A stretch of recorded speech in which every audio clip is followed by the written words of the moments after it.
The dragon chief of the demon realm, 1. So, in order to hide the humiliating truth of himself being a mere servant to a beast after succumbing to its might, the founder of the Sky Dragon sect deliberately changed the history texts to suit his needs.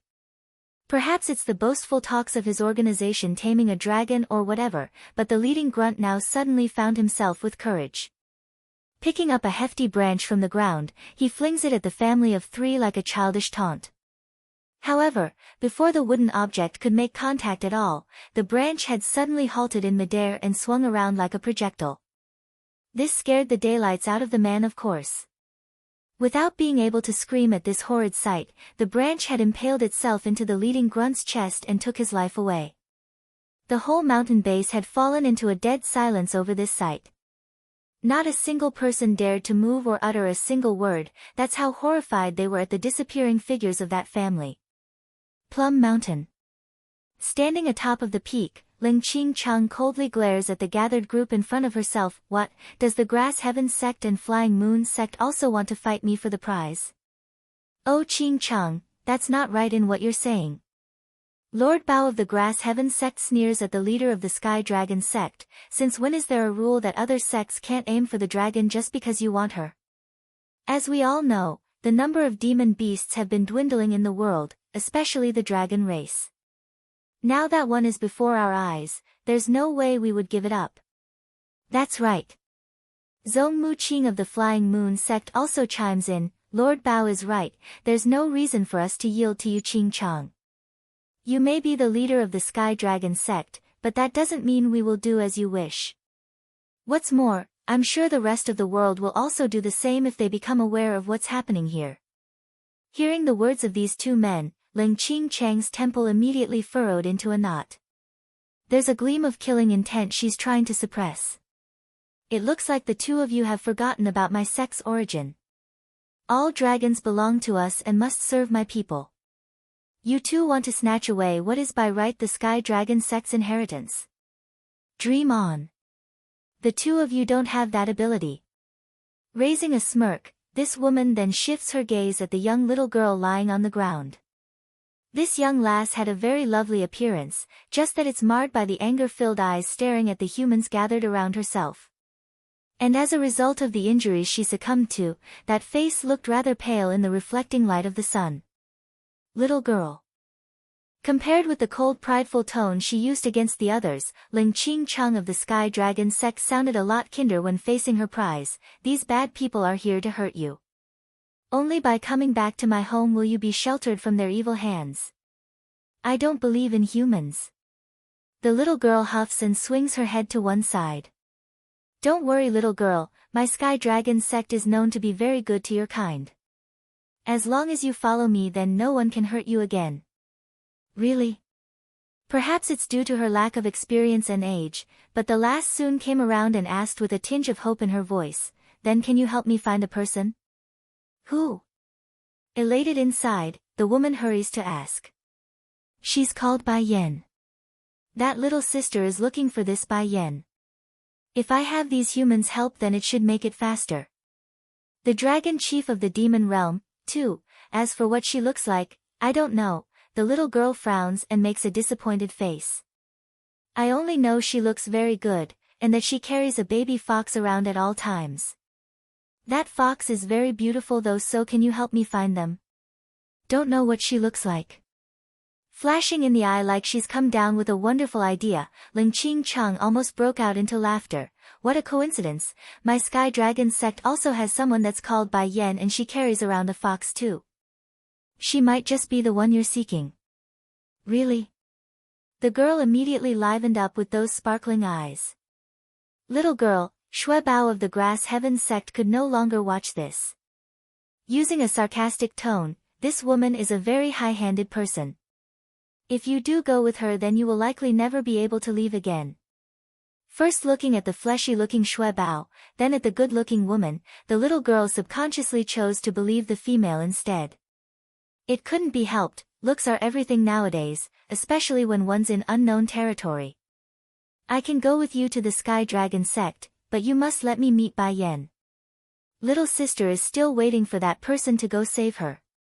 Seeing the little girl's willingness to stand from the ground, Ling Qingcheng immediately issued a sigh of relief. She had worried earlier that it would be difficult to get the dragon to come with herself, but now it seems only a few lies was what's needed to break apart that vigilant attitude. Humph, once you're at my place then you will be forever mine.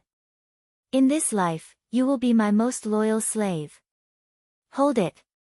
Seeing how the coveting prize was about to leave before their eyes, the other two men who also showed today could no longer stay idle. They attacked from both sides and raised a storm of clouds with their strikes. You people are seeking death. Greatly enraged by the interference, Ling Qingcheng retaliates only to be forced backwards in the first exchange. She's only by herself and there's two powerful foes right now. Swoosh. Swoosh. Swoosh. Multiple figures descends onto the ground at this moment, their stances in a defensive position around Qingcheng's front. Grinning right up to her eyes, elders, I will take this girl and leave first, handle these impudent transgressors until we're free. As soon as she said that, the woman immediately makes a grab for the little girl's collar. In one jump, the pair had flown into the air and disappeared onto the surrounding environment. As a result of that little turn of event, Bai Yan and her family weren't able to witness the whole process after they arrived. However, they did come across the ensuing fight that's now devastating the landscape in this part of the mountain. Di-tsang, it seems that we are late in reaching here. Dragony is nowhere to be seen. Showing a faint frown on her face, Bai Yan watches the battle between two forces up in the clouds with her son and husband. Wait here for me Yan Yan, I won't be long. The man seductively whispers this into her ear and causes his wife to daze out for a moment. By the time Bai Yan came back to her senses, it was already too late to stop him. All of you listen up, have any of you seen a wounded dragon around here? The dragon chief of the demon realm, 3. At first the people fighting down below were still unaware of a third part arriving at their location, but after hearing that demanding question, they all stopped and snickered sarcastically at the arrogant man. So another one has come to snatch the dragon girl for themselves. Mu Qing of the Grass Heaven sect says, unfortunately for you, the lass has already been taken away by the sect leader of the Sky Dragon sect. Whether she's dead or alive right now, no one knows, so quit wasting your efforts. Boom. Exploding with dangerous energy, Bai Yan's gaze turns sharp and bone-chilling. Are you saying those from the Sky Dragon sect took away Dragony against her will? That's right. Mu Qing gnashes his teeth for that answer. If you still want to go collect the dragon girl's corpse then go look for them. The statement was definitely over the tops because anyone could tell Ling Qingcheng took the dragon away in order to tame her. So, the reasonable expectation would be that there's no way the woman would kill the naive dragon girl. But why did this leader of the Sky Moon sect say something so damning? It's out of spite. If he couldn't get his hands on something then he won't let others get it either. Di-tsang, we're leaving.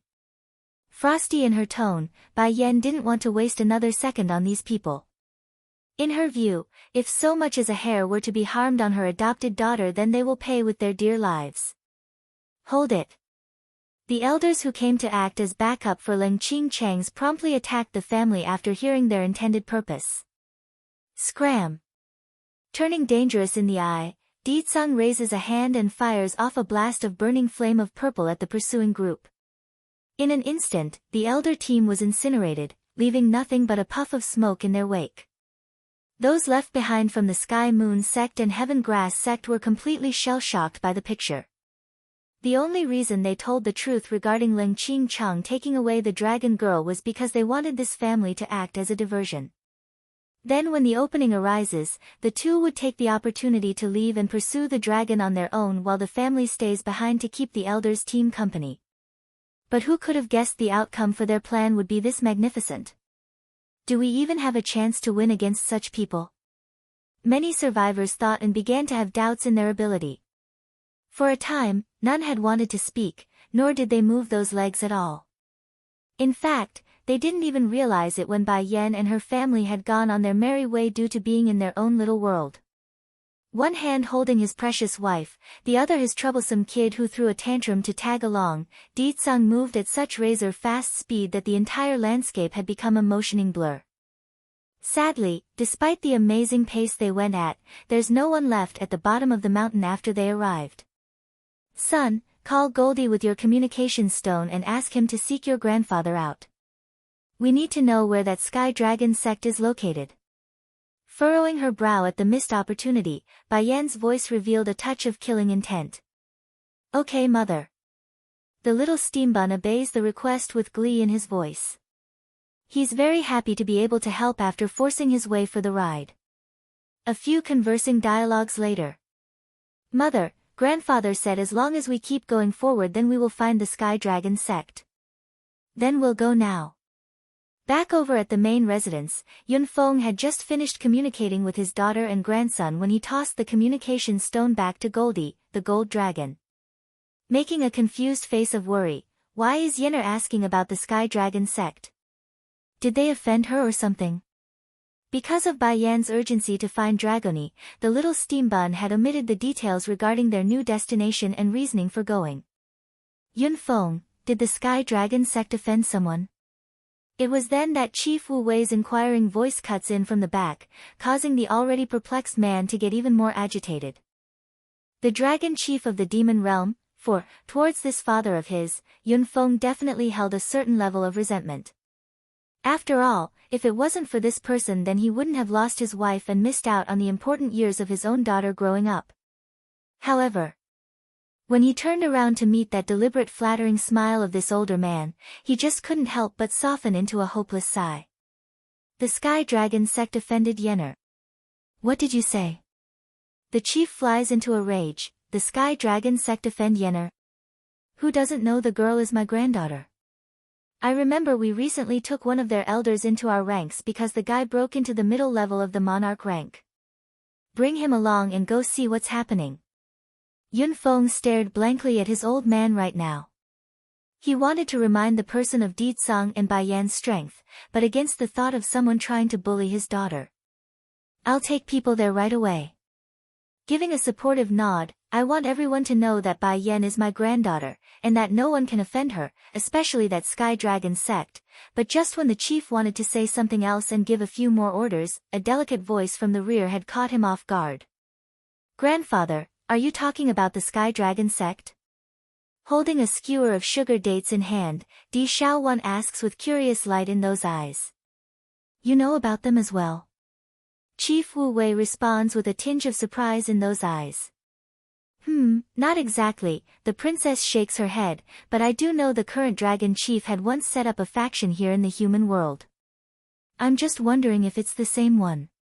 Ever since Dragoni's father was removed from the position of chief from his clan, the new leader of the dragons had fallen onto the shoulder of the individual called Long Tian, Dragon Sky. So, as the nosy little brat that the princess was, she's been listening in on a lot of stories after pestering the poor man, hence the knowledge about this case. Taken aback by this, Chief Wu Wei sounded almost incredulous. You mean, the Sky Dragon sect was founded by a dragon and that the human founder was nothing more than a slave to the creature? Isn't it supposed to be the other way around? Regarding that last bit, the princess nearly lost her footing and dropped the sugar dates from those hands. That's how shocked she was. The dragons have always been proud and arrogant, how can they willingly become someone's slave? Let's do this. Since the dragon chief still hasn't paid his greetings to my sister-in-law because he couldn't make it due to some delay, we can ask him when he comes. Based on the timing, the man should be arriving soon. Gobbling up the sugar dates, she wipes those lips and grinned in a silly manner. Both men exchanged a glance, their minds thinking of the same thing. The Sky Dragon sect's history is fake?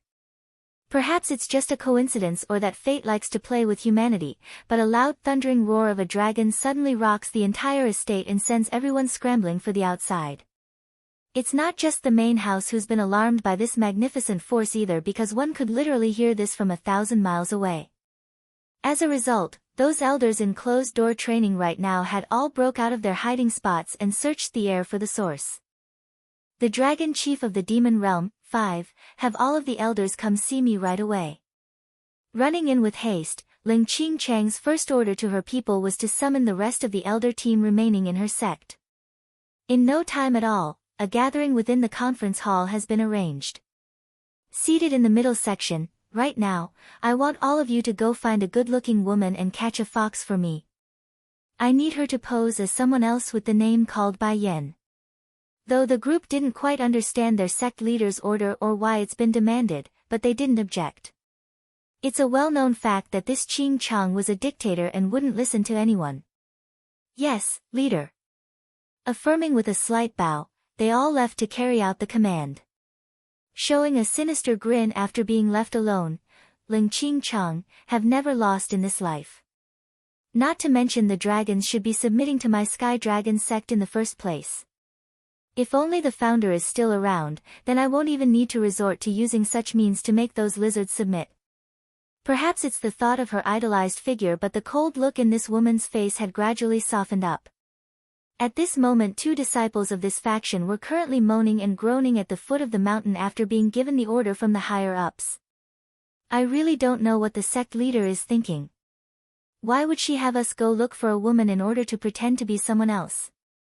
And what's with the fox too? I know. Finding a woman is easy, we can get one from a nearby village, but a fox though. Where are we supposed to find one when most have run off in the general direction of the main house from yesterday? Both youngsters sighed at their misfortune. Then just when they're about to continue in their search, a mesmerizing and gorgeous figure appears in front, causing their eyes to gawk with light. Senior Zhang, what do you think of that girl over there? Sect leader mentioned the more beautiful the better, she would be a perfect fit. How about we ask her? While the individual said it like a question, but those feet had already started to move before then. Miss, sir, please hold on a minute.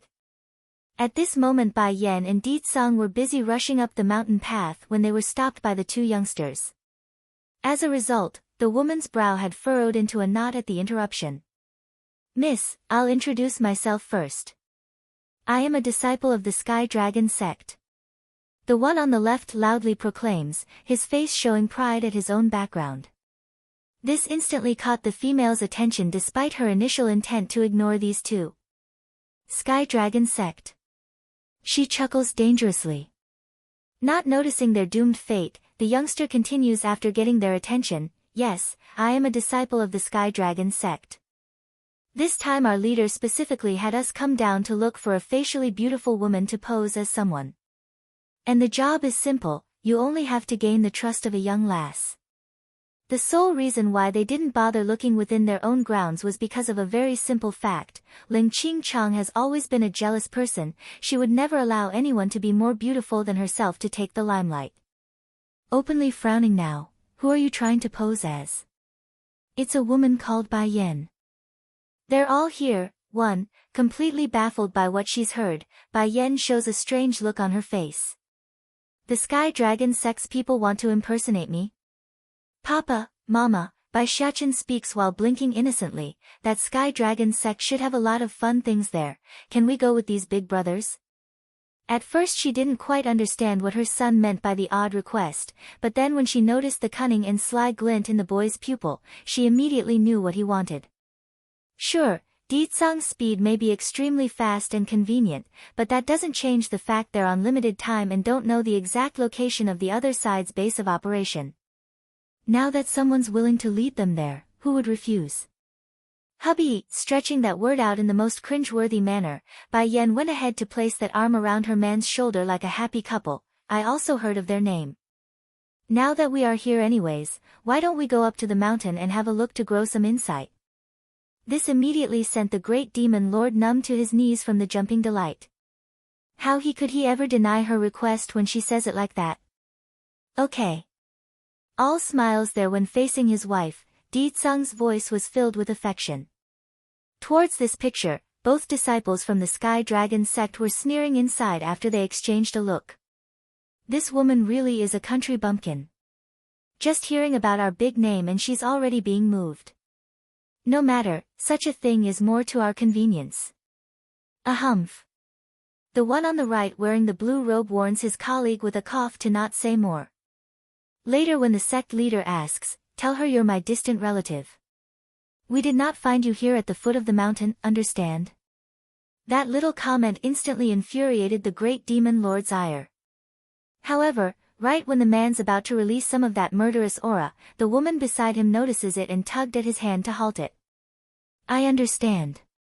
No matter, I will get even with these people from the Sky Dragon sect after I find Dragoni. A little more time won't make a difference. Perhaps it's because of Ling Qingchang's order, but the mood within this sect hasn't been very peaceful lately. Is the little girl still making a fuss? The sect leader asks while being served by a large number of ladies. Despite this picture that would make most men drool, it didn't. Mostly because of the mediocre faces of these females aside from one. Leader, that dragon girl is crying out constantly, demanding to meet Bai Yan. We have only just sent our people out to find an imposter, it won't be for a while until they return. One of the disciples report in a respectful manner. It's fine, don't worry about those tantrums. There will be a time when she be repaying us her debts. It was then a man hurriedly runs into the lobby. Arching his fist, sect leader, one of our inner core disciples by the name of Zhang Feng has returned with good news. He claims to have met a girl with the needed requirement. Going bright in the eye, the laid-back woman promptly got up, get him in here. Yes, the man retreats and soon brought the mentioned youngster inside. Originally Ling Qingcheng was still very much being excited at the good news, but upon seeing the gorgeous-looking woman that followed suit, her hands instinctively clenched into a tight ball. She has a shallow heart, always did. So, none of the females within the Sky Dragon sect are exceptional by any standard. Now to have her limelight stolen in open sight, it's only to be expected she be mixed inside. One for needing Bai Yan to act as the imposter, the second of wanting to kick her out immediately. But that sort of thought quickly changed after her eyes fell upon Bai Xiachen and Ditsong. That said it all, she's completely enamored by their handsomeness. They're all here, too, just that this tyrant of a woman has been sick of the opposite after living for so many years. As such, her moment of astonishment only lasted for a brief second before returning to normal. These are, sect leader, Zhang Feng steps forward, this girl is my distant cousin, she had just arrived here today in order to visit me. I remembered leader's order and thought to bring her here for a try. Is she up to your satisfaction? Satisfaction? Of course not. She only tasked her people to find a beautiful woman, never did she say anything about finding one this gorgeous. Sect leader. Just when Ling Qingchang was being indecisive on an answer, the man from earlier who came to report had rushed back over, the dragon girl is throwing a huge tantrum and making a ruckus. At this rate the premise will be destroyed. Bring the dragon girl over then. Tell her the one she's seeking has come. The woman orders, letting the situation decide for herself. Likewise, Bai Yan had no objection to this idea. She intends to have her son take Dragoni away after she comes. As for herself and Ditsong, they will be slowly going over the accounts with these people afterwards. Miss, Qingchang shifts her attention to Bai Yan, presumably my disciples here have already told you the details on what you need to do. Aside from what you're told, I also need you to persuade the dragon girl to contract with me. If you complete the task then I will have a hefty reward waiting for you. Giving a chuckle with her eyes narrowed into a slit, I know what to do. Of course I know what to do. You people cheated Dragoni, then tried to impersonate me. When everything is over, I will make sure none of this remains. But, slightly frowning, a burst of doubt sprouts within Bai Yan's heart. Why is Dragoni doing this? She knows how I look, so why did she have these people help her search without giving them a portrait? Good that you know it. Feeling mildly relieved, Ling Qingchang issues a long sigh. Hope today will be successful, then I can take in this dragon girl and make her mine. Soon a petite little figure had stepped through the sun-shrouded doorway of the main lobby, those eyes blinking with hopeful light. Likewise, Bai Yan had also turned around at hearing the sound of her steps, but what she saw wasn't exactly what she expected. It's not Dragoni. I clearly gave her portrait to my two shifas, how can they find the wrong person? Queen. Elated in the face, the strange new girl threw herself over. Queen, these people really didn't deceive me, you are indeed here. Queen. Startled by this outburst, Ling Qingqing suddenly found unease in the unexpected situation. This dragon girl isn't just looking for any random woman, but also a member of the dragon clan, and the queen at that? Who are you? Taking 2 steps back at the pouncing girl, Bai Yan tightly furrows her brow as she asked. If she's not dragony, then why is she looking for me? Miss Bai Yan. Snapping to attention, the mastermind of this all hurries to signal her supposed imposter. Sadly, Bai Yan acted like she didn't hear at all and continued to stare at the stranger that's clinging to her leg. Queen, it's Sister Dragony who had me come find you. The lass purses her lip in a sad manner. Sister was taken away by the bad people because they wanted to catch me. Please Queen, go save Sister Dragony. They're all here. 3. Bai Yan's expression changed greatly after hearing that. Where did those people take her? They took her to the dragon clan's home. Where is the dragon's home? How do we get there? Dragony is so timid, she won't be able to help herself if anything bad happens. I must find her as soon as possible. I don't know. The little girl shakes her head with tears quickly swelling out. I don't know how to get back to my home. Originally Bai Yan was growing ever increasingly more frustrated, but against the tear-filled appearance of this one, she just couldn't do it. Sighing, son, go call Xing Yi, I want to see her. If they want to find the home of the dragons that's living here in the Misty Fairy House, the quickest now would be to turn to another dragon. As it so happens, her azure dragon knows the way. Making a nod, Bai Xiaochen did as told and pulled out the communication in his possession. After a few words, Mother, Auntie Xing Yi is already on her way. What the kid forgot to mention though was that it's not just one person who's coming, it's also her grandfather and his subordinates. Giving a slight nod in affirmation, son, take this little lady with you first. Okay. The little steambun's first instinct was to hold on to the other girl's hand before leaving, but at the thought of the social norm of a male and female not touching, he held off on the idea.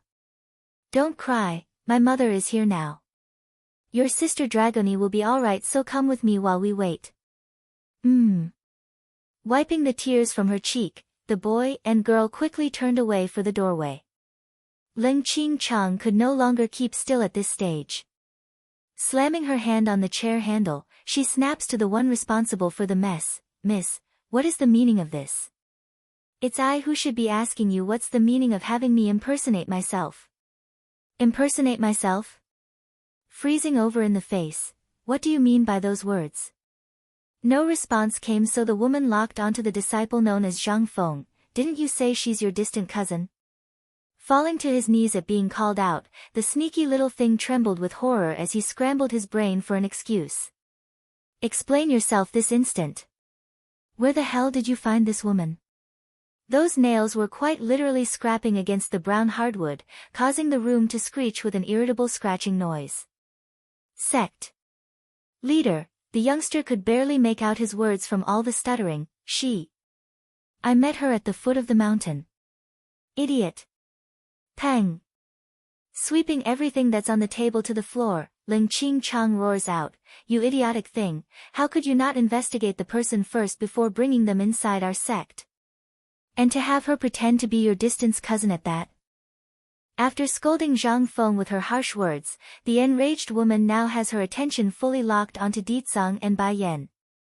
Sneering sinisterly, but you really are foolish to come in person. Do you think my Sky Dragon sect is a place where you can freely walk in and out? Now that you're here, you can all forget about leaving. Swoosh.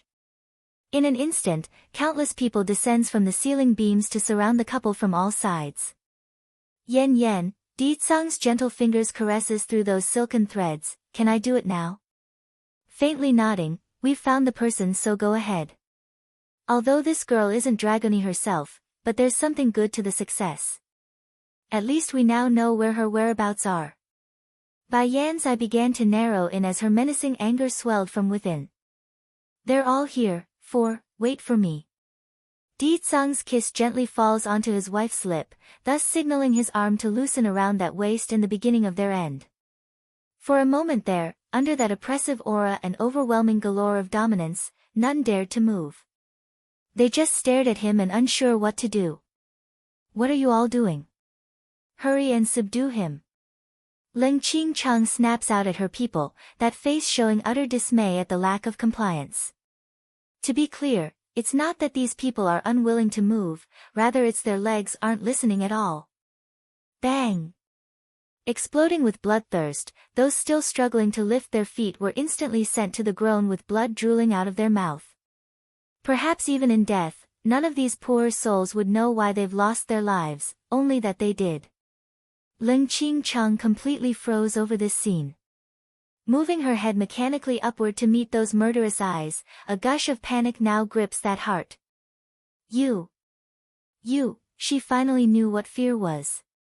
In her haste, the woman attempts to retreat by crawling backwards. An elder from our Sky Dragon sect was recently taken in by the main house. If you make a move against me then you won't be escape death. The story went like this. When the previous head of this sect passed away, that mentioned elder wasn't around to step up to the post, hence the outcome of Ling Qingcheng landing with the position. As for that senior, he continued to remain in closed-door training right up till he broke through into the monarch rank, where he was immediately snatched up by the elder council of the Misty Fairy House.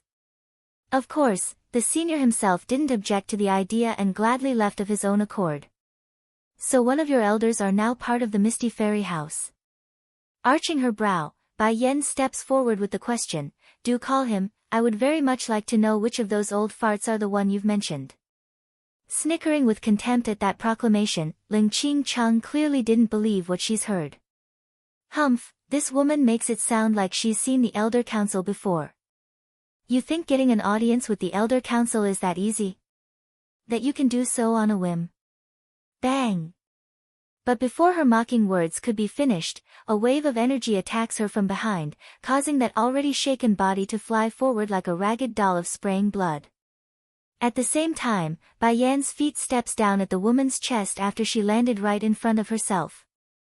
You don't seem to know the situation yet. Cocking her chin high, she smiles menacingly down at her captive, a prisoner should act like one, and right now you're my prisoner. There's plenty of time before Tsing Yi comes, more than enough room to get even with this one regarding her failed attempt at kidnapping the young girl who knew of Dragonis' whereabout, and also for trying to impersonate me. Poof! Spitting out another mouthful of blood at the increasingly painful pressure at her chest, Ling Qingcheng was distressed to discover she's unable to resist at all with her inner strength, not even enough to raise a hand. In this instant, this woman now knows why her subordinates couldn't a thing to these two individuals. Their strength has been directly sealed away by a far more superior power. They're all here, 5, mildly smiling, Bai Yan increases the force in her foot. I gave you the chance to bring him here, but since you didn't grasp onto that opportunity. It was exactly at this moment a whistling roar from the outside rocked the room, thus causing all of the remaining disciples of this sect to come running out of their residences to find what's happening. To their shocking dismay, there's a ginormous dragon floating in the air. Dragon! How could there be a dragon? It can't be. Is it because of the dragon girl? This dragon is here for its kin. Hold on, how come there's a person in the dragon's paw? That man, it looks like Elder Wu Hao. Elder Wu Hao. Picking up that name when the commotion from the outside drifted over, Ling Qingcheng's near-hopeless gaze immediately lit up. Crying out like a mad animal, Elder Wu Hao, save me. Elder Wu Hao is here, I am saved. But before the woman's delightful surprise could last long enough, a powerful force had come striking down and ripped the roof apart. This allows her to see firsthand what's happening outside as well. There are currently 2 individuals standing atop of the dragon's back. One being a handsome-looking man of middle age while the second was a young girl with an extremely beautiful pair of eyes, not in the seductive style but rather the youthful and energetic type. Of course, Ling Qingcheng didn't pay any heed to the two because her focus was stolen entirely by the elder currently being held by the dragon's claw. If only she had taken a moment to analyze the image, then the woman would have realized this was very wrong for someone coming to her rescue. Elder Wu Hao not only came back, but also with a dragon. This time I am not only saved, I can also give these bastards a good lesson. Yet. When the senior himself saw what's happening down below, the image of Bai Yan stomping down at the supposed leader of his former sect, the person himself only showed a wry smile of disappointment. Lord Longtian, can you let me down first? Humph. Snorting at the request, Longtian, dragon, showed absolute disdain towards this human. If I wasn't in such a rush to meet Her Highness, I would never bring this trash along. Without any politeness or care, the dragon tosses the elder down from the air before eventually flying down himself. Lord-in-law, princess, please take your time and do be careful. When facing his two riders, Longtian, dragon chief, immediately changed his tune. There's respect and there's flattery. Even his body was groveling against the floor to make it easier for the pair to disembark. It couldn't be helped. Di Xiaowan was the princess of the demon realm while Yunfeng was Di Tsang's father-in-law. To this newly assigned chief of the dragon clan from the demon realm, it's his honor and not a disgrace. As for Wu Hao, the dragon chief thought nothing of this human and would absolutely not allow him to ride on his back. Therefore, the next best option was to take the person along by picking him up with the claw. And since the wind was so strong during the trip, mainly due to their intense speed, Wu Hao's hair was a disheveled mess. Oomph! Puking another mouthful of blood, Ling Qingchang grew all excited at the presence of her supposed savior. Elder Wu Hao, the strength of this man is somewhat unusual, you better call your dragon to work with you in order to kill him. As the sect leader of the Sky Dragon sect, Ling Qingchang's become accustomed to giving orders, so her first act was to demand the old-timer to act. Outrageous! Wu Hao snaps at the woman, you stupid wench. If I had known you would drag the Sky Dragon sect into a state of no return, then I never would have yielded the position of sect leader to you. They're all here. 6. An explosive bang rocked the woman's brain. Ling Qingchang clearly didn't get what that remark implied. In hindsight, while the two were conversing, Longtian's massive figure was now quickly shrinking from his original size through a transformation. Now standing there was a man wearing a golden robe. He looked very handsome, but compared to Di Tsang's peerless contour, he's definitely being overshadowed. I, Dragon Chief Longtian, pays greeting to my king and queen. At the word, the Dragon Chief then takes the most solemn and respectful posture he could make for a person of the court. Freezing over in the face again, Ling Qingchang's quivering tongue could barely make out her following words. What's going on, Elder Wu Hao? Isn't this dragon your familiar? Our Sky Dragon sect is known for our ability to tame dragons. Shut up. Wu Hao flies into a rage, it's all because of you, now the Sky Dragon sect will no longer exist. Everyone knows full well how much the young lord loves this newly recognized daughter of his, now for someone to offend her at such timing, there's no way the main house would forgive this place.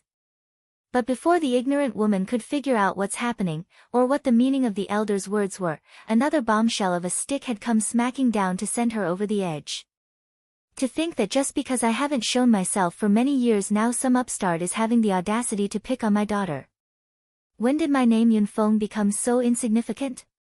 Daughter? Yunfeng. This man is the young lord of the Misty Fairy House. But when did he have a daughter? Yener, Di Tsang, the father casts a warm look at his daughter, your grandfather has tasked me to come help you. We rushed ahead so the main group is still behind us, but if you have something to do then do go ahead. We will finish up here for you. Bai Yan nods at the generous offer and then exchanged a glance with her husband. Di Tsang, let's go first. Sister-in-law. Seeing how the couple's about to leave again, Di Xiaowan hurriedly chased over from her spot. Wait for me, I also want to come.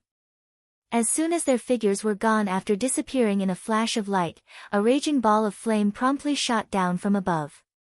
In that instant, Ling Qingchang's entire existence was engulfed in flame. Ah! Despite the hair-raising scream of pain coming from inside that blazing inferno, none of the disciples dared to give a helping hand. In their minds, whatever aid they could muster paled in comparison to Elder Wu Hao's aid, and since the senior didn't move, they didn't move. Chief Longtian, Yunfeng directs his attention to the dragon man. You said you have some business with the Sky Dragon sect, did you not? I'll wait till you're finished before I settle my score with them. With explicit permission to do as he please, the dragon chief promptly shifts his sarcastic gaze across the surrounding crowd of gathered disciples. It's sharp like the needle, making those present feeling extremely uncomfortable. I've heard before that you bunch here is spreading rumors about your founder taming a dragon, hence the Sky Dragon sect name. Upon seeing the confused and clueless expressions of these people, Long Tian knew the rumors surrounding the founding of this sect has been rewritten. Immediately, he bellows out a roaring laugh of irony. Good, very good. Have that bastard Mo Fei Chi come out and see me immediately. Mo Fei Chi. Elder Wu Hao popped his eyes wide, but Lord Long Tian, ancestor Mo Fei Chi, he's been dead for hundreds of years. Disaster befalls the dragon clan. Mo Fei Chi's leg had gone numb due to the fright he felt. If not for the fact that he wants to keep up his image and not destroy it completely, he would have crashed to the ground already. Even so, the disciples could clearly see how much fear their so-called founder was holding. Lord Long Tian, I'm only kidding, please don't take it too seriously. Making a smile that's uglier than a crying chimpanzee, this monkey still didn't understand what sort of event managed to lure this being out. And like a stone being tossed into a calm lake's surface, ripples of amazement shook the crowd. Long Tian? Dragon Sky, isn't that the name of the dragon subdued by the founder back in his days? Why is he acting so fearful of his own familiar? Humph. The dragon chief huffs a grunt, his voice snarling with sarcasm. Kidding?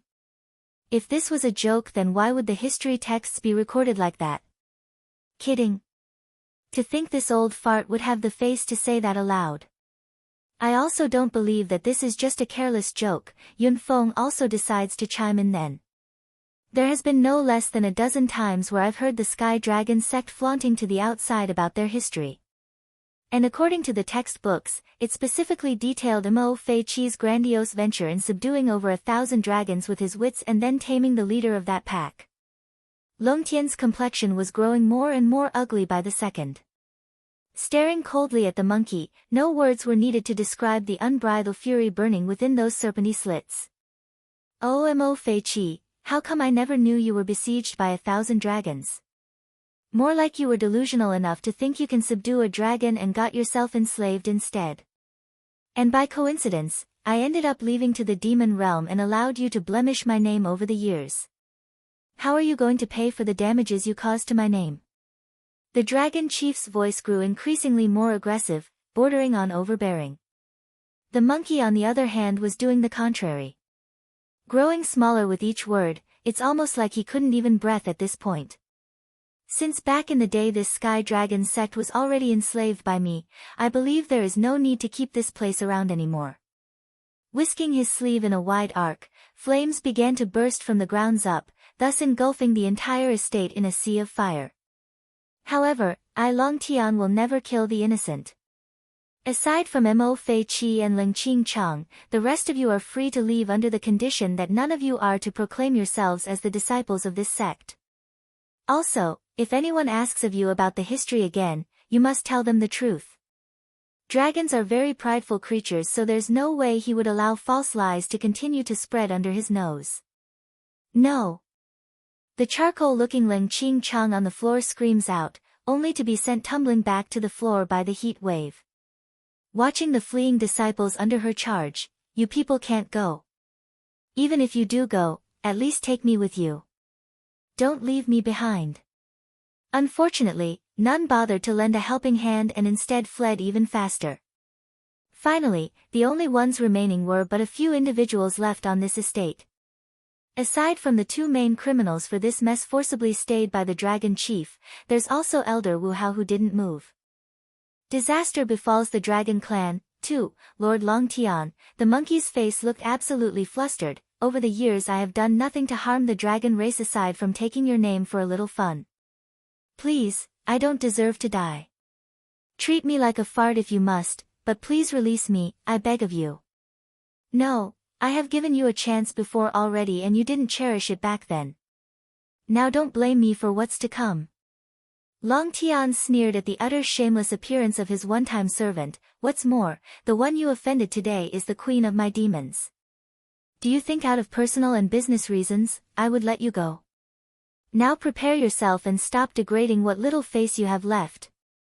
If not for this bastard tampering with the history of the Sky Dragon sect, then would his descendants believe they could tame us dragons? And if not for him, then would this Ling Qing Chang try to kidnap a member of the dragon race? And if not for him, would they offend Her Highness the Queen? Understanding there's no wiggle room or excuses, the monkey didn't think twice and made a hard dash for safer grounds. Sadly for him though, before he could even make it off the premise, a giant claw had come smashing down from the sky and squished him into a pancake. Based on how flat he's become, it's quite obvious he's most certainly dead and wouldn't be climbing back up. Lord-in-law, I have settled the matter here, it's time I go to the Queen now. Turning around to face Bai Yan's father, this dragon chief exposes a genuine smile towards the man. Nodding in return, you go then. Very well, I will come pay another visit when there's time. Turning to leave, the dragon chief disappears in a blink of an eye over the horizon. He's been away from the Misty Fairy House for many years already, so Long Tian figured he should go visit his descendants now that he's returned to his birthplace. Meanwhile, back on the ground, Yun Feng himself was still floating heads over heels at what's unfolded so far. For one thing, never in his wildest dream did this man expect to be able to ride atop of a dragon, let alone get shown such high respect from one of the strongest warriors among that race as well. Young lord. Elder Wu Hao carefully arches his fist in submission, fully aware of his own awkward status. This elder's afraid the issue with the Sky Dragon sect would drag him into it as well. After all, he did hail from this power before joining the main house. If things don't turn it well, he might even get expelled from the Elder Council. Returning to attention over that call, Yun Feng soon found himself looking down at the smoldering Ling Qing Chang, who's very much incapable of getting up again lest someone tends to her burns. After today, the Sky Dragon sect no longer exists. Despite being a second-rate factionary power, in equal leagues to the mighty Demon Beast sect, it's still easily destroyed at the whim of others. Like now, they're non-existent after a single night. Done with giving his final verdict, Yun Feng figured there's no more need to stay and strolled for home. Before long, he too was gone from here, leaving only a huge burning pyre of ruins in this landscape that continued to burn for days on end before it eventually smoldered out. Disaster befalls the Dragon Clan. 3. The Dragon Clan's home of the human world lies in the northern part of the Great Ocean, where a huge mountain was submerged underwater and shielded by a spell matrix from the water. It's not that the dragons as a race feared water, they're perfected capable of living in the ocean, however, there are inconveniences that's unavoidable in that case. As such, most members of the clan preferred to stay on dry land while resting. Right now at this time within a dark damp cave, a very lovely and delicate-looking young Missy was currently being tied to a pillar, her cute big eyes showing stubbornness and anger against the taunting woman in front of herself. Little Missy, I mean you know Malice, but my family's old man misses his granddaughter dearly. It was not easy to find her, and because of you she's now gone. You must take responsibility for that. Hanging her head in defiance, Dragony tightens her hands until it's a ball. Why are you tying me up then if you mean no ill will? Moreover, those people you sent are clearly coming with malice. I will not believe in your words. Also, you better release me, otherwise the queen won't let you off when she finds me. Snickering at the threat, the woman hooks her finger around the Missy's chin to raise her face up. Queen? You mean one of those queens from the mainland? A measly human queen can't even be compared to a little sect from the human world. Why would I fear such an entity? Little Missy, you need to stop being so naive. Among the demon race here in the human world, none would call themselves as king or queen, mainly out of tradition passed on from ages past. Taken aback by the retort, but both the queen and prince are very strong, they will definitely come and save me. Prince? The woman's grin grew even deeper. I knew it, she's talking about some human. To be fair, this wasn't because the woman had an ignorant mindset, rather it's the fact that the demon realm has been sealed for thousands of years. Considering her appearance, this lady was at best a few centuries old. Little Missy, I don't want to hurt you, but if you continue to be disobedient then I will have no choice but to kill you. Afterwards I will go find Long Dai Dai myself. Taking out a dagger from her waist, the woman cracks a dangerous smirk as she grazed the surface of the girl's neck. Startled by this, Dragony herself was starting to fall into a panic. She's not afraid of death, but if she dies, it would mean this evil woman would start looking for Long Dai Dai again with even more force than the first time. After some thought, she bites her lip and spoke, "What do you want me to do?" "Very simple, my old man has been yearning about his baby granddaughter for a long time now. Thankfully he's never seen that blasted girl yet. So, I want you to impersonate her. As for the ceremony to test your lineage, I will have my own means to pass that." Beaming a dangerous light in those pupils, a strong regret takes hold within this one's heart of not strangling her own niece at birth. Make no mistake, this evil woman was by every standard a dark one. She forged the baby's death in the public's eye and went through the trouble of tossing a helpless baby into the mountain range where many dangerous critters lived.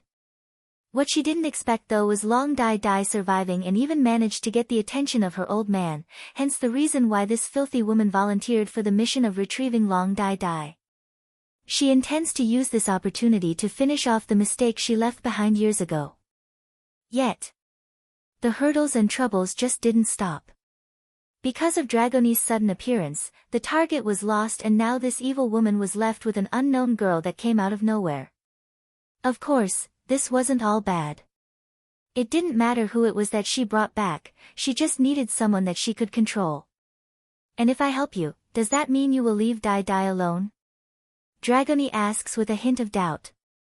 "That's right," the woman smiles, "I, Long Yu, will never go back on my words.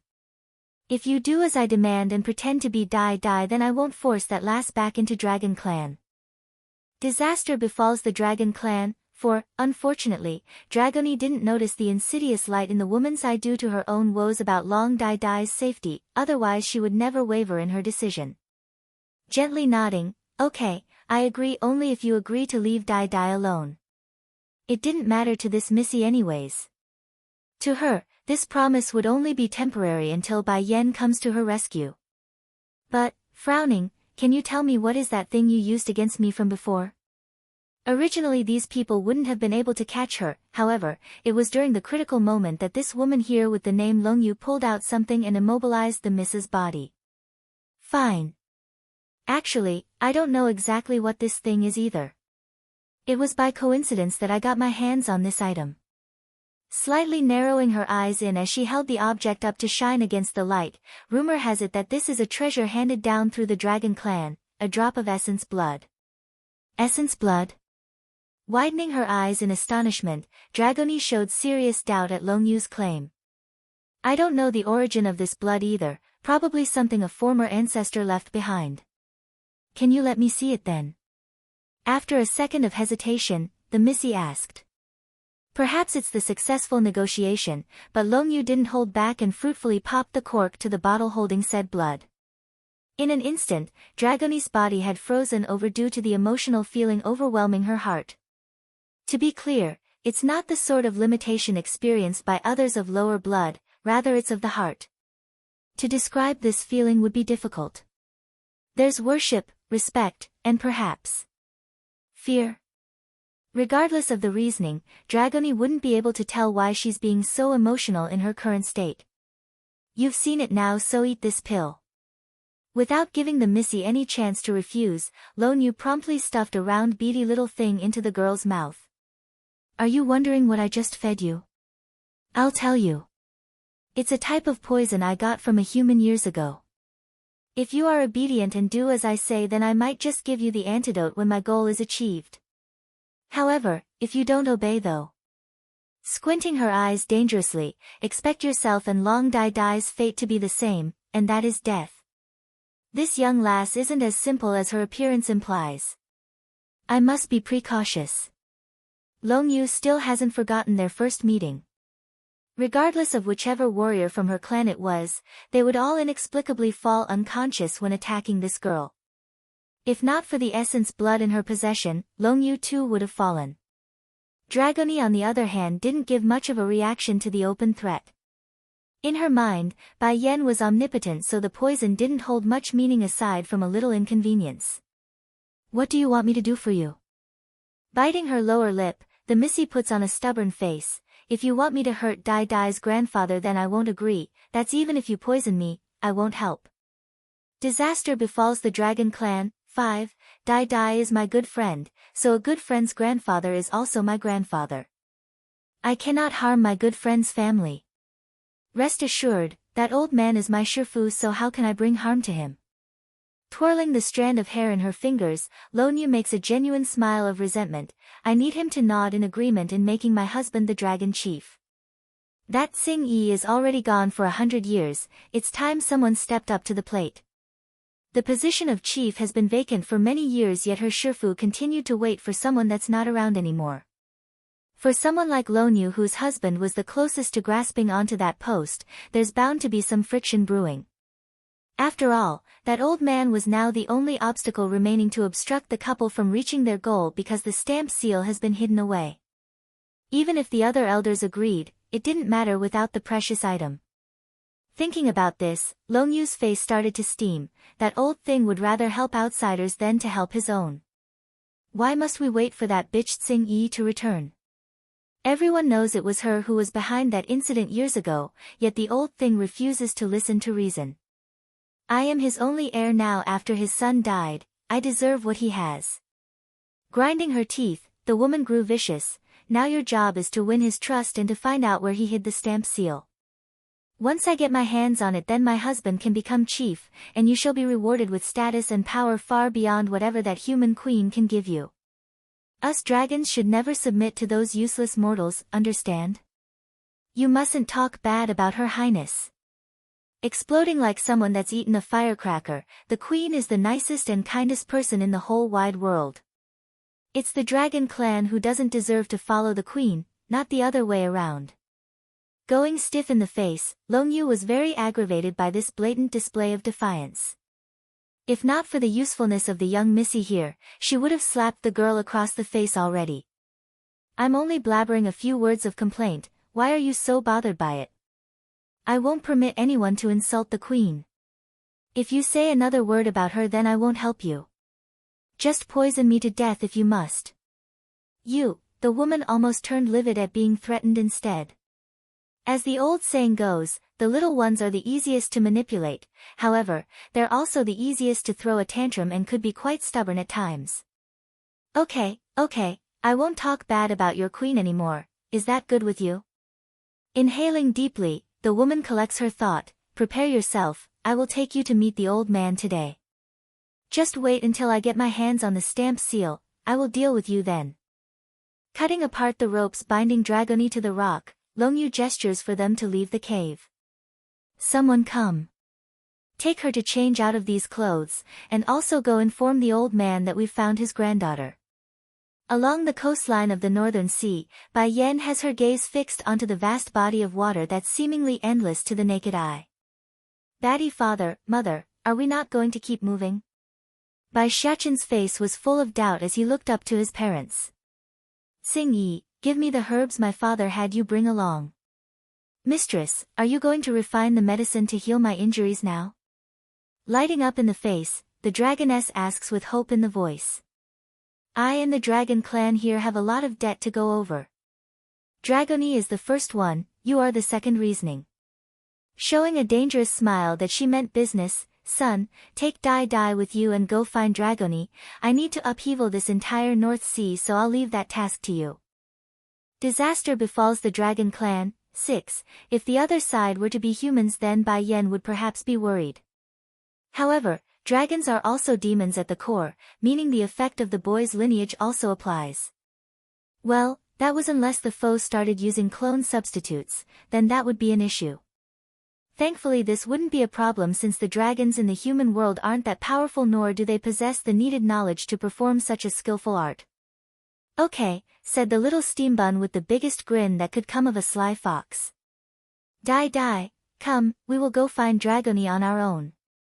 Aha. Like a clever little girl, Long Dai Dai followed the kid from behind despite the nervousness in her eyes. Di Tsang, turning to her husband now, refining an 8th grade Dan pill will cause a alchemic trial, I need you to help me. All smiles, the possessive man didn't miss the opportunity to use this chance to embrace his wife and to give her a peck on the cheek. I won't let any of the thunderstrikes get past me. This, Bai Yan rubs her chin like she's thinking up something evil. If you can raise up a storm with the lightning bolts, then that would be even better. And sure enough, without any deviating from the script, Ditsang readily complied with the idea. To this great demon lord, his wife's demand was his joy. Don't worry, I'll help you. At that, Bai Yan exhales a long sigh of relief. Taking the herbs from Xing Yi's hand, she tosses her cauldron out towards the body of water. Amazingly, the thing didn't sink into the sea and instead floats steadily atop of the surface. With her strength, refining an 8th grade Dan pill wasn't an issue. She's already done that before, so it's a proven experience. The main problem lies in those thunder strikes. It's much stronger than the average type for some reason. Very soon, as time ticked along, a faint fragrance could be picked up from the floating cauldron where the expected storming clouds would soon appear from. Boom! The sea grows more turbulent by the second as the raining bolts of electricity began to rain. Despite this threatening display of might from the world, a silvery and purplish figure remains unmoved, standing in front of the woman. Perhaps it's the oppressive might or just the daggering eyes that could rip the sky asunder, but not even the lightning bolts dared to draw close to this man. Instead, they're all falling directly into the ocean. By this point Xing Yi could hardly keep her mouth from gawking. This dragoness knew her mistress's husband was very strong, but not to such a degree even the heavenly thunders are afraid of him. Dragon Mountain. The whole mountain range was shaking profusely under the might of the force coming down from the sky, causing the residents here to flee in panic in all direction. What's happening? Why are lightning strikes coming down at our home? We dragons have always kept to ourselves and never trespassed into the outer world. It must be that woman Xing Yi again. She must have caused this by violating the laws of the heaven. That's why these lightning bolts are hitting our home. It's punishment for her transgression. Many of the dragons grew furious at the thought. In their mind and belief, Xing Yi colluded with outsiders in order to harm their clan back then, and now she's also bringing calamity to them once again.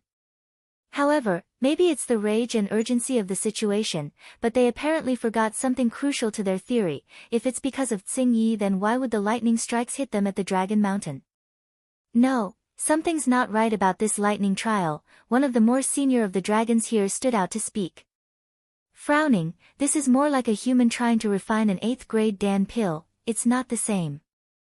Unfamiliar teen, 8th grade Dan pill.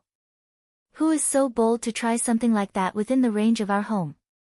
Let's go. I like to see who has the audacity to pull something like this near the Dragon Mountain.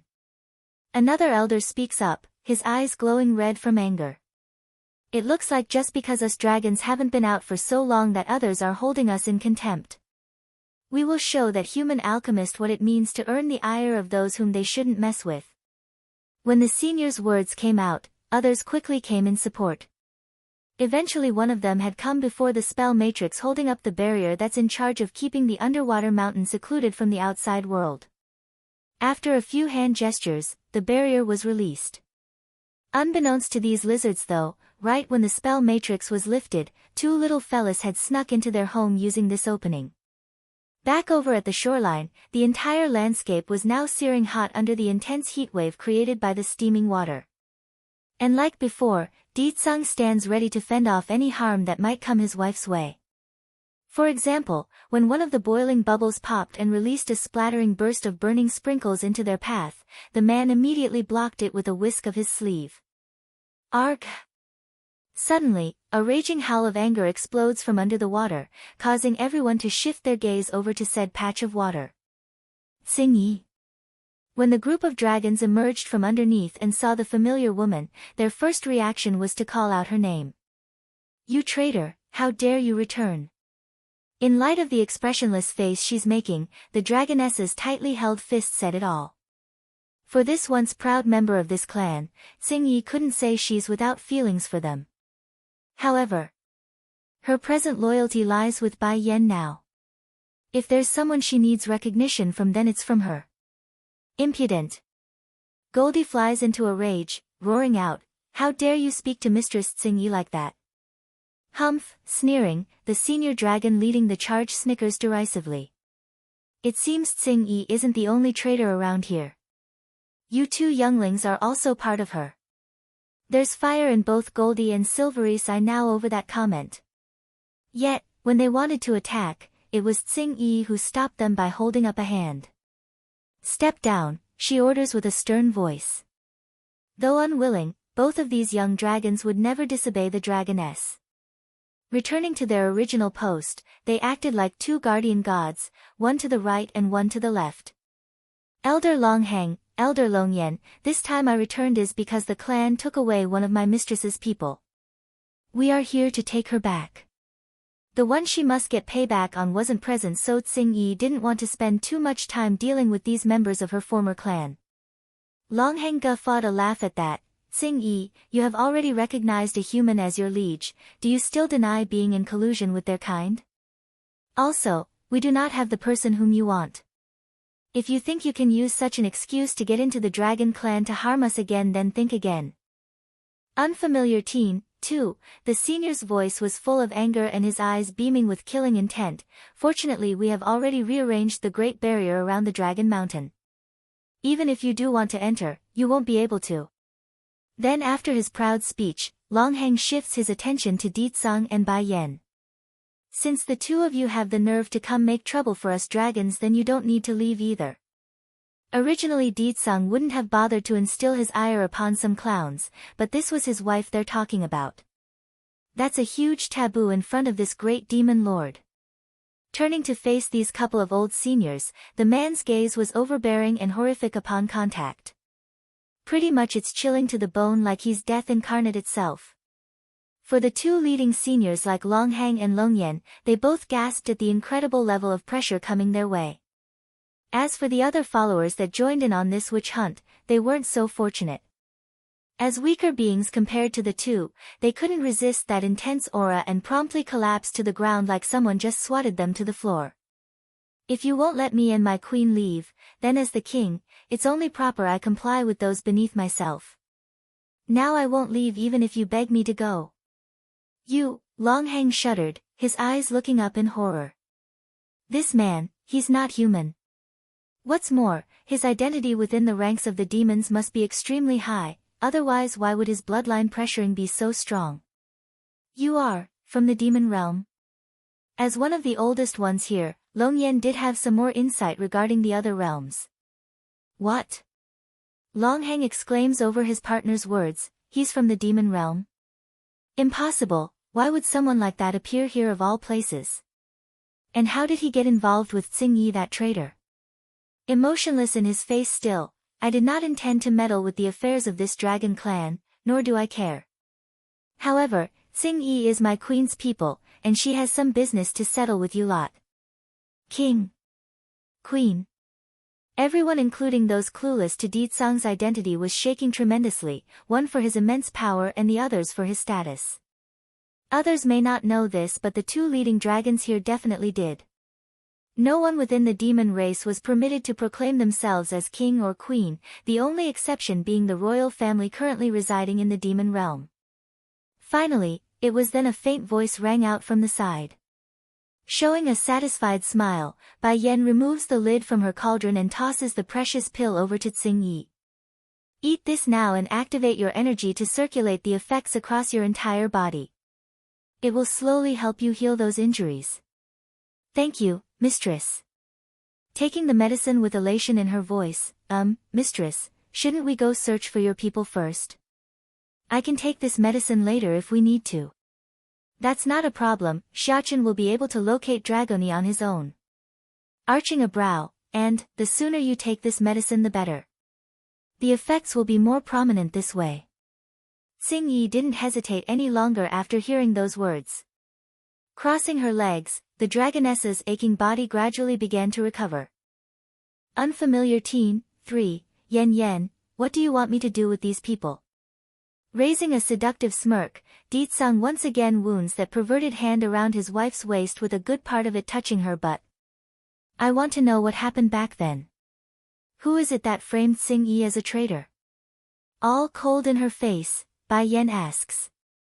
Longhang shuddered again at the eye contact. Us dragons didn't frame Xing Yi, she colluded with the human and wanted to betray the clan. Is that so? Then I want to ask, did your people suffer any harm so far? Then how about the evidence? Did you witness firsthand Xing Yi conspiring with another to harm the clan? The dragons were all quiet at this point. They couldn't argue with Bai Yan's logic. Xing Yi never harmed any of the other dragons like she said, nor did the woman show any signs of plotting something devious. Just that, the relationship between the mentioned human was far too close to her for being mere acquaintances, hence their skeptical belief.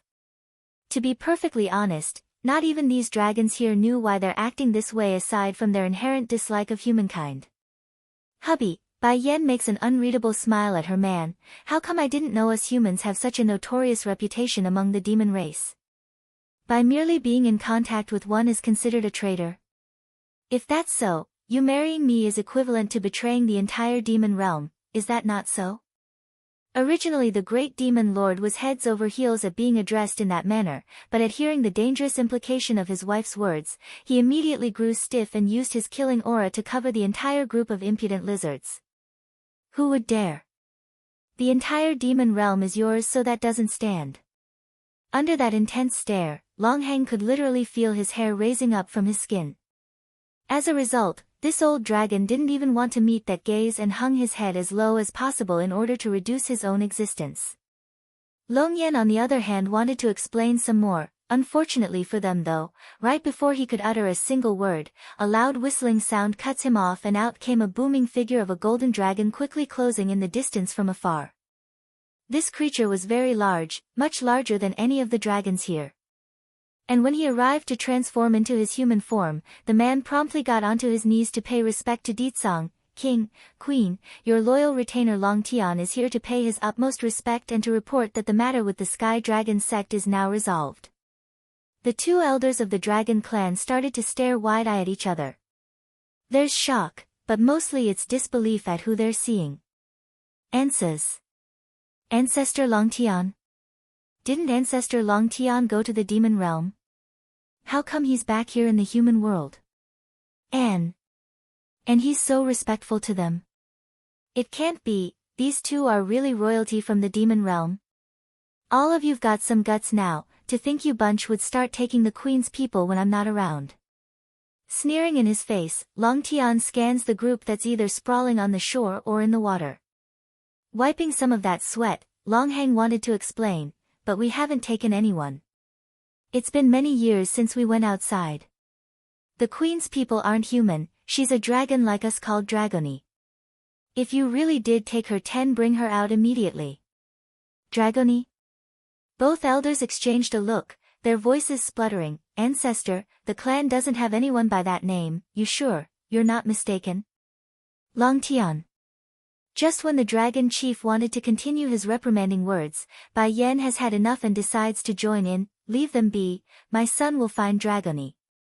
When Xing Yi's injury is healed and the kids back here with us, I will personally go over the accounts with these dragons.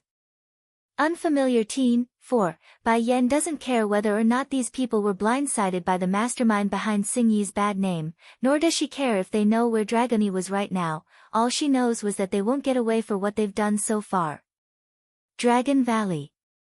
Right at this time a small little head was sneakily scurrying about behind the rocks, only by seeing there's no other people around did he wave at the girl behind himself to come over. Die, hurry and keep up with me. Giving a clever nod in response, the little lady hurries to skimp over while keeping a tense awareness of her surroundings. But Prince, puckering her lips, Long Dai appears troubled by their behavior. Didn't the queen mention that you're able to make all demons surrender under your bloodline? Why do we have to hide like this? Stupid. The little steam bun shoots an exasperated stare at the girl. Dragoni is in their hands. What if they use her to threaten me before I can save her? First we must rescue her, only then can I feel at ease. Bloodline pressuring could most certainly halt the actions of other demons, but that method would never be able to make the other side willingly submit. In that case, his best choice would be to secure the hostage before letting loose. Careful. Suddenly, the sound of footsteps could be heard coming from the side, causing the little steam bun to grub onto the girl's shoulder and drag her back behind the rocks. This time Miss Longyu has done a great achievement, to think she would be able to locate the first elder's long-lost granddaughter. Ever since the elder's son and daughter-in-law passed away, the child's been the elder's only concern. One of the two ladies coming over says, totally unaware of the fact that there's two snooping kids right around the corner. I know, right? If I remember correctly, the granddaughter is called Long Dai Dai. Because of her, Miss Longyu is now back in favor after almost losing it entirely before the elder's presence. Long Dai Dai. Bai Xiaqin became stunned by the name. Pausing to think it through, the boy blankly turns to the little lady beside himself. Likewise, the girl herself was also in a stunned state. But I am Long Dai Dai, how come the dragon clan also have a Long Dai Dai? Musing over what to say next, do you know why those people wanted to find you in the first place? I don't know, she shakes her head like a rocking drum. It was Sister Dragoni who saved me, then she gotten taken away by those bad people. This news immediately caused the little steam bun to light up in the eyes. I understand then. Dai Dai, can you do me a favor? Having said that, Bai Xiaqin then whispered something into the girl's ear. Nodding hard in return, Long Dai Dai immediately stood up from behind the rock and chased after the two ladies who's now walked past them. Right away, the girl pretends to have accidentally crashed into one of the females. Ah, the maid in pink swings around angrily after being attacked.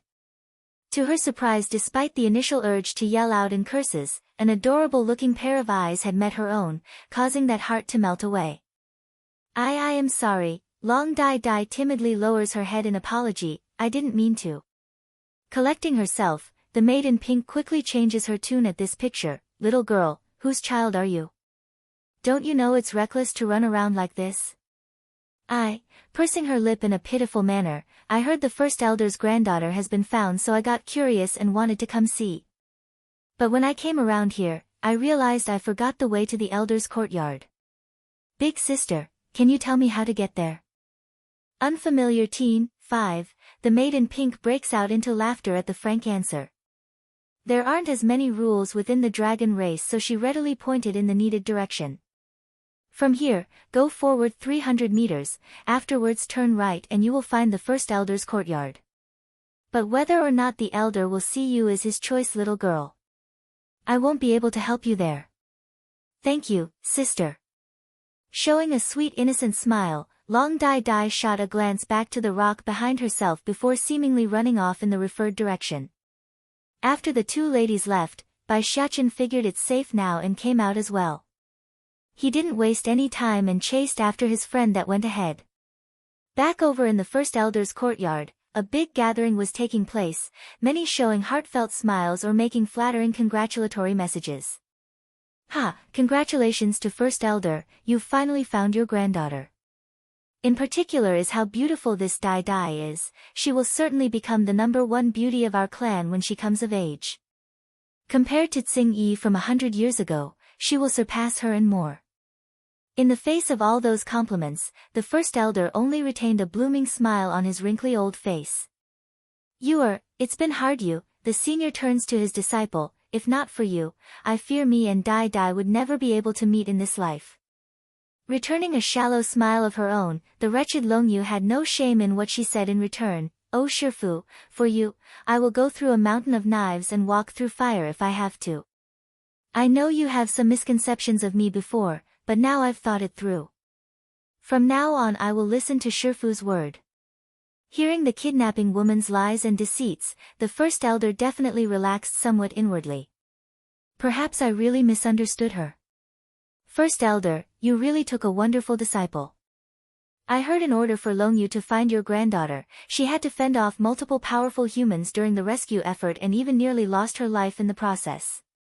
Where would one find another wonderful apprentice like so? Of course, these flattering words and stories were spread by Longyu herself, there's not an ounce of truth in them.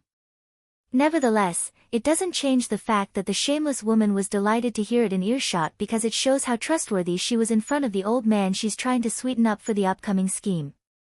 Compared with the lively scene out here though, Dragoni on the other hand didn't show herself and kept to her room after meeting the first elder.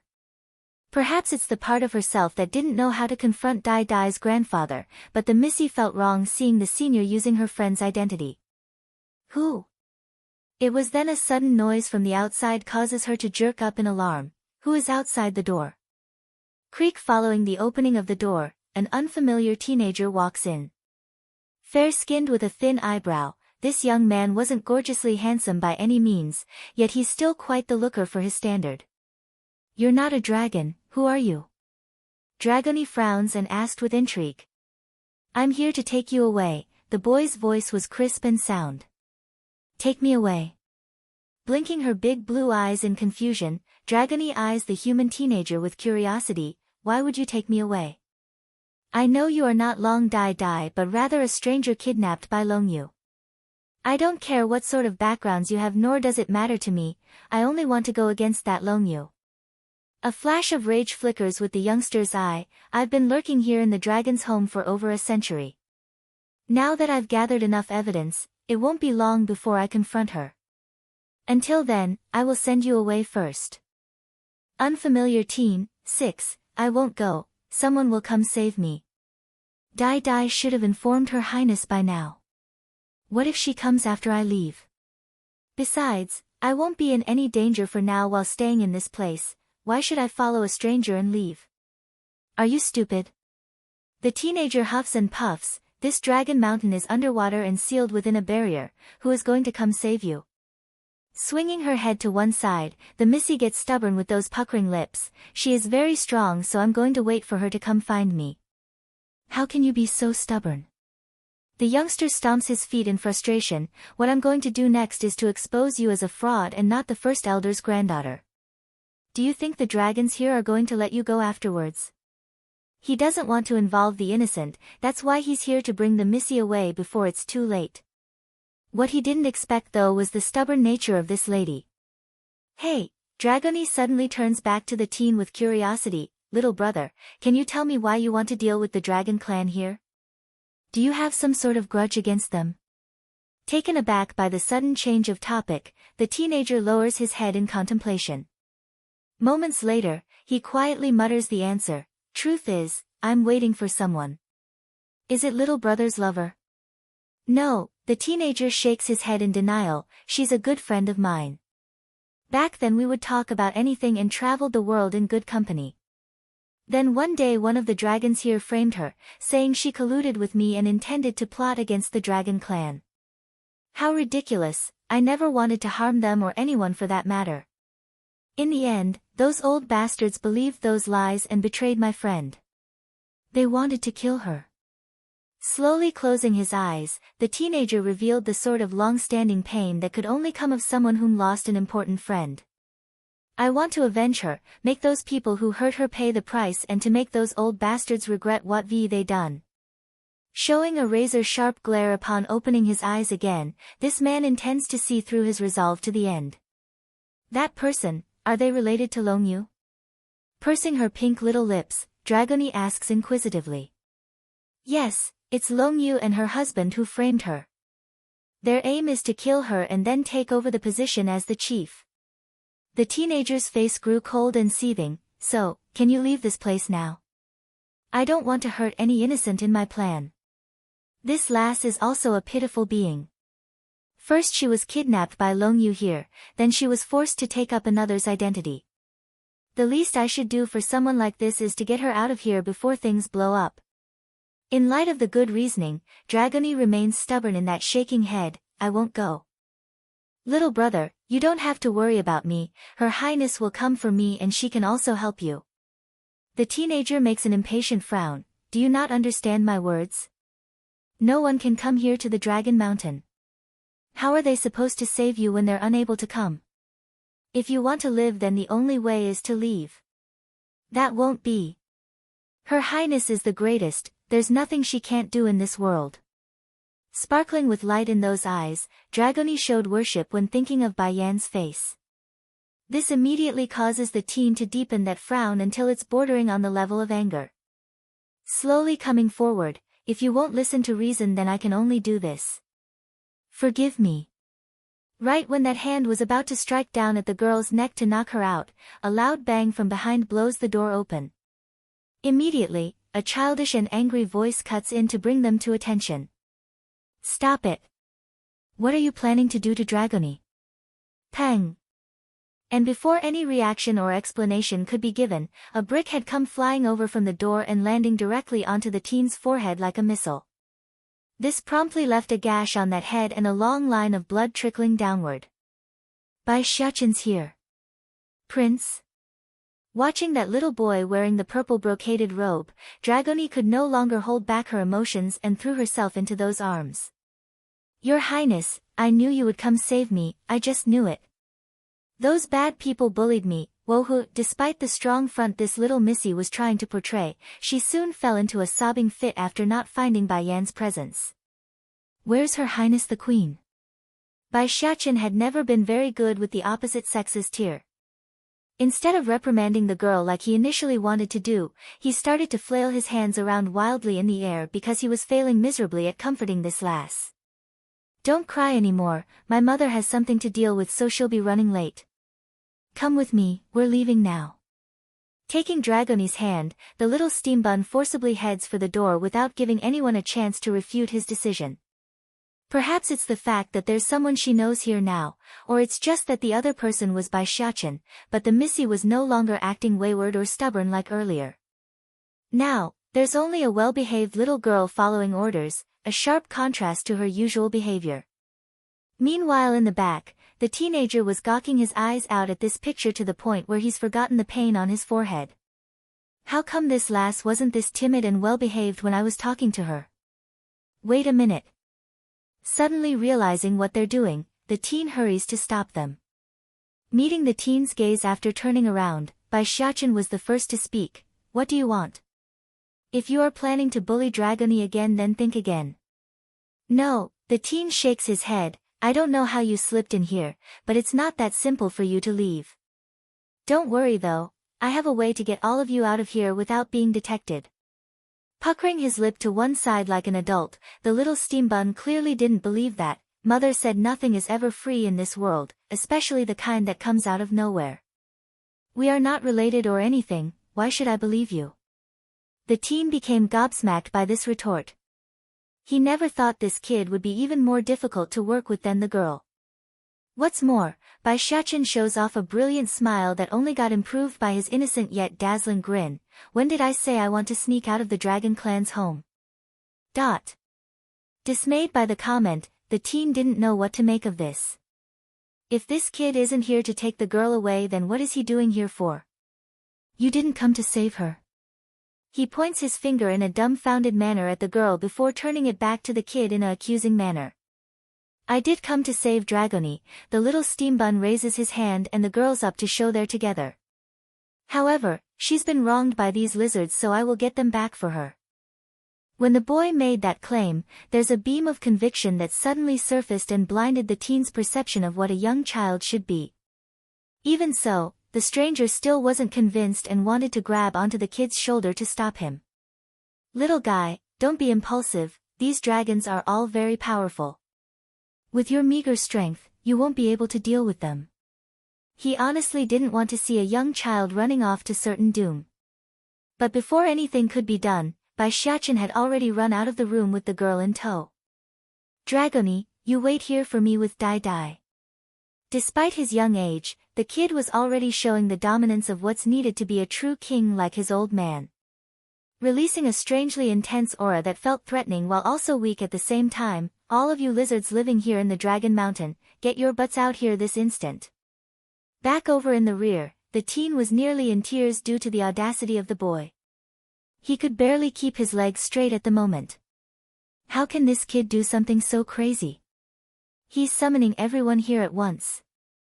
The essence blood of the ancient dragon, 1, at this moment inside the courtyard, the first elder was currently combing through that beard with his hand as he scanned the guests in front of himself. This time it really is thanks to you, but if you want to let your husband Xiang Luo become the chief. I'm afraid that won't do. I must wait for Tsing Yi to come back. I must hear her explanation in person. Back then when Sing Yi was being called out as a traitor, he himself had been in closed-door training. Therefore, by the time he came out and realized what's happened, it's too late to change anything. But that doesn't mean he's willing to believe everything the others has to say about the woman. He's the first elder and he has a duty to listen to the whole story, regardless of what others thought. Until then the position as chief will stay empty. Despite the inner anger swelling up like a volcano, Long Yu kept her smile intact aside from growing slightly stiff in the face. Shifu, I understand. It's good that you understand. The first elder sighs in relief. For this disciple of his, he still holds some hope and many feelings. As such, he couldn't just allow her to take the wrong path without so much as trying to correct her. Suddenly, a childish and dominating voice echoes through the air, pulling all of these guests to attention. All of you lizards living here in the Dragon Mountain, get your butts out here this instant.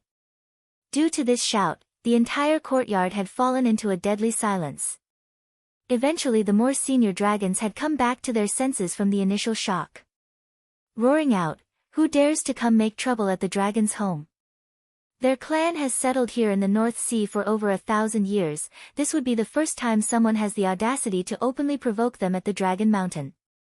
No wait, why do I feel like this voice is coming out from Miss Dai Dai's room?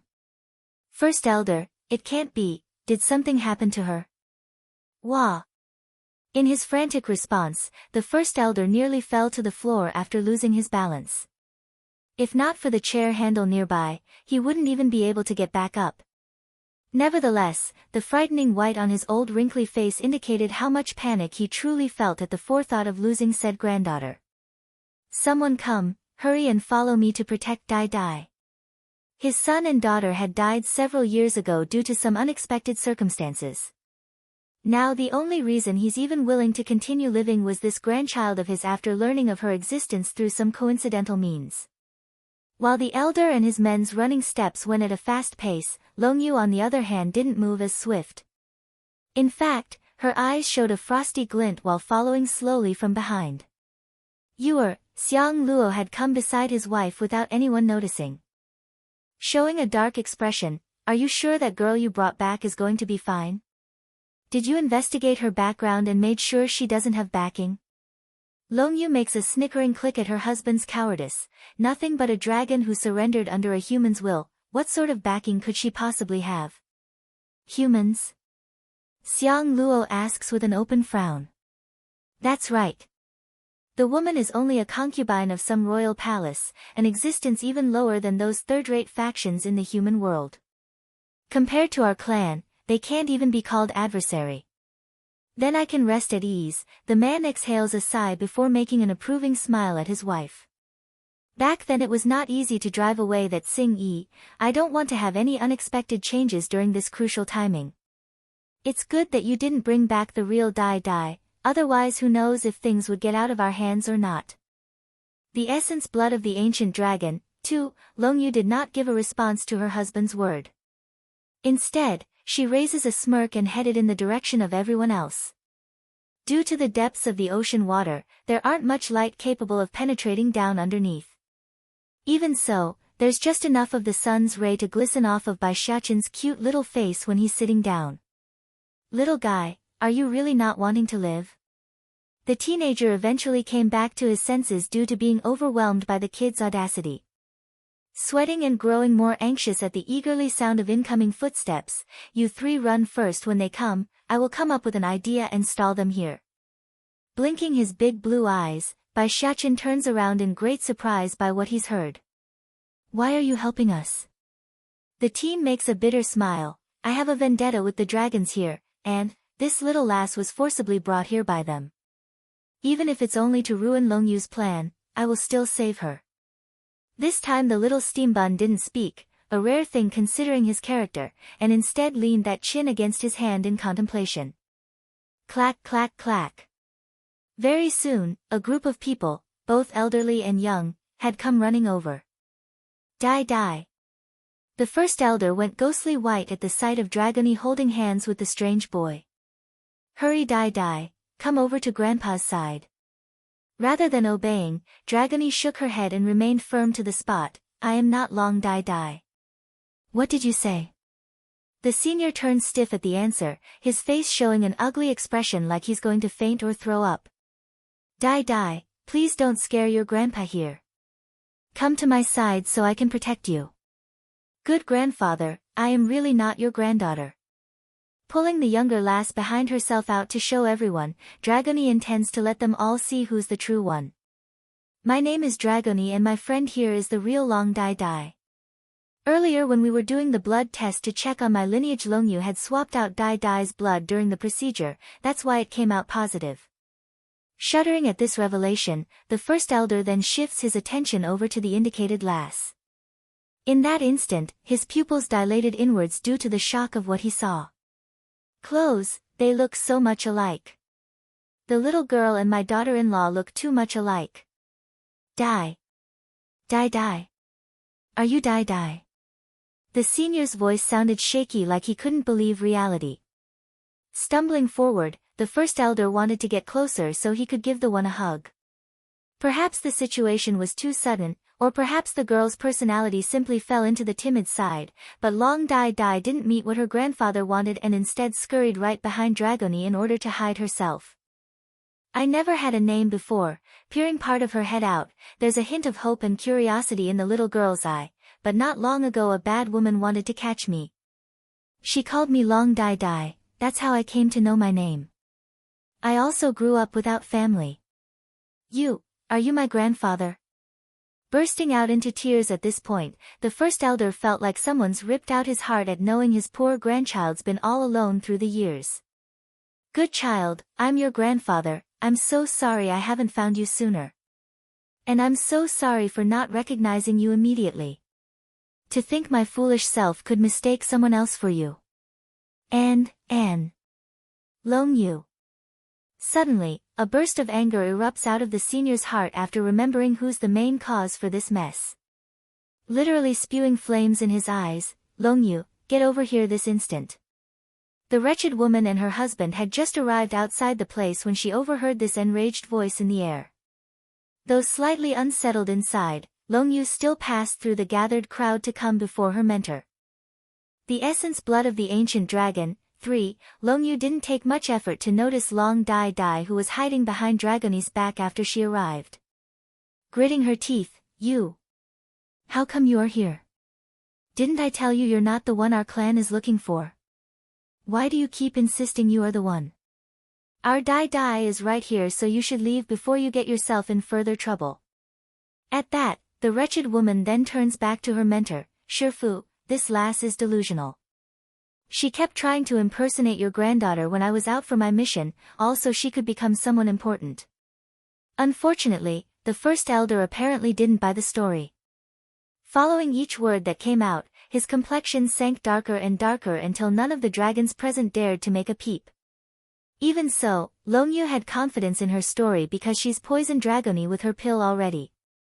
In this woman's mindset, there's none who wouldn't be afraid of death. Yet in spite of all these beneficial conditions, Dragony didn't care when she was given the eye signal to back up the lies. Prince, that evil woman is glaring at me. Moving behind the little steambun's side, the Missy's action told everyone the truth. Don't be afraid, rubbing the girl's hair like he's the big adult, I'll help you glare back at her later. Although Dragony is a little slow sometimes, but no one can scold her aside from me. Longyu was flabbergasted by this. How can this little wench act stupid at a time like this? Shifu, wanting to defend herself some more, what came next completely stunned the woman. It's a slap and it went straight for her face, causing a red swollen bruise to come out in the aftermath. Widening her eyes in disbelief, Longyu turns to face the exasperated senior with her sobbing face. Shifu, please listen to me, I really did bring back your granddaughter. This one really is a fake. Ho ho. The first elder sniggers ironically at her, even this girl herself is denying it, do you still want to keep insisting on that claim? This time Longyu was truly lost on what to say. She actually openly denied her identity? Is she asking to die or something? Dai Dai, don't you be afraid, the first elder looks at his real granddaughter with the kindest face ever instead of the infuriated one he showed his student. Tell grandfather here what happened. But rather than responding to that, Long Dai Dai consciously looks up to Dragoni instead for help. Dai Dai doesn't know what's happening, so I will explain. Bringing her head out from Bai Xiaqin's back, the Missy takes the stage. This evil woman and her gang of thugs came to make trouble for Dai Dai a while back. I thought they wanted to kill her, so I helped her escape. In the end I was captured by them. Afterwards she asked me to impersonate Dai Dai. I refused, so she used Dai Dai's safety to threaten me, saying she will kill her, and then fed me some sort of poison as precaution. Poison? A flaring anger erupts out of the little steambun's face at the news. Dragoni, this evil woman forced you to take a poison? Donning a brilliant smile at the added attention, I'm not afraid, Prince. Her Highness the Queen will surely come save me and cure the poison. She promised to stay here out of care for Dai Dai. As for the poison, this Missy didn't worry one bit. The essence blood of the ancient dragon, 4, and, ignoring Long Yu's ugly expression, Dragoni bares her 2 tiny fangs. That bad woman had me impersonate Dai Dai because she wanted me to find that whatever seal so her husband can become the next chief head. Also, she had more than once scolded this old grandfather here, calling him an old bastard that only knows how to help outsiders instead of his loved ones. One hand pointing at the woman, the other holding his heart, the first elder trembled profusely. You. This traitorous thing. Traitor. Based on that gasping and huffing for air motion, the old elder clearly didn't take this well. All pale by now, Long Yu bites her lower lip like she's been wronged. Shifu, this is all a hoax, I've been framed. I know now, this girl deliberately came and told me she's Long Dai Dai, the purpose is to frame me. Shifu, you know me better than anyone, I would never do something like this. At the end of the day not even this wretched woman could remain unfazed while being cornered. In her haste, she began to bang her head against the floor in a kowtowing gesture. As for her own husband whom she's been trying so hard to support, that bastard Xiang Luo just stood on the sidelines as if nothing was happening. 1 bang against the floor. 2 bang against the floor. 3 bang against the floor. Eventually that forehead had become a purple bruise with no pity from anyone. Towards this level of indifference, Long Yu revealed a ray of pain on her face. Shifu, are you really going to believe these outsiders than your own disciple? Dai Dai isn't an outsider, he snaps at that inappropriate comment. Taking in a deep breath, the first elder's complexion finally returns to normal. She is my only family. Only family? Closing her eyes, a look of immense pain grips the wretched woman who's still refusing to give up. Laughing out, if she's your family then what am I? What am I to you? This time she didn't get to wait for the senior's reply, instead another voice from the front had answered it for her. You're the murderer who killed his son and daughter-in-law. Now everyone's attention had shifted to the teen leaning against the doorframe. What did you just say? The first elder shoots a death glare over to the teen, his voice radiating murderous intent. Repeat what you just said to me. Long Yu recognizes this person after seeing that face and knew this might spell the end of herself. Showing extreme panic, she yells out to stop further discussion. You shut up. You're the one who colluded with Tsing Yi back then and now you want to murder our clan by spelling out lies and deceit. Don't think for a second anyone here will listen to you. What point is there in wasting more words on such people? The husband Xiang Luo beams out a frosty glint. Just kill him and it will be fine. Perhaps it's the human's confident attitude, but this cold heartless man didn't feel good at what's to come. There's an ominous sensation quickly budding within his heart, causing that face to go all gloomy and dark. Bai Xiaqin on the other hand had a different reaction after hearing who this teen was. There's shock and disbelief. This guy, he's the human teenager Tsing Yi mentioned before. No wonder he hates Long Yu and the dragon clan here so much, he's her acquaintance. Ha ha ha, the teen didn't notice the strange expression coming off of the steambun's face and continued with his speech. Whether or not I'm spouting nonsense is not important. Once I show the evidence then everything will be cleared. Shut up. Turning her shame to bitter anger, Long Yu has had it and wanted to attack. Unfortunately for her though, the first elder got in her way before that could take place. The essence blood of the ancient dragon. 5. I want to see what sort of evidence he can produce. Until then, no one can touch him. After that order, the rest who were foolishly wanting to attack were stopped in their tracks, their eyes angry and fuming. At first they didn't recognize the teenager that they've been ignoring until now, but after hearing Long Yu's outcry they most certainly do now. They haven't forgotten about the reason why Tsing Yi betrayed them, and it was all caused by this person who seduced the proud woman. This was especially true for the younger male generation here because the woman was considered the most beautiful among their age group and was highly sought after. That year, the young man's gaze fell upon the elder's shaky appearance. Your son Long Shi and his wife stumbled upon a ruin. Through their investigation and deciphering of the hieroglyphs left behind on the walls, they realized there's a drop of essence blood hidden there from an ancient dragon. Whoever possesses it will rule the dragons, that's the prophecy described by the ruins. Afterwards, maybe it was coincidence or pre-planned, but Long Yu too had somehow managed to learn of this matter and proposed to accompany the couple with her own husband Xiang Luo. The young man's face hung a ridiculing look when he turned to face the woman in question. Sure enough, there's fire spewing out of Long Yu's face. It's a pity, but Long Shi trusted this traitorous woman too much. In the end, not only did your son and his wife lose their lives at the hand of this backstabber, the essence blood had also fallen into their hands as a result. You're talking nonsense. Baring her teeth in utter rage, do you have any proof that I killed him? The teen sneered in return. Long Shi is a very talented and powerful member of the dragon clan, second only to Tsing Yi. Do you think he wouldn't leave behind a precautionary measure when he realized you betrayed them? It took me years though, but I finally managed to find out where the four of you went back then, and guess what? I found a wisp of his soul inside the ruins. That story instantly causes Long Yu to gawk in horror at the hated teen. No, impossible.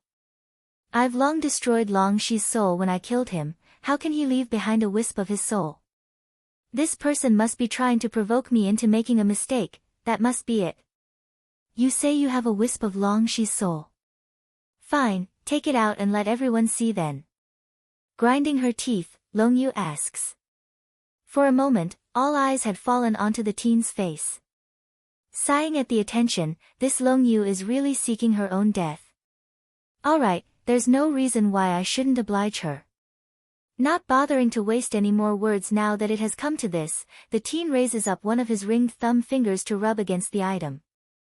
In no time at all, a transparent entity emerges from within. This was a handsome-looking man that held strong similarities to Long Dai Dai, which immediately causes the first elder to shake with sorrowful sadness at the sight. Son. There's immense emotion mixed into that word, and it also showed the infinite pain of a father that has lost their son. Others were also stunned by this scene. The reason being that the one floating before their eyes was exactly like the teen explained, the second most talented member of their clan who passed away several years ago, Long Shi. Sheer, my son. The old grandfather wanted to reach out to touch his precious son.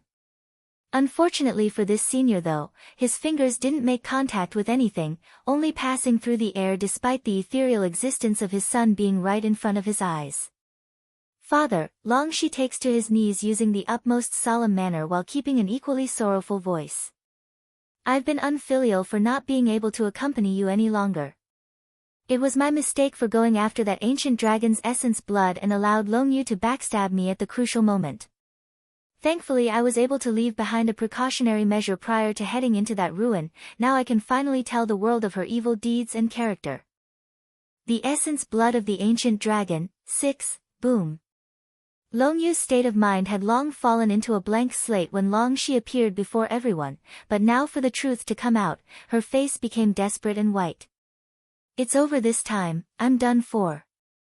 Shifu, snapping out in frustrated coldness, we can't believe what he says. Just because he says he's Long Shi doesn't mean anything. I say he's Tsing Yi's scheme of destroying our unity, how about that? Shut up. Red in the eye, the first elder radiated intense killing intent. You think I can't recognize my own son? How dare you and your husband harm my son, unforgivable.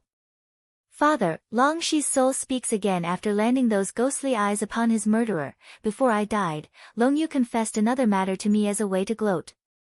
The reason why Dai Dai disappeared was because of her.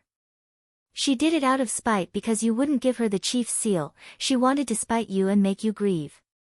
For a simple reason like that, this wretched woman would throw a newborn baby into the mountains.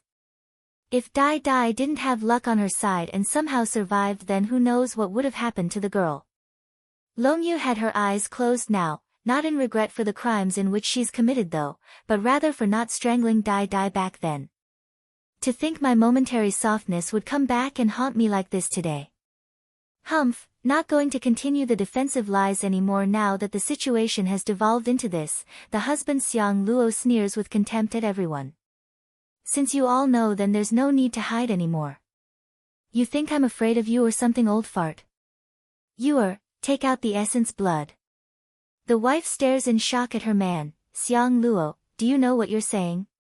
Unbeknownst to the rest of the dragons and peoples here, there's a major flaw in the essence blood this couple had in their possession.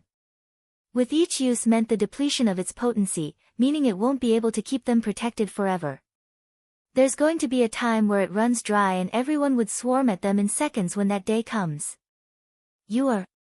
Seeing his wife's inaction, the man frowns. You don't need to show mercy to these people after the way they're treating you. If you don't bring out the essence blood, then it will mean our death. Biting her lower lip, Shifu, it's you who are non-benevolent first, so don't blame me for the injustice.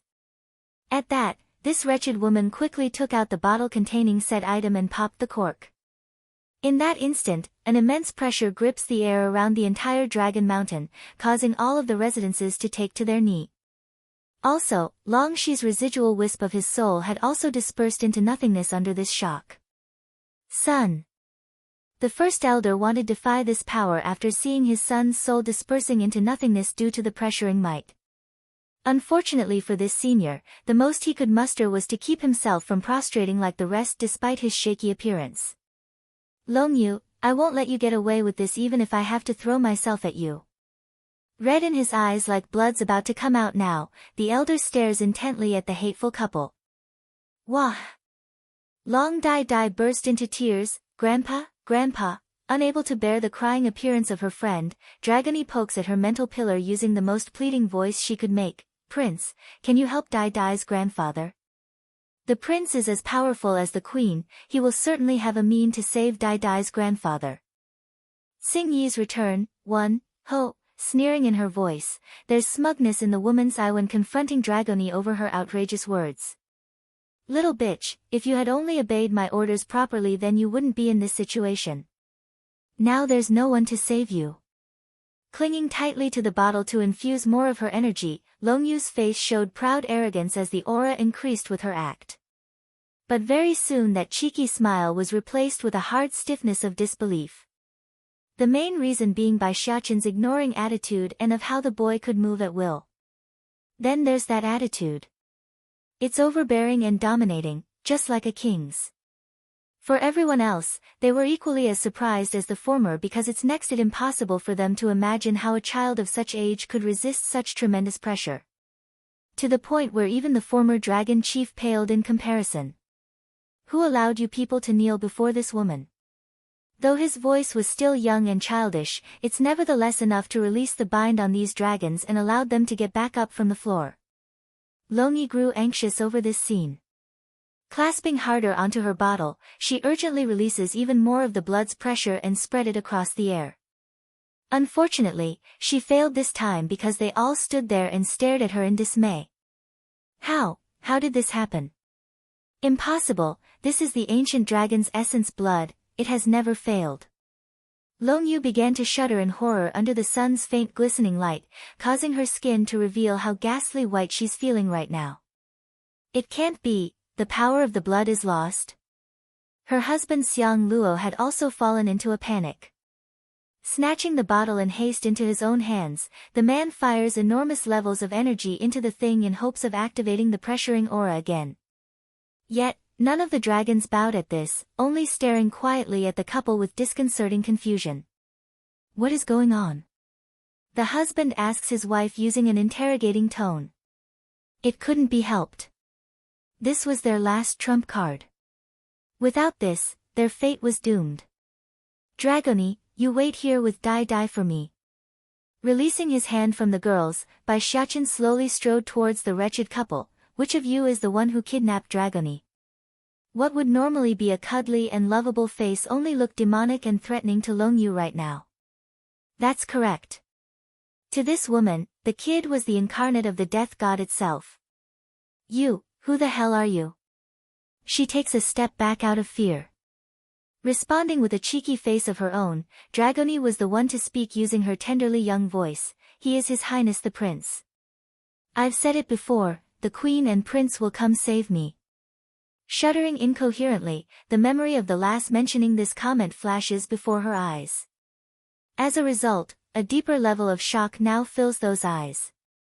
Xing Yi's return, too, isn't that queen nothing more than a consort of some kingdom? How can a human king's love toy give birth to such child? Long Yu, the first elder, finally regained his senses, and now the look in his eyes were quite complicated. There's hate, anger, disappointment, and even pain in the heart. Now, what else do you have to say? Tightly clenching her fist, the wretched woman somehow grew vicious in the mindset and turned that anger onto someone that's not even present. Even if I break a leg this time, I will still drag that Xing Yi down with me into the water. What more, if not for that woman, then my Xiang Luo would have become the chief already. Shifu, I know I've done something wrong, but, Long Yu hangs her head low while clenched that fist like she's the victim. These things were all ordered by Xing Yi. It was her who had me do all these terrible things. What nonsense are you talking about? The first elder became outraged at the continued denial. You still dare to pass the blame onto Xing Yi when things have come this far? Biting her lip, yes, it is Xing Yi. She lured me out of the Dragon Mountain after we drove her off. That's when she poisoned me. Plop. Kneeling down immediately, her voice grew sobbing. Everything I said is true, Shifu. I have no way to resist Xing Yi's poison. Making my husband the chief. That too is ordered by her. She made me do that as well, including the part of killing Long Shi. Sneaking a hidden upward at the old man, she inexplicably revealed a smirk that she immediately hid away the next second. Xing Yi's a scheming person. She knows you trust her immensely. By killing Long Shi and then forcing me to make my husband the chief, everything would fall into place, a perfect setup for when she returns to take over the position. Leaking tears like a waterfall, Long Yu's false sincerity had an effect and left some of the clan members swaying to believe that story. In comparison to a human, they would much rather believe in their own kin and detest someone who's assumed to have betrayed their clan. I'll tear your mouth off if you keep spouting nonsense. In his desperation, the teen wanted to attack to stop that foul mouth from dirtying his friend. However, before he could take action, a small little hand had reached over to grab at his sleeve to stop him. You let me go. The teenager glares in exasperation. Xing Yi is such a nice woman, why do these people keep trying to frame her? She clearly did nothing, yet someone would always throw dirty water at her. You shut up. Puffing up his cheek, Bai Xiaqin forcibly drags the teen behind himself and locks onto the foe. Since you say your orders are the result of Xing Yi's scheme, how about you call her here to compare the story then? Compare?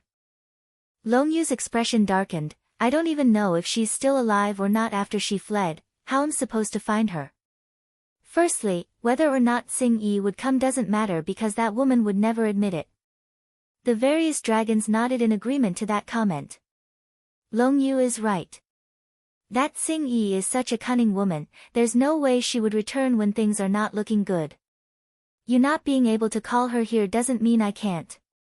Out of everyone's expectation, Bai Xiaqin throws out this grenade in front of the crowd using the most innocent and naive face ever. Yet, to their eyes, that face only looked sinister and dark like the devil itself. Xing Yi's return. 3. What did you say? The unease intensifies within Long Yu's heart.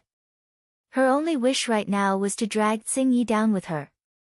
This way she could still have an opportunity to get even in the afterlife, since she knows escaping unscathed was next to impossible now. But based on that sentence, it's almost like this little guy knew her or something. Mother! Suddenly the kid cries from out of the blue and ran towards a certain direction. Mother? Their gazes followed the kid's movement and eventually fell upon a woman. Mother, I found Dragony on my own, did I do good? Donning the biggest grin, the kid looks up with his arms wrapped tightly around the woman's waist. Unable to bear this adorable picture, Bai Yan swiftly pulls her son in for a peck on the cheek. Xiaqin is mother's best child, so of course you did well. Then compared with baddie father, am I mother's favorite?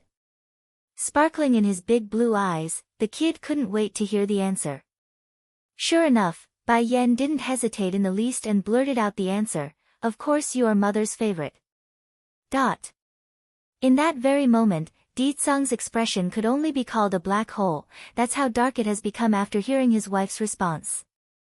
Moving over to pick the brat out of his mother's arm, the man readily tosses the boy down to the ground in order to possessively pull the woman into a tight embrace. This is my wife. If you want to be someone's favorite, then go find your own wifey.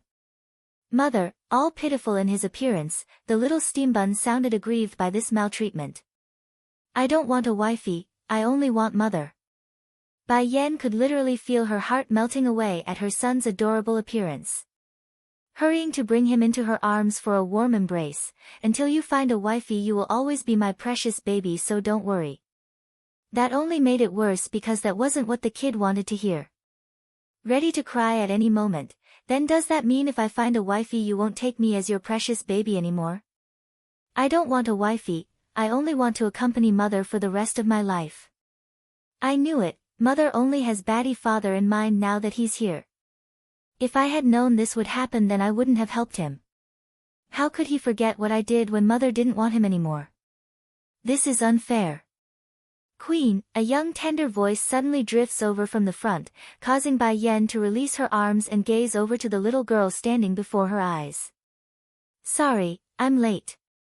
Pulling Dragony in as well, she lets that tearing face rest firmly against her chest to act as a comfort zone. No matter how much this young lass has lived in life since her hatching from the egg, the girl only recently opened up her mind to the world. Therefore, in terms of mentality, Dragony could only be considered a child at heart. Whatever courage she had to endure the days away from everyone has been spent, and it's time for the pent-up emotions to be released. This was especially true while being in front of Bai Yan, Dragony's only real family.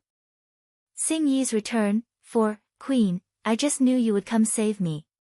Leaving that warming chest, Dragony speaks out in a sobbing tone, that evil woman force-fed me a poison in order to make me help her, I'm scared. I don't know anyone here. Bai Yan's expression abruptly changed for the worse at this sudden news. Hurrying to test the little missy's pulse, her tense heart eventually subsides after seeing it's nothing serious. It's okay, that poison is nothing special. Take this detox Dan pill, it will remove the toxin within your body as soon as you eat it. Long Yu's face went ice hard there. A simple detox Dan pill is enough to remove the poison. Didn't that human say it's uncurable when I bought it off of him? But this was no time for this wretched woman to dwell on such small matters, because the following second her eyes had fallen onto the new arrival. Gawking her eyeballs out, You. How is it possible? Why is Xing Yi here? How dare this woman return to the Dragon Clan? Xing Yi. The teen was the first to cry out in astonishment, his face showing excitement and disbelief. Xing Yi's not dead. She's alive. This is great, she's really alive. Failing to wipe away the tears from his eyes and cheek, the teen eventually gave up and allowed the emotions to run forward like rapids through a river.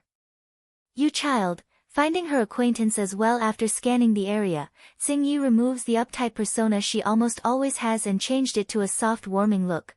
You're already so old and still crying like a child. But then again, your appearance hasn't changed in the least after all these years. Yuh. Sobbing, the teen rushed over to the woman whom he's been missing dearly until even his cries had turned into an incoherent laugh. Teacher Xing Yi, I'm so happy you're alive, I'm so happy. I never thought I would be able to meet you again in my lifetime.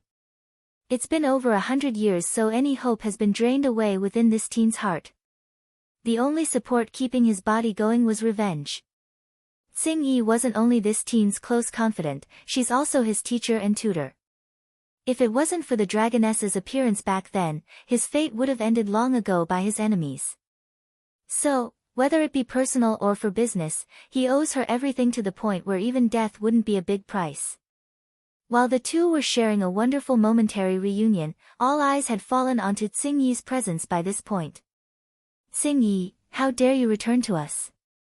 Did you not do enough already back then by betraying the clan? We can leave your life intact out of consideration for the late chief's sake, but you will still have to pay the price for your mistake. Emotional anger has clearly washed away the fear instilled onto them by the kid already because their voices were sharp and stinging. A total disregard for Bai Xiaqin's might and threat. For the dragoness herself, this was akin to a second slap across the face. Though she may have already heard these words once back then when they drove her off, but it's still painful for it to be said a second time. Suddenly, a hand lands onto her shoulder in a reassuring manner. Turning stiff, she swings her head around to find that wondrous woman behind herself.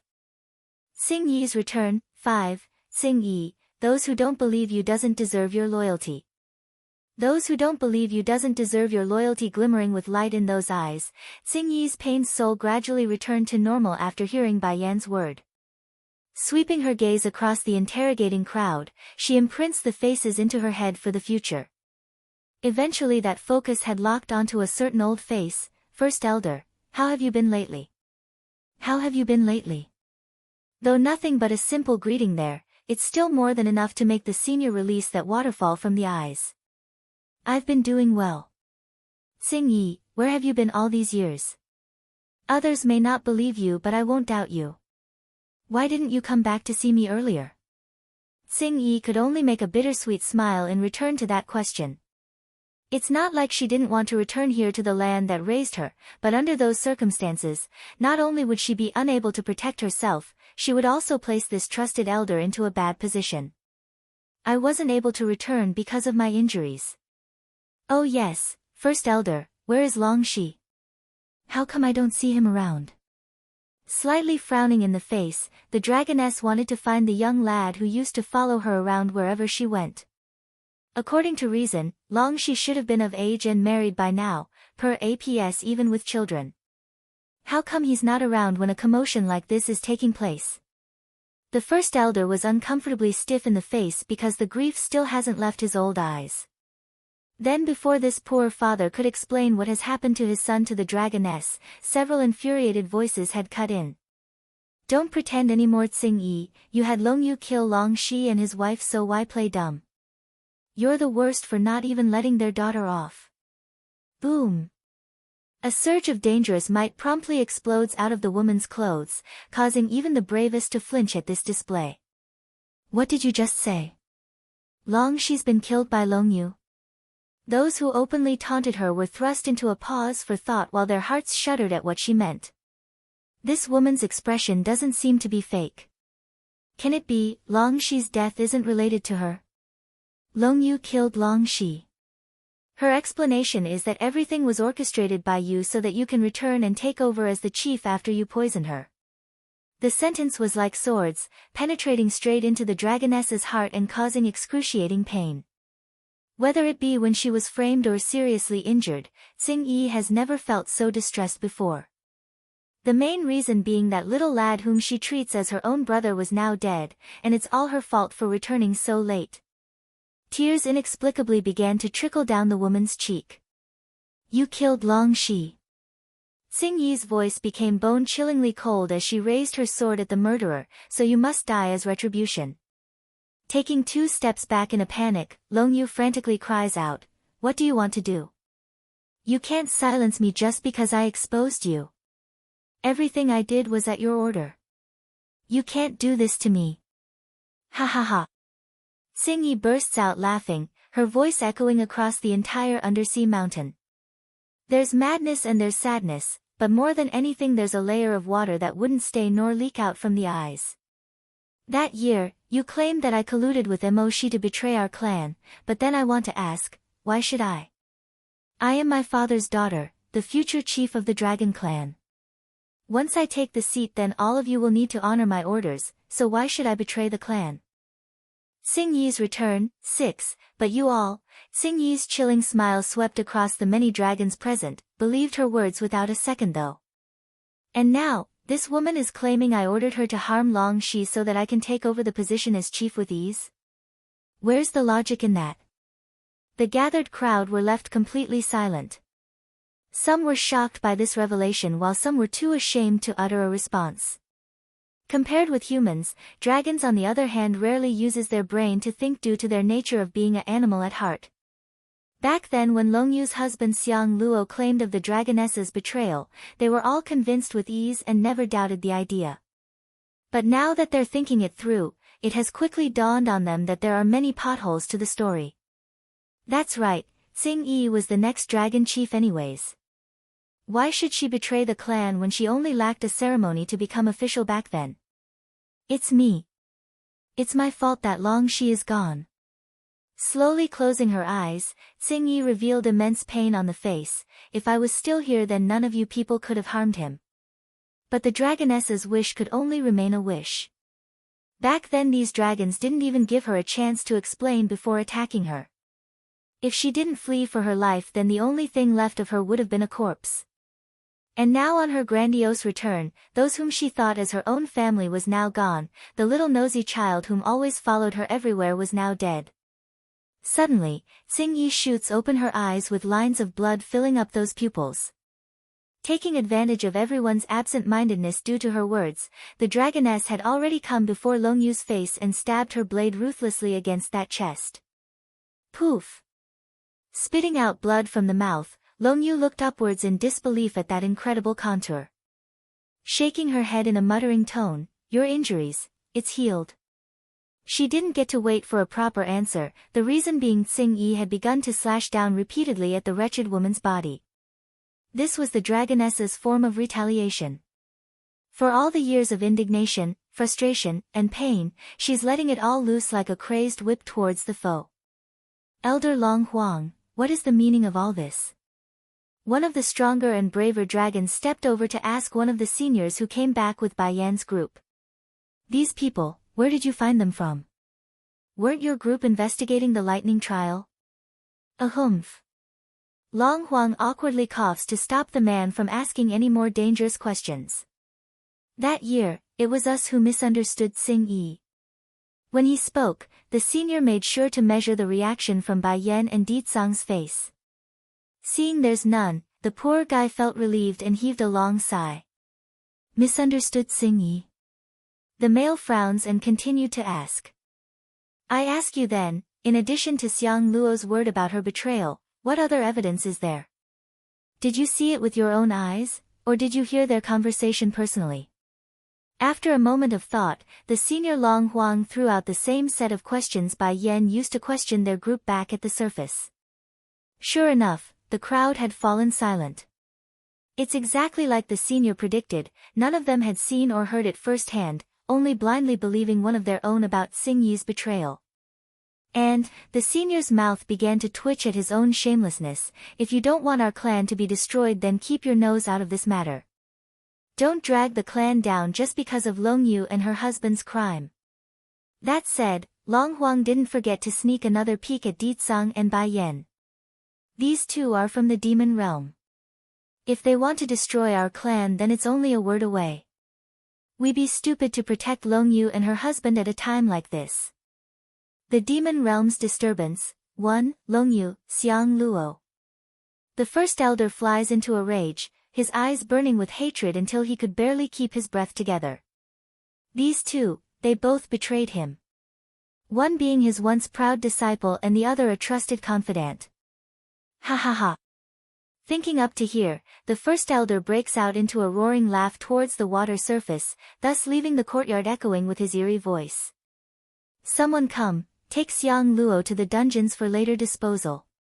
Clutching onto his chest, the senior almost couldn't breathe. Seeing this, the granddaughter Long Dai Dai did any filial child would do and came over to soothe that heaving body with her small little hands. Based on her eyes, it's obvious she's full of worry for this old man. Dai Dai, turning soft at the concern he's getting, Grandpa here is fine, you don't have to worry about me. Thankfully I am able to figure out the murderer of your parents and got you back before anything happens. So what else do I have to regret? Suddenly, the bluishly light-colored water above their heads had turned dark, causing them to look up at the reasoning. To everyone's surprise, the shadow was caused by countless creatures circling around and leaving their presence known. Arching her brow at this sight, Bai Yan was the first to react. Ditsang, are these the demon beasts you brought along to the Misty Fairy House? No, they're not. Showing a heavy expression, the man grew all serious. Something must have happened in the demon realm. Prior to my departure I left behind a talisman, so there shouldn't be any reason for them to seek me out. For so many demon beasts to appear, there can only be one plausible reason, and that is something majorly wrong must have happened. First Elder, what's going on? Many of the dragons here started to panic as a result of this strange anomaly. They know, if those demon beasts above the water swoops down and attack, then they would be doomed. Showing dismay as well like everyone else, the elder appeared worried. I also don't know what's happening either. We have kept to ourselves for so many years that it's next to impossible to know what's happening in the outside world. What's more, where did this many powerful demons come from? There shouldn't be this many powerful ones out in the human world to begin with. Then before anyone could go investigate the matter, something unimaginable occurred. The water had split apart to create a pathway. This was by no means an easy feat. By combining the efforts of every bird in the vicinity, the gusting wind had become so strong that the water was now being repelled to the side like a tunneling wall and created a path for the one leading the pack. It's a golden dragon and it's radiating a dazzling light like the sun itself. In the following roar created by this magnificent creature, even the great barrier surrounding the dragon mountain was shattered into 1,000 pieces. Ha ha ha. Xiang Luo breaks out into an exaggerated laugh. Don't you all get it yet? Xing Yi betrayed us and this is the army she brought along to destroy our clan. Why do you think disaster is striking at us as soon as this group of humans came to our home? Ha ha ha. The demon realm's disturbance, too, the faces of the dragons were extremely ugly. Whatever doubt and suspicion they had of Xiang Luo was now reversed and shifted towards Xing Yi instead.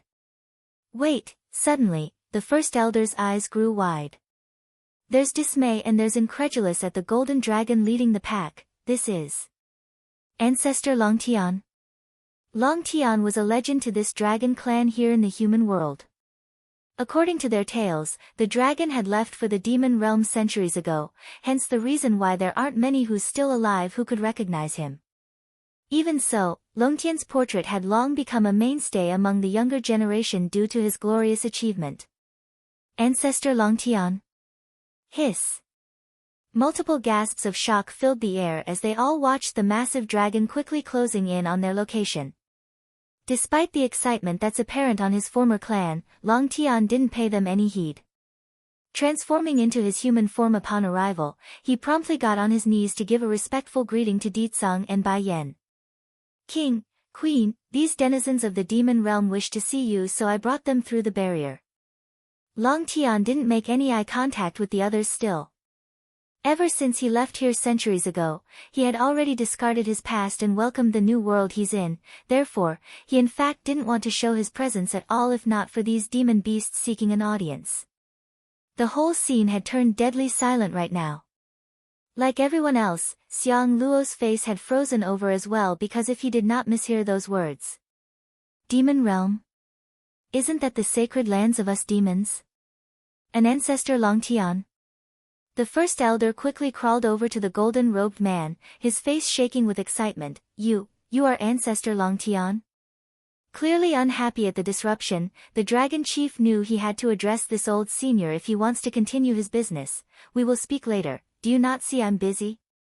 That's the equivalent of admitting his identity, and the sensational news promptly causes the dragons here to break out into admiration and respect. To them, Longtian was no different than a god. As for the dragon chief himself, he's very bothered by this reaction because his liege was standing right before his very eyes. If they continued to act this way, it would be no different from an insult to Ditsang. Meanwhile, at the same time, all of the demon beasts that arrived had taken to the ground in a prostrating position, causing the entire dragon mountain to be filled to the brim with members of the other races. Your loyal followers pay respect to the queen, king, and the prince. The voices of the beasts rang across the mountain in a long-lasting ring. What happened? Deep in his voice, Deetsang's aura grew dominant and overbearing. King, something has happened in the demon realm.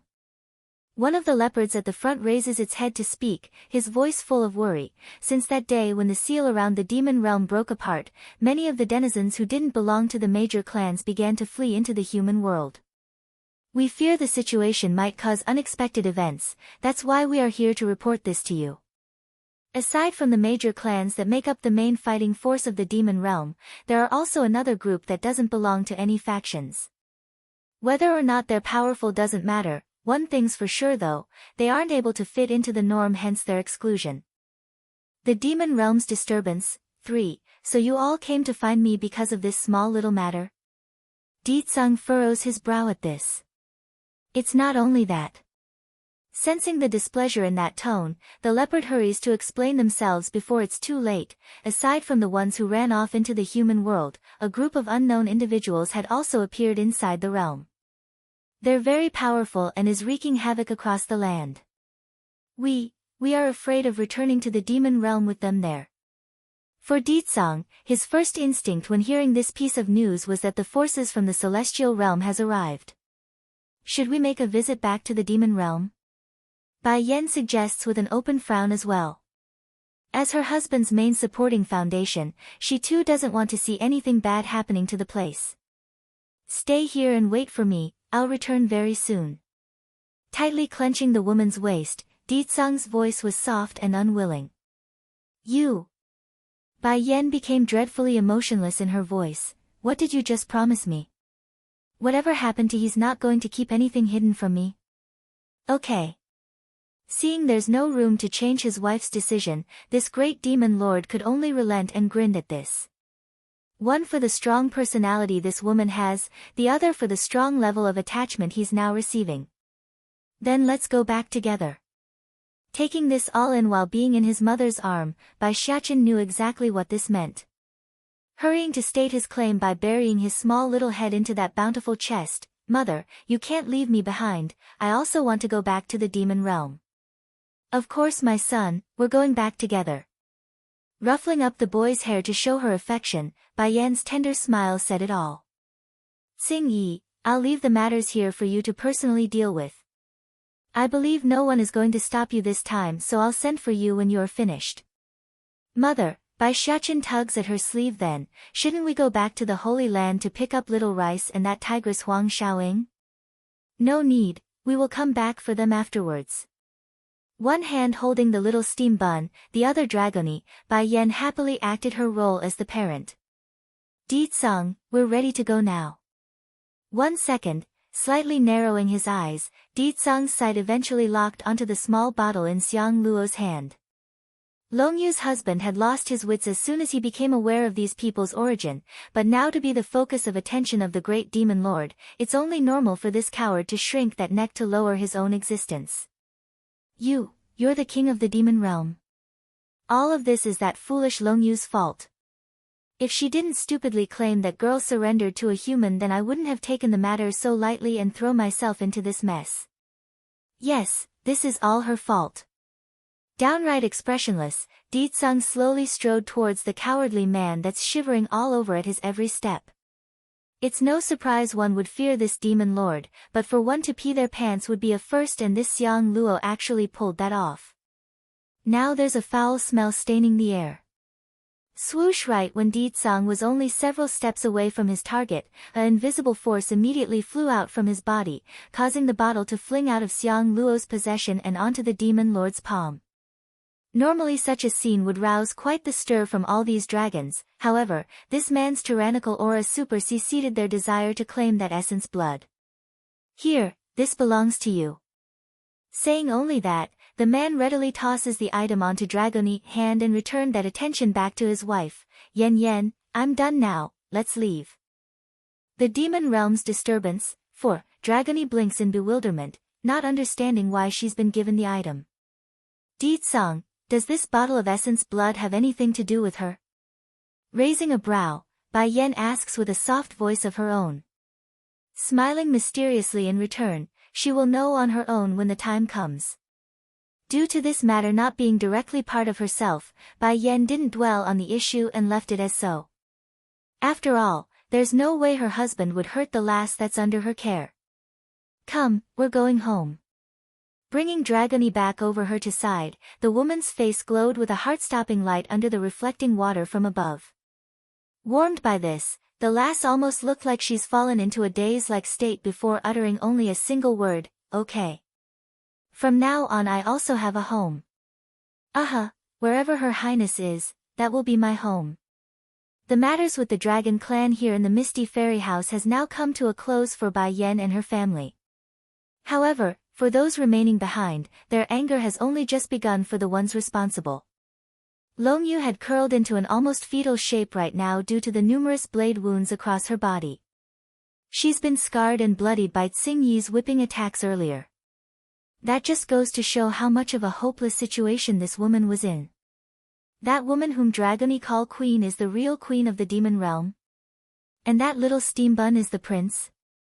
And Tsing Yi is now under said being's protection. And, Ancestor Long Tian appeared as well. Quivering in the lips, Long Yu unwillingly closes her eyes in acceptance. Which part of me is inferior to Tsing Yi? Why is it that I'm always overshadowed by her? Aside from my husband whom I chose, she always outshines me. It's always been like this. Thinking of Xiang Luo, the woman promptly jerks open her eye again and turns towards the man whom she's loved over the years. That's right, I have Xiang Luo with me. He said he will never abandon me no matter the consequences. This is something Tsing Yi can never compete with me in. Xiang Luo, struggling to climb up from the floor, Long Yu's frail body looked like she's going to collapse at any moment while her legs swayed towards the man. This time I truly lost everything, but I still have you. A pigment of sorrow blooms within her pained smile. My only hope now is that in the next life we can start over again. I'm sure we can soar through the heavens. Her trembling hand reaches over in a vain attempt to stroke the man's handsome contour. However, what returned next was a ruthless slap across the woman's face. This impact not only destroyed her last wisp of self-esteem, it also slapped away her self-deception. Stumbling backwards at this sudden twist, Long Yu's gaze finally devolved into utter despair from the initial shock. What are you doing? She slightly closes her eyes, allowing the tears to trickle down the side without knowing it herself that she's crying. I forsaked everyone, betrayed those closest to myself, and for what? A slap at the final moment? The Demon Realm's Crisis, 1, What am I doing? Xiang Luo throws a sarcastic snark at his own wife. Shouldn't you know better than anyone else on what I want to do? Long Yu, if it wasn't for a stupid woman like you then I wouldn't be in this miserable state. Hatred now burns like a blazing pyre inside this cowardly man. It's as if he's facing the murderer of his own family rather than his own wife. This reaction dulls the woman's mind because she never expected this man whom always spouted words of forever true love would abandon her like so, and to show such hatred too. First Elder, Xiang Luo swings over to the senior in ruthless might. The matter is all this woman's fault. I have nothing to do with this and I am only involved due to her involvement. No matter what the clan wants to do with her, I have no objection. Staring at that desperate face of her own husband's, Long Yu suddenly pounced at him without giving anyone a chance to stop her. Those eyes were heinously red from the disgust she felt from the betrayal. You heartless dog. I did everything for your sake, how can you do this to me? I'm going to kill you. Biting down at the man's arm, this wretched woman completely tears off a piece of that flesh and causes a burst of blood to come gushing out. It's gory and unsettling. You crazy woman. Without mercy, Xiang Luo returns with a kick of his own. Those eyes radiated a fierce killing intent that resembled nothing like one whom should be protecting his own wife. Heartless bastard, even if I die I will drag you down with me.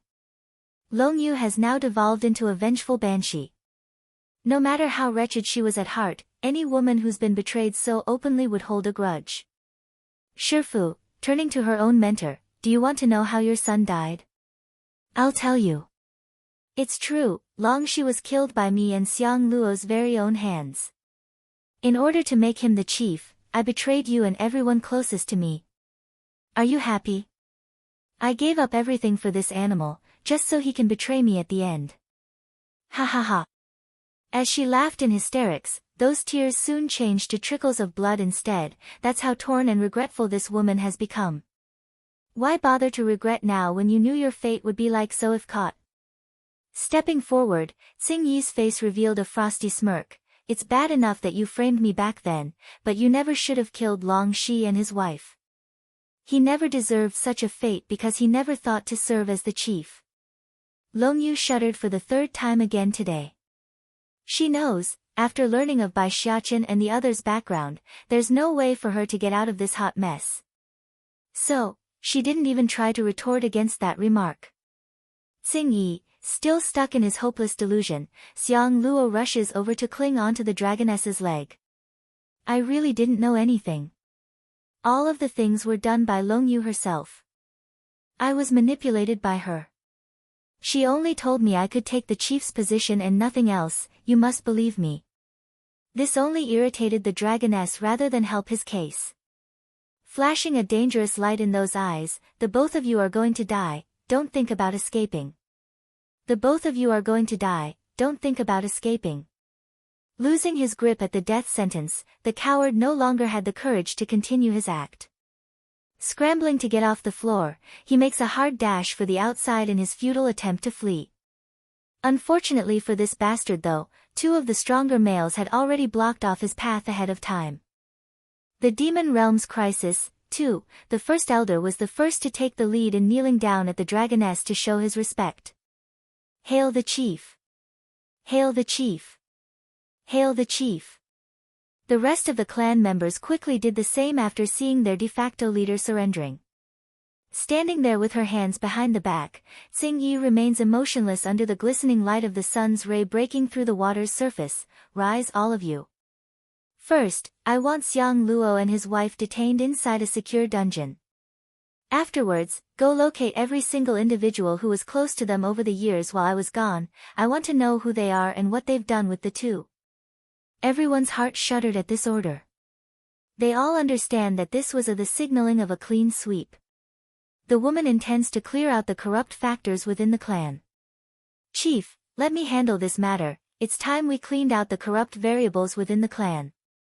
Bellowing out a hearty laugh, the first elder volunteers himself for the job. Affirming the idea with that sound. I have another news to announce as well. After this matter is over, the clan here will merge into the one over in the demon realm. Now that the seal is broken, all demons are one, so there is no longer a need for two dragon clans. Also, I am not your chief. The first elder didn't take the last bit so well. Showing dismay, but where are you going? Curving her lips into a smile at the thought of her own future, I of course am going to follow the one I swore loyalty to for the rest of my life. After I'm done dealing with Long Yu and her husband, anything else that happens with the clan is no longer my concern. I only have one identity thereafter, Bai Yan's familiar beast. Demon Realm. A woman wearing a flaming red dress was currently frowning at the bunch of people in front of herself. Go back all of you, I cannot leave this sacred mountain. But Lady Suzaku, fourth elder, smiles wryly. First elder left with state teacher to some unknown place, and most of the palace guards are away with the princess. Now there's only Tiger Chief Huang Che-mu and the other remaining elders to stand in defense of the palace. If things continue like this, then that wild lass from who knows where really will topple us demons. If either one of those two were to remain behind, then none of these demons here would be afraid and be stuck in a passive state. Sadly, that's not the case, and now there's no one left who could contend with the powerful people that's currently causing havoc across the demon realm. That woman is from the celestial realm? Suzaku, Phoenix, turned heavy in the face as anger brewed inside those eyes. If not for those from the celestial realm, then king and queen wouldn't be separated for so many years, nor would us the four sacred beasts be separated by life and death. The vendetta has long been made between this Phoenix and those celestials. Unfortunately for her, she's unable to leave this demon mountain to exact revenge. They they should be from the celestial realm. Now that the seal is broken, anyone is able to freely leave and come as they please to our domain. Since the human world wouldn't have this many powerful individuals that could rival our own, I believe they are. The fourth elder answers with a sigh after some contemplation.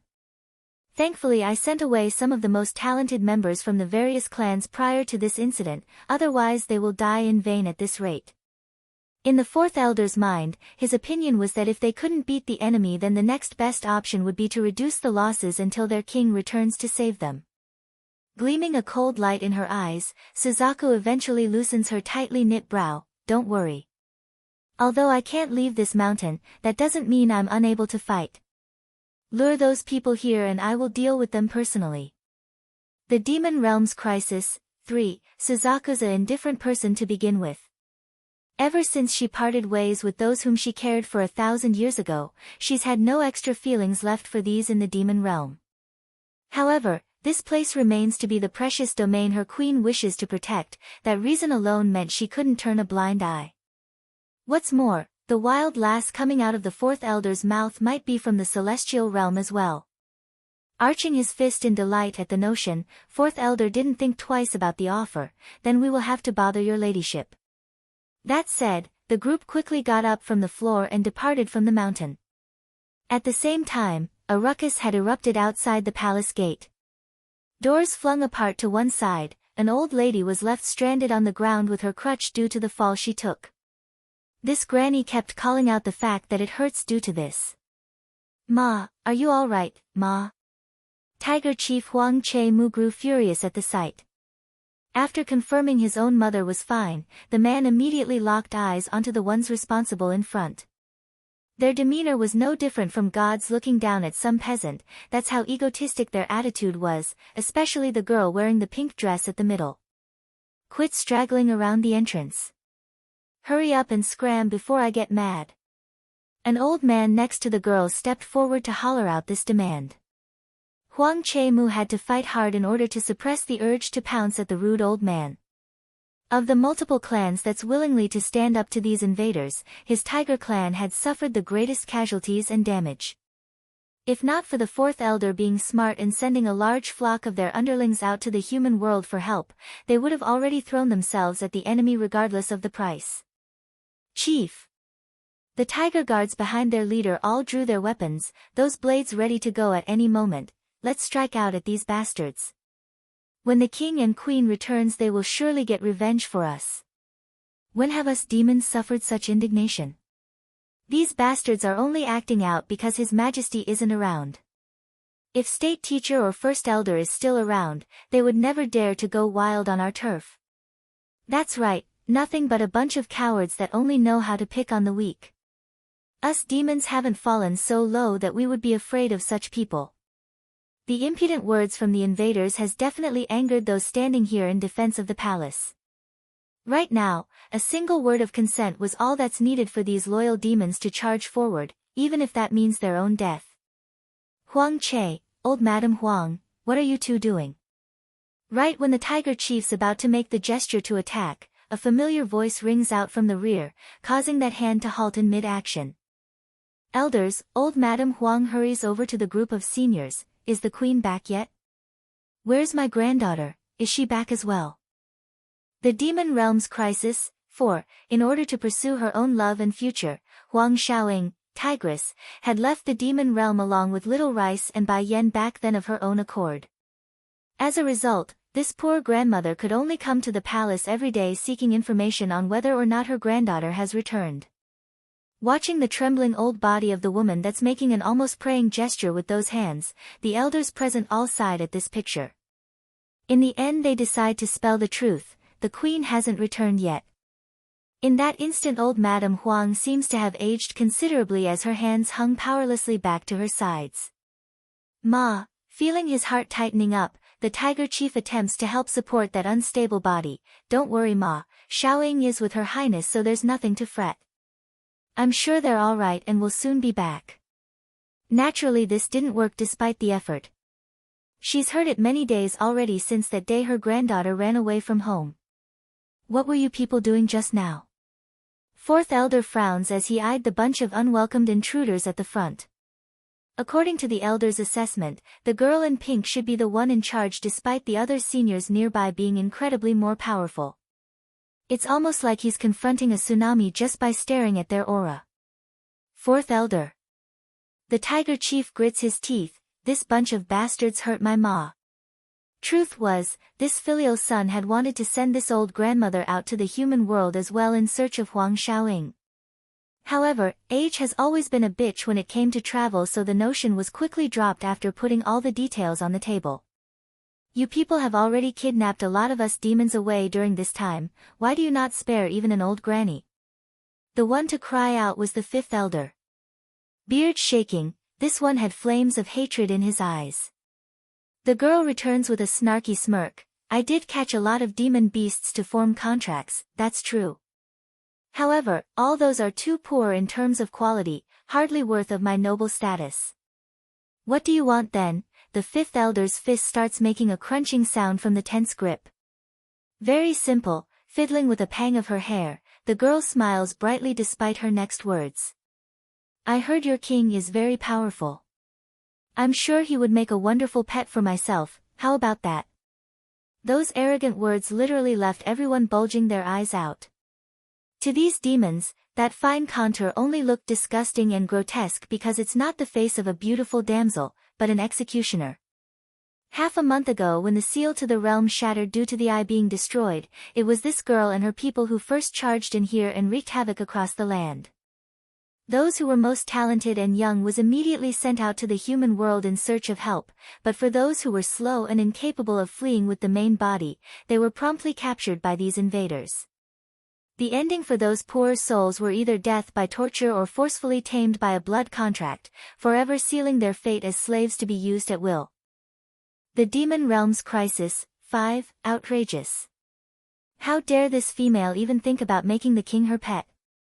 Ridiculous, absolutely ridiculous. Ha ha ha.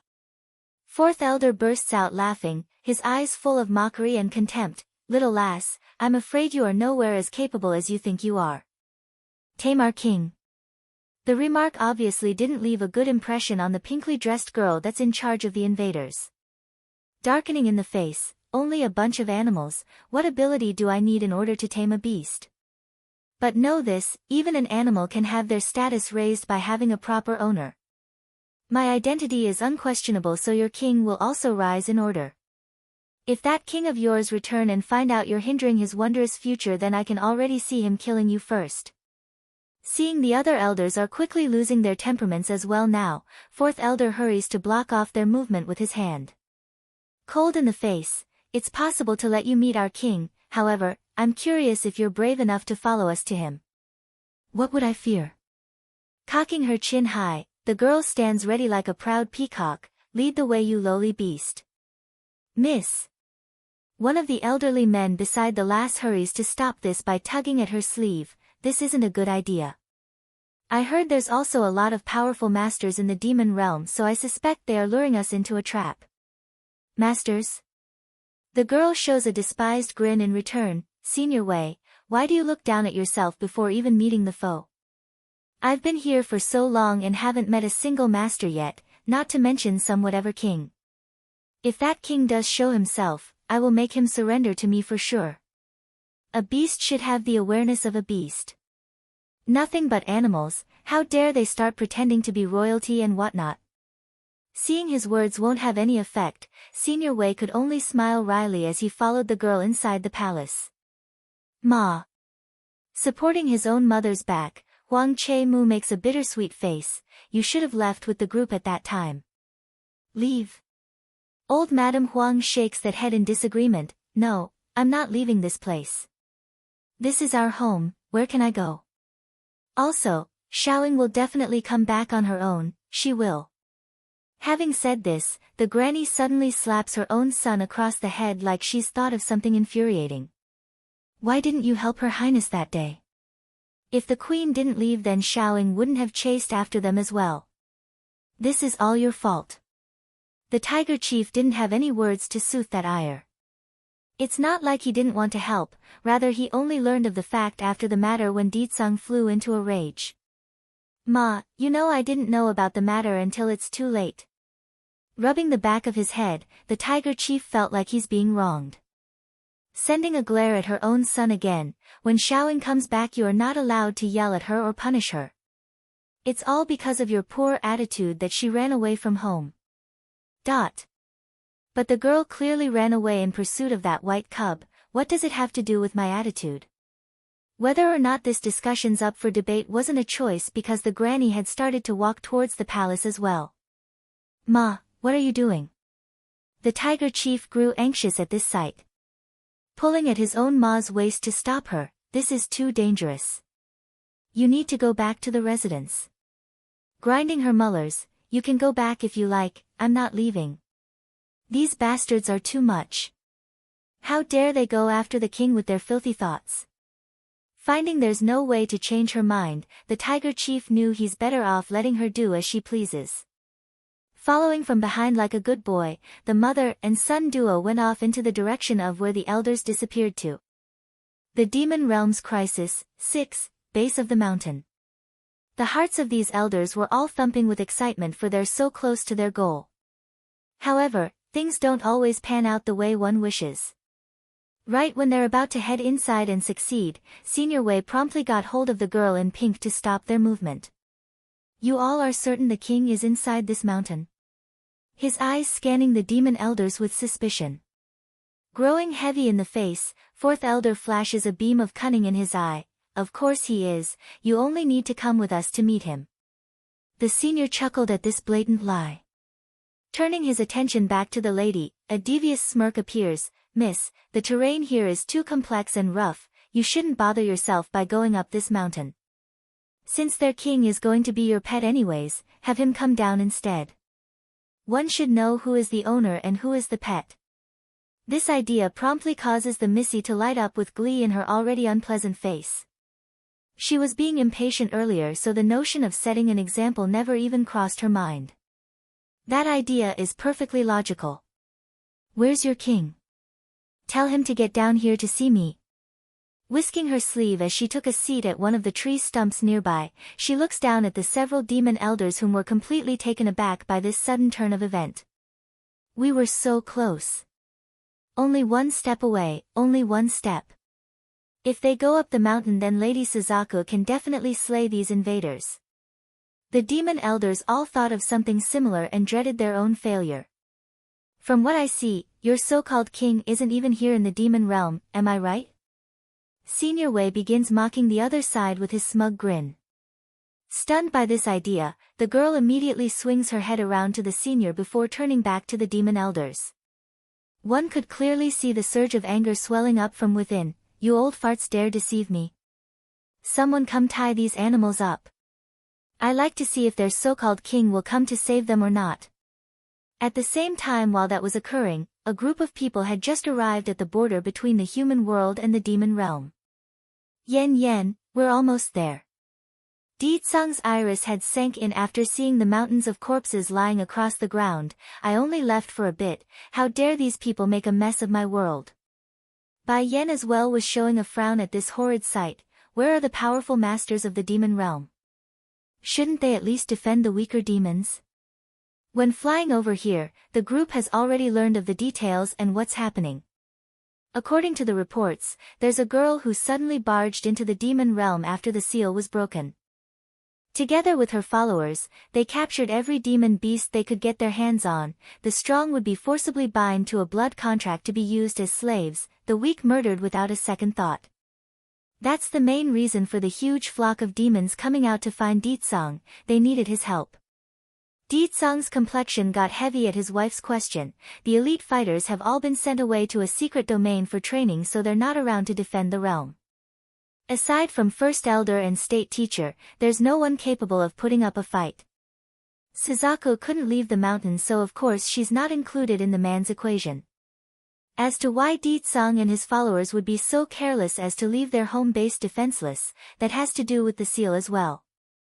Over the years, no one could readily attack the demon realm due to the place being secluded from the rest of the world, making it almost pointless to keep exceptionally powerful individuals at ready. Baddie father. Lighting up in his big blue eyes, Bai Xiachen shoots up like a kid who's found a new toy. I also want to go into that secret domain for training. I will enhance my strength and protect Mother. He's the Demon King. 1, okay, raising his hand, Ditsang ruffles the boy's hair in consent. The main reason he didn't send his son into the secret domain before was mostly due to that being inside the boy's body. Now that it's being restrained using his own powers, there shouldn't be any problems for the time period. Demon Mountain. A group of guards now surrounds the members of the Elder Council, causing the atmosphere to be tense and critical. Ha ha ha. Fourth Elder suddenly breaks out into an eerie laugh of cunning. So what if our king isn't here? Now that we're at the Demon Mountain, you people can't do anything to us anyways so long as we take a few more steps upwards. That's right, they are effective safe already due to Suzaku being only a few meters away from being able to attack. If they forced their way out of this encirclement then no harm would come to them. Growing heavy in the face, Senior Wei wasn't going to take that threat lightly. He's also sensing an ominous sensation when peering up towards the peak of the mountain like something frightening lies in wait. Retreat. Waving his hand to order everyone to move, Fourth Elder knew this was their best opportunity to make a run for it. Sure enough, their assault easily catches one of the enemies off guard, thus creating an opening for their escape. Unfortunately, right when the elders were already steps away from reaching their goal of fleeing, an unexpected variable had caused them to turn around. It was old Madame Huang. The granny has been taken hostage by that Senior Wei with his deathly grip around the woman's throat. I heard you animals put a lot of emphasis on feelings. Don't tell me all of you are going to abandon this one to her fate. Ma! Huang Che-mu was the first to cry out after coming back to his sense.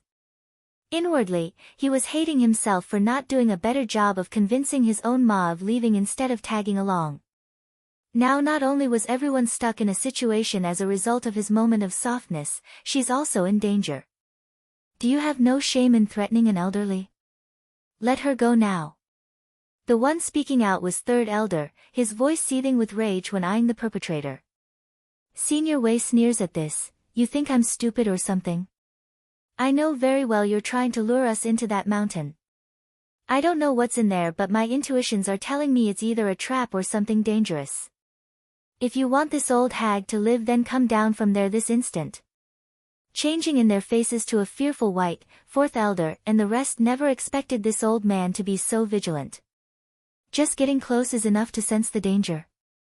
You let go of my ma, the tiger chief rushes the person with fire in the eye. However, before that punch could even make contact, Senior Wei's one little sweep of the hand was enough to send out a wave of force to subdue the enraged chief.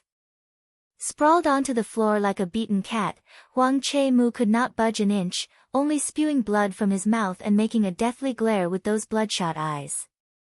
Let go of my ma. Compared with her son's resentment and panicking appearance, old Madame Huang was rather calm there. She's experienced a lot over the long years of her life so death wasn't something she's afraid of. You people think I'm afraid of death or something? You're wrong. Son, go back to the elder's side immediately, my granddaughter cannot be without family after my death. He's the Demon King, too. Old Madame Huang has no regrets about coming along. To this granny, these people are here to destroy her home so of course she must stay and share the fate of this realm. Ma! Huang Che-mu cries out using an excruciating voice like his lungs about to give. He's listened to his mother all his life, but this time he couldn't, not by abandoning her. I told you to scram. The granny grew furious over her son's disobedience. Her eyebrows had long become white due to age, but now with this devastating event and her granddaughter's departure, old Madame Huang's previously well-maintained face was now haggard at this point. Want to go? Too bad for you people, leaving is not an option. Senior Wei mocks them with a sly grin. Think this over quickly, watch me kill this old granny or come down from that hill to save her, pick before I make the choice.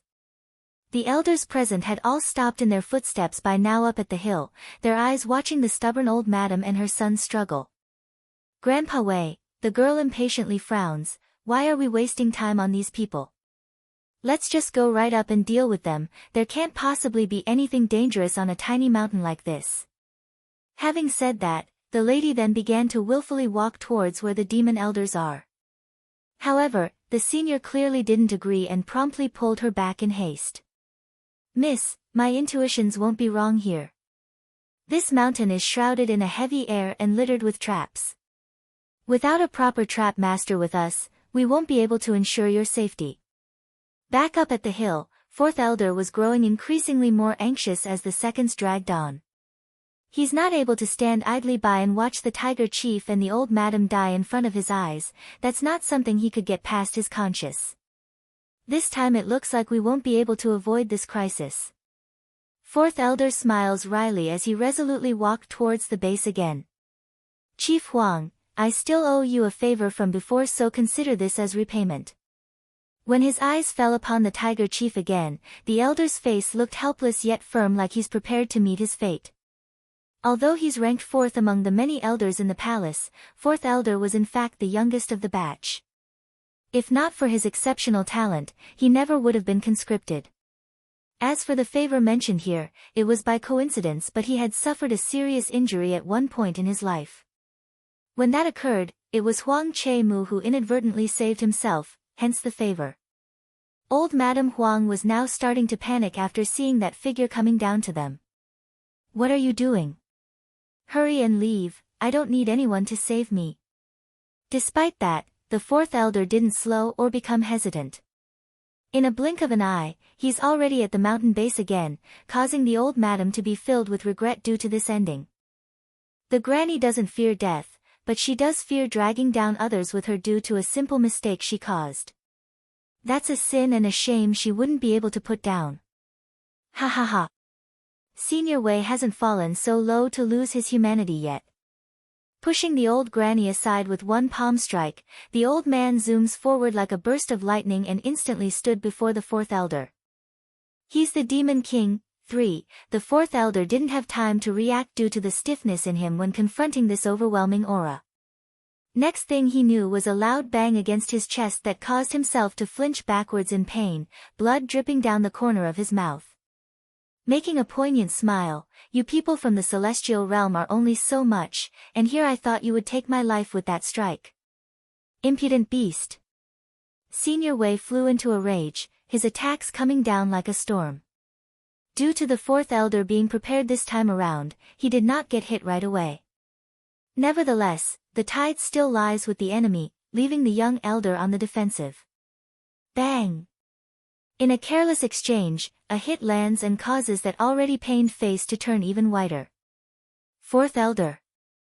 Suddenly, a hand reaches over from the side and supports him from behind. Turning stiff at the realization, the elder promptly swings his head around to find a familiar face. Quivering in the lips, Old Five, what are you doing here? Without hesitation or fear, the rest of the members of the Elder Council had also returned from the hill, their faces firm and unyielding. You guys, Old Four, all of us are one, that's what makes the Demon Council strong. First elder is away and second elder is being punished, that makes me the leader here. The third elder coldly confronts Senior Wei, who's eyeing himself with contempt. So, we will leave together if we can, and if not then we will perish here together. The fourth elder couldn't help but smile at his brethren's stubborn yet heartwarming decision. Okay, we will live together or die together. The lady in pink didn't miss this scene. Caressing her chin in contemplation, I knew animals are more emotional and closer together than us humans. Interesting. If I bind that demon king with a blood bond, wouldn't that make the entire demon realm my slave? Yes, that will do nicely. But wait, wasn't the queen of these animals also a human? Another old man nearby nods in affirmation. Yes, that queen is a human. Then that's a pity. If that person is a human then she can't be my pet. The lady sighs at the notion. I don't like others tarnishing my things, not even my pets. When I subdue the demon realm's queen, killing her is just a matter of a word. Demon beasts are known to protect their owner with ferocity. If I become their mistress then they will surely obey my orders. Afterwards I can just find that king another wife from among the batch of females. Miss, that demon king and the human woman seems to have produced a child as well. The old man explains with a furrowed forehead. Child? The lady snarls, if that child's talent is excellent then it can stay, but if not then remove it as well. What a shame, for the Demon King's bloodline to be tainted by a common woman. Although she too was a human and holds the demons here in contempt, but this lady couldn't deny that Ditsang must have a lineage superior to all the rest. And now it's being tarnished by an outside source. Regarding the dialogue between those two, the battling elders didn't hear it because they're far too focused on the enemy. But if they did. He's the Demon King, for, with the added addition of the other elders into this fight, Senior Wei himself was now forced to a standstill as well and couldn't do anything to them. Making an involuntarily frown at this lack of progress, the girl in the back shoots a signaling look to the other subordinates under her charge. The old men understood immediately. Drawing their weapons, they rushed over to join the fray. Old 8, careful. Fourth elder tenses up at the sight of an enemy trying to attack his brother from behind. In his haste, the young man could only push the person aside to take his place. Because of the exhaustion in his stamina and the duration of the fighting being dragged on, fourth elder honestly didn't have any ability to escape that strike anymore. Next thing he knew, a blade had pierced right through his back and out through his chest. Blood came gushing forward like a column as a result, causing everyone's eye to be dyed an anguish red. Rushing the assailant like a mad dog at this sight, third elder fuses all his power into that palm strike to repel the enemy. Surprisingly, he actually managed to force the foe backwards with his attack to gain some space despite being the weaker one. Old 4. Catching the injured one before he collapses, third elder could see the man's robe had been stained red by blood. That ghostly white complexion didn't help the situation either. Oof. Fourth elder coughs hard in his attempt to speak, I'm fine, don't worry about me. Hurry, hurry and take old Madam Huang up to the Demon Mountain. Scanning the enemies blocking their path again, then back to themselves who are either injured or just barely holding on, third elder makes a bittersweet smile. Looks like it's too late now. Hey! The girl breaks through the crowd, her hands forking that waist like she's annoyed by the delay. I will give you all another chance. Go bring your king to me and I will not take your life out of consideration that you're going to be my slaves. P. Spitting at her words, eighth elder scornfully yells out his response, dream on. Our king will never become someone's pet or slave. You're not him, so how can you make the decision for him? Besides, how would you know he wouldn't want to be my pet? The lady sneered in contempt, saying it nicely he is the king of this realm, but saying it badly then he's no more than livestock. He choo-choo, am of noble status. Him not being my pet is burying his talent, understand? But before anyone could say another word or respond to this outlandish statement, a dark and menacing voice promptly spread across the terrain from the sky, causing even the ground to shudder in fear. You want to make me your pet? Greatly surprised, he choo-choo swings upward immediately to find the source. To her astonishment, that purplish figure and the eye-stunning face had left her speechless. She's already heard of how beautiful and handsome some of these demon beasts could become when taking on a human form, but not to this degree. What a shame, to think such a peerless face would belong to an animal. There's an unconcealed look of disappointment in the girl's eye for sure, but when she saw the female floating there next to the man next, her eyes promptly narrowed into a slit of hostility. The woman up there wore a long dress of red, stunning and beautiful, the pair was a match made in heaven. Needless to say, the second person was the mentioned queen, and the one he choo-choo intends to kill. Mother, Bai Xiaqin carefully climbs up from the golden dragon's back and points toward the girl below. Why does she want to make Batty Father her pet? I'm worried that if she does, Batty Father would be so grossed out that he won't be able to eat. He's the Demon King. 5. Bai Xiaqin's voice may be very childish and downright innocent sounding, yet it's damning and irritating to this he choo-choo. Grandpa Wei. Grinding her teeth with a livid face, the lady howls out her command. Nodding at that, the senior knew what must be done. Scanning the excited demon elders, then at the Demon King's face up in the sky. As expected, the king of the demon realm is different from these rabbles.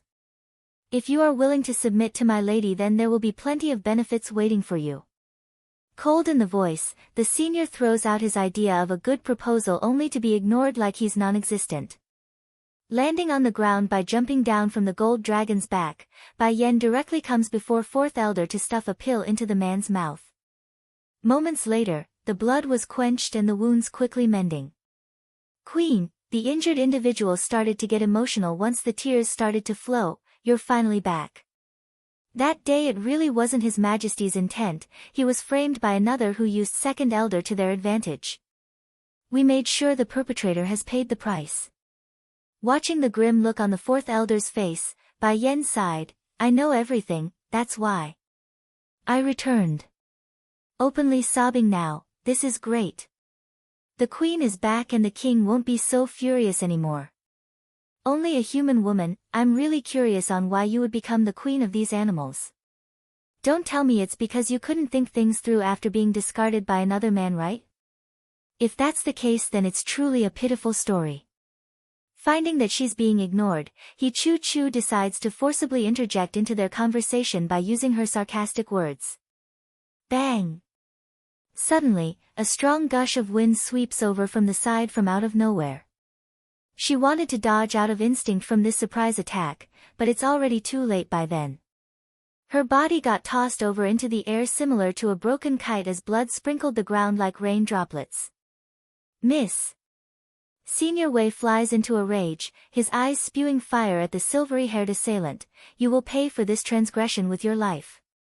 Shrouded in his own anger, this old fella has apparently become blind to Ditsang's overwhelming and dangerous aura.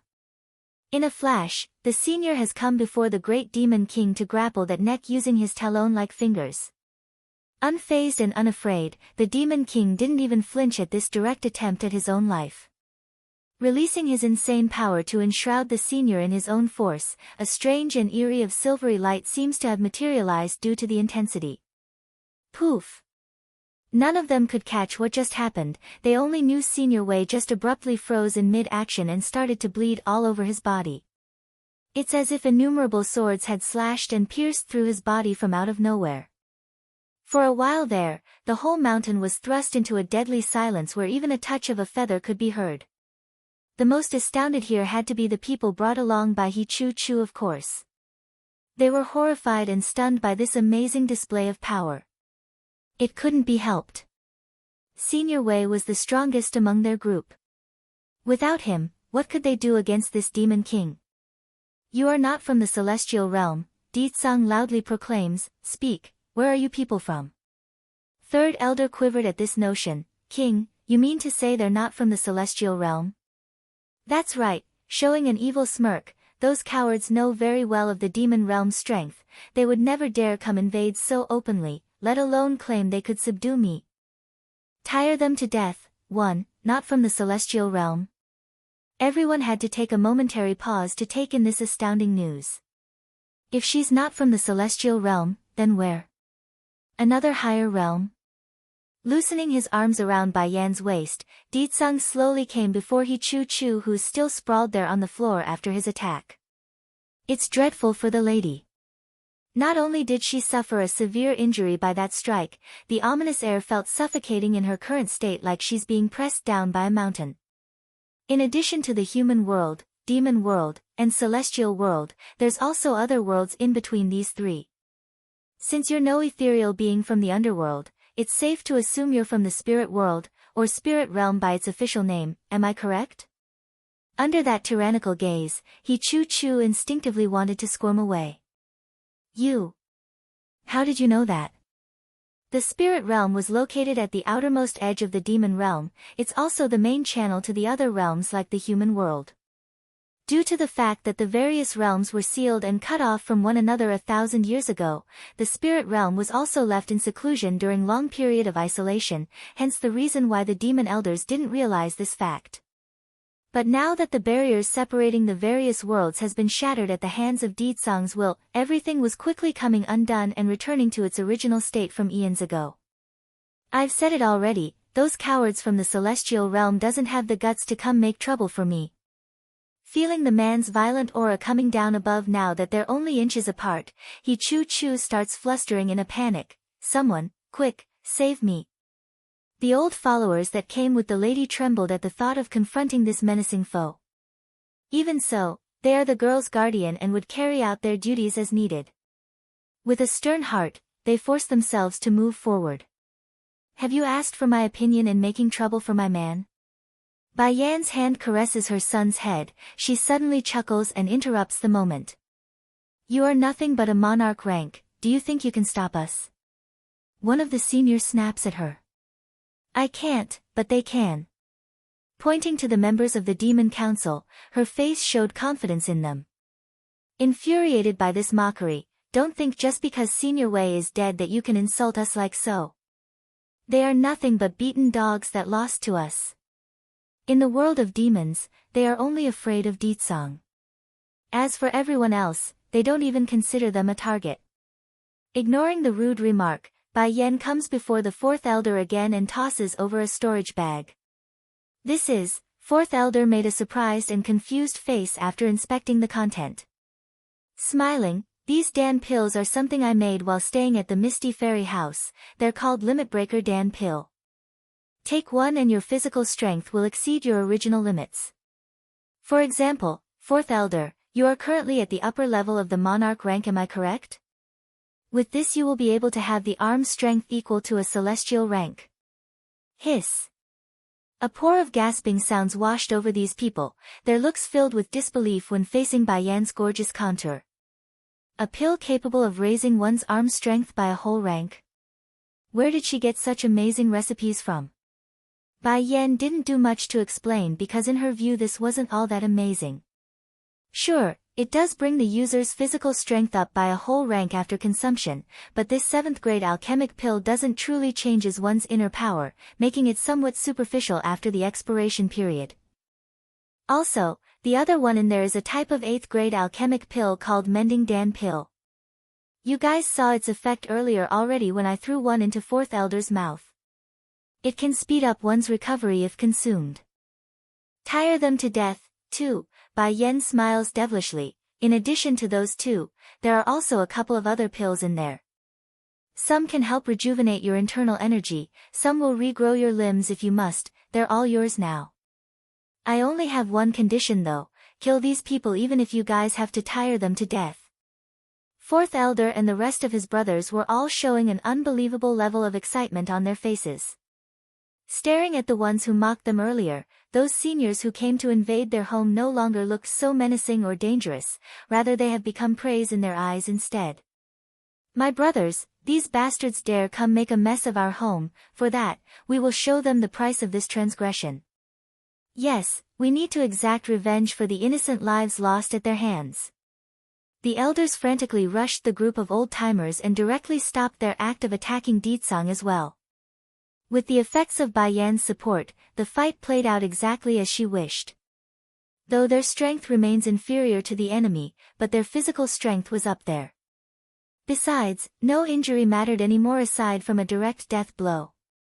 At the same time, it's unsure where the kid managed to find a bench, but Bai Xiaochen had managed to take a seat with a bottle of pills in hand.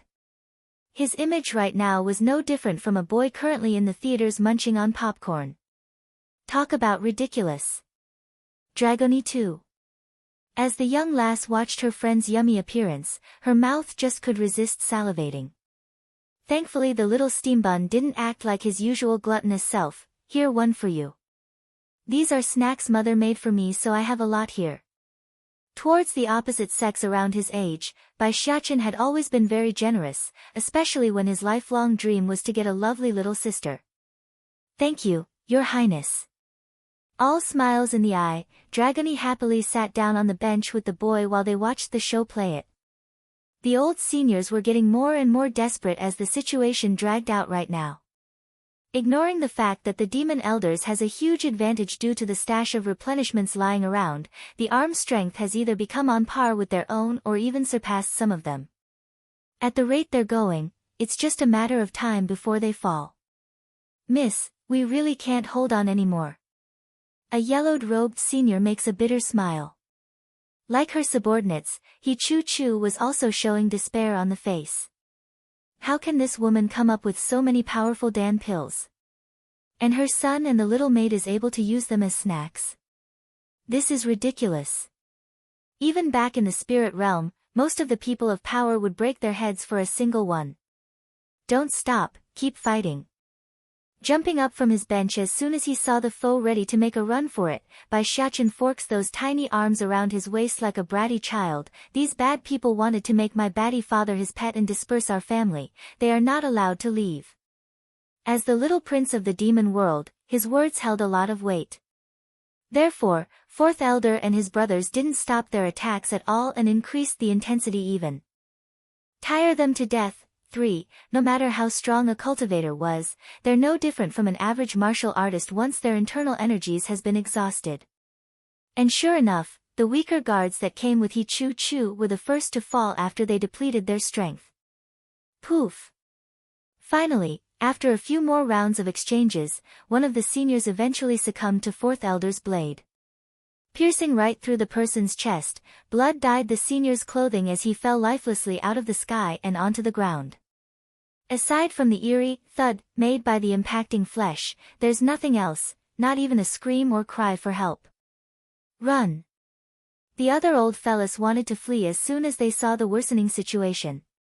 Unfortunately for them though, Fourth Elder and his brothers weren't going to let them escape since they're well prepared for this outcome. As soon as they made a turn, the demon elders had already formed an encircling formation, blocking their path of escape. Want to run? Didn't you people claim you're going to make our king into your Mrs. Pet? What now, why run? In that instant the old seniors were all ghostly white upon recognizing their predicament. With no path left for escape, their eyes inexplicably fell upon the demon mountain where it remains unguarded. Perhaps this demon mountain is our only chance of survival. Not going to think it through since the last wisp of hope now lies before their very eyes, these old-timers didn't hesitate and rushed for their impending doom without realizing it. Fourth Elder and his brothers didn't chase them at this point of course. Crossing their arms around their chest, these people were quite happy to see the enemy running up the hill. This is your own fault. Fourth Elder smirks sarcastically at the group. As if they will live after stepping into the demon mountain. Exactly at the same time as his words came forward, a loud bird cry rang out from the mountain while a beam of flaming heat bursts upward to enshroud the entire landscape. In the midst of the flames, a huge vermilion bird spans her wings to rise up into the sky, causing the temperature to reach a hellish level. Towards this sudden twist of event, the trespassers only felt horror and disbelief. It's over.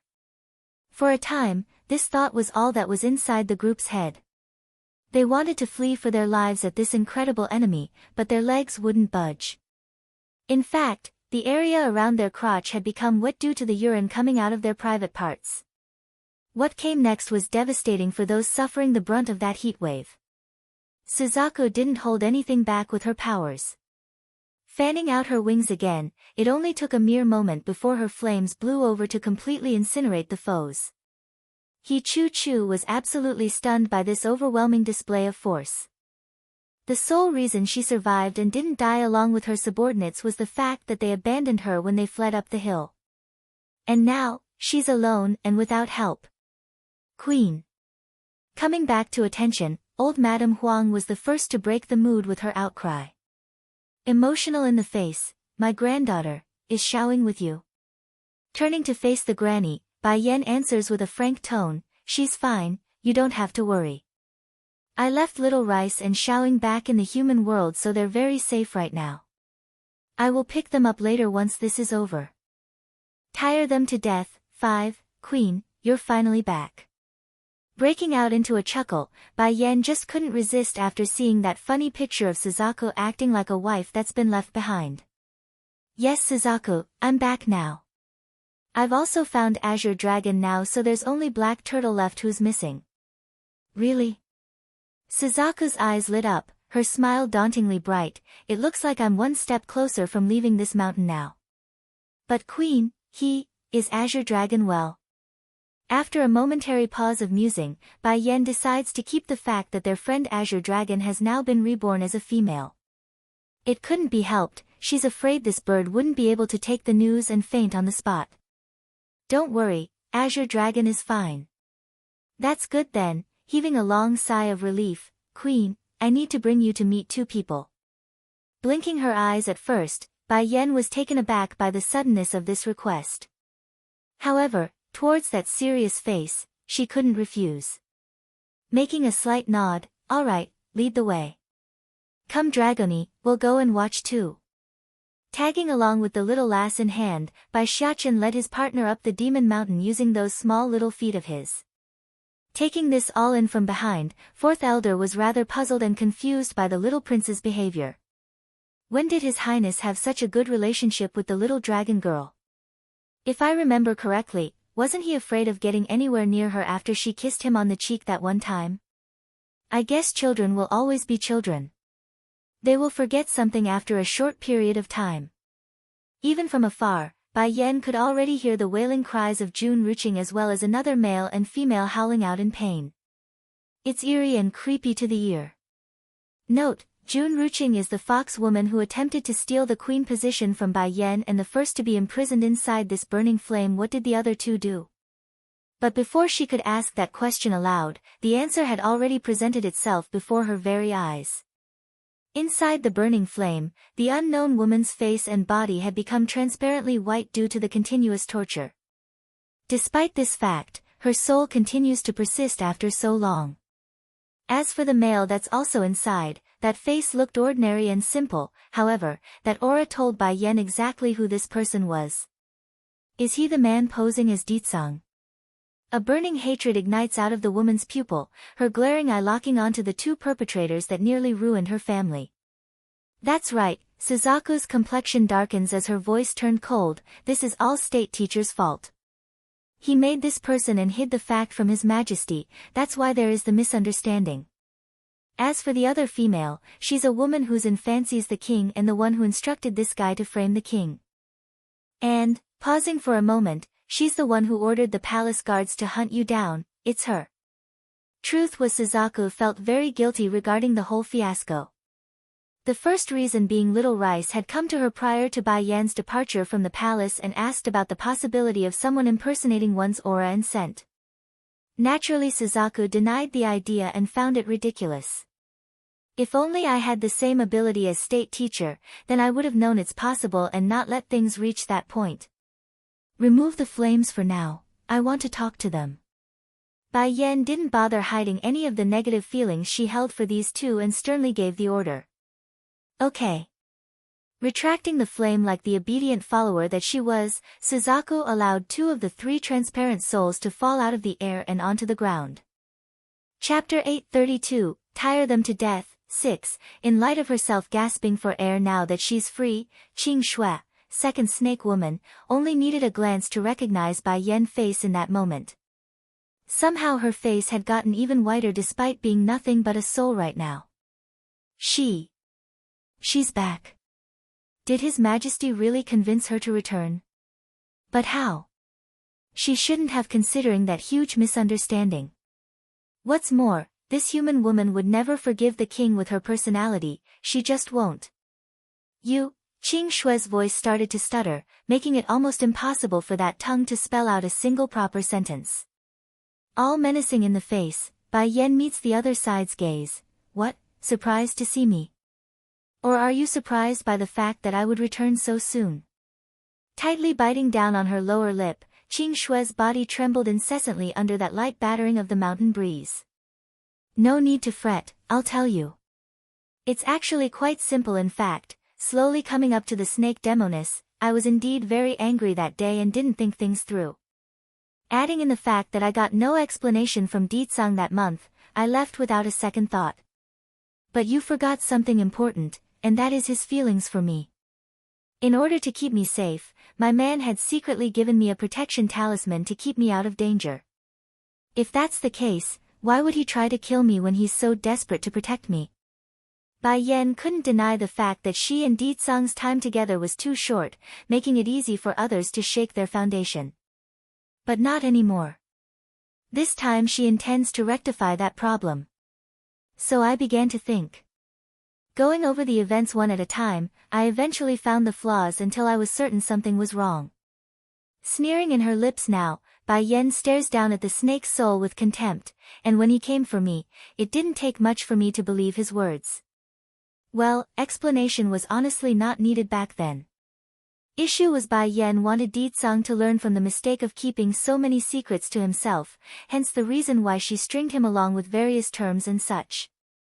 Qing Shui had gone stiff at the knowledge. Slowly closing her pained eyes, bitterness gripped that voice. Why? Why did you show up?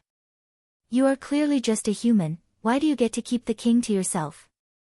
Lowering her momentum at the question, Bai Yan happily obliged her. Want to know why? No problem, I'll tell you. I'm with Ditsang not because of some prophecy you demons made up, nor did I marry him for the sake of my son, but rather for the fact that it's him. I love him and that's why I'm staying with him. That's right, that's all the reason I need. I'm with him because I love him. If you had only went after me then I might have given you a quick ending, but because you went after my son, raising a smirk, Bai Yan's face grew terrifyingly dark and dangerous. I will let you know what it means to experience hell itself. Popping her eyes out in horror, Qing Shui stutters as she watched that beautiful face inch closer and closer. What do you want to do? I'm already so miserable and hurt by the one I love, what else do you want to do to me? What can be worse than having my soul burned by an ethereal flame? Suzaku, I'm finding the temperature of your flame lacking in dealing with this person. Taking out a bottle of pink powder, she readily hands it over to the phoenix. Use this. Okay. Waving her hand, the flaming cage once again imprisons the two souls and allowed Suzaku to easily pour the content inside. In that instant, a heart-wrenching scream once again rang out from within. If it said that the pain from before was 10 times the normal level, then this time it would be over 100. Worse of all, her soul's unable to be destroyed or disintegrate, making this perennially eternal damnation. Return to the Holy Land. 1. No. Seeing Qing Shui's agonizing pain, the man to the side instantly showed dread on the face as he pounced over to hug the woman's body in a futile attempt to help. Qing Shui, what's wrong? Tightly biting his lip, those eyes was bursting with blood as he swung over to face Bai Yan. No matter how much wrong Qing Shui did, she's already been punished enough. Why must you torture her like so? The more this man watched the woman whom he loves suffer, the more hatred there was in his eyes. It's so bad that this impostor had started to shake profusely due to the intense rage brewing up from within. She should have been aware of what awaited when she had you impersonate Ditsang. Slowly turning away after throwing that answer out there, Bai Yan was done here. Suzaku, we're leaving. Yes, mistress. Giving a faint nod return, the phoenix waves her hand again to intensify her flames, enshrouding the impostor as well in the newly erected fire. However, despite the intense pain, the man didn't scream or howl out in agony like before. Compared with the material pain of his flesh, the scorching torture in his heart had long dulled his senses. Right now there's only sadness and pity in his eyes when facing Qing Shui. That's right. Even if this foul snake of a woman only wanted to use him for her own gains, he doesn't regret it. If he could, this person that's been used as nothing more than a substitute for another, only want what's best for this demoness. He wants her to be happy. Sadly, life and fate doesn't always pan out the way it does in the stories.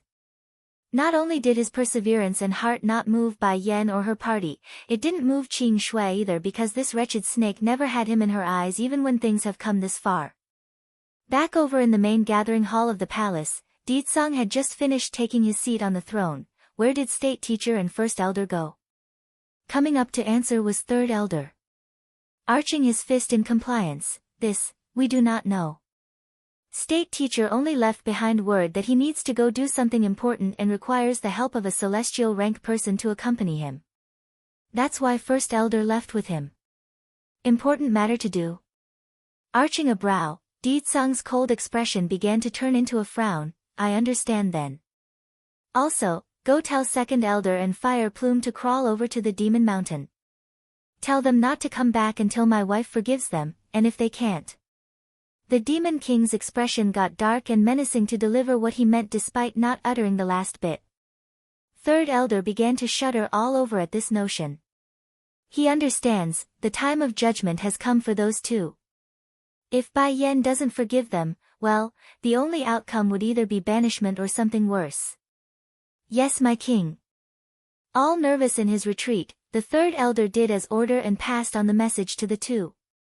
Unlike the usual peace and quietness that's become norm for the Demon Mountain, a crowd of onlookers had gathered at the base to watch the unfolding event. In the middle was an old senior and a younger-looking man, both crawling on the ground with a bundle of bamboo on their back to act as weight. Even for second elder who has lived a very long life considering his age, he couldn't deny this was shamefully embarrassing. Oomph, Fire Plume coughs awkwardly. Second elder, are you able to continue? Gritting his own teeth due to shame, don't mind me, this is our fault to begin with that the queen ran away from home. That said, the pair didn't say any more useless words and focused on their arduous trek up the mountain path. Due to the long periods of lacking maintenance, the ground had long been overgrown with shrubs and thorny plants. As a result, their knees and clothes had begun to rip and bleed from the scratches installed by the greenery.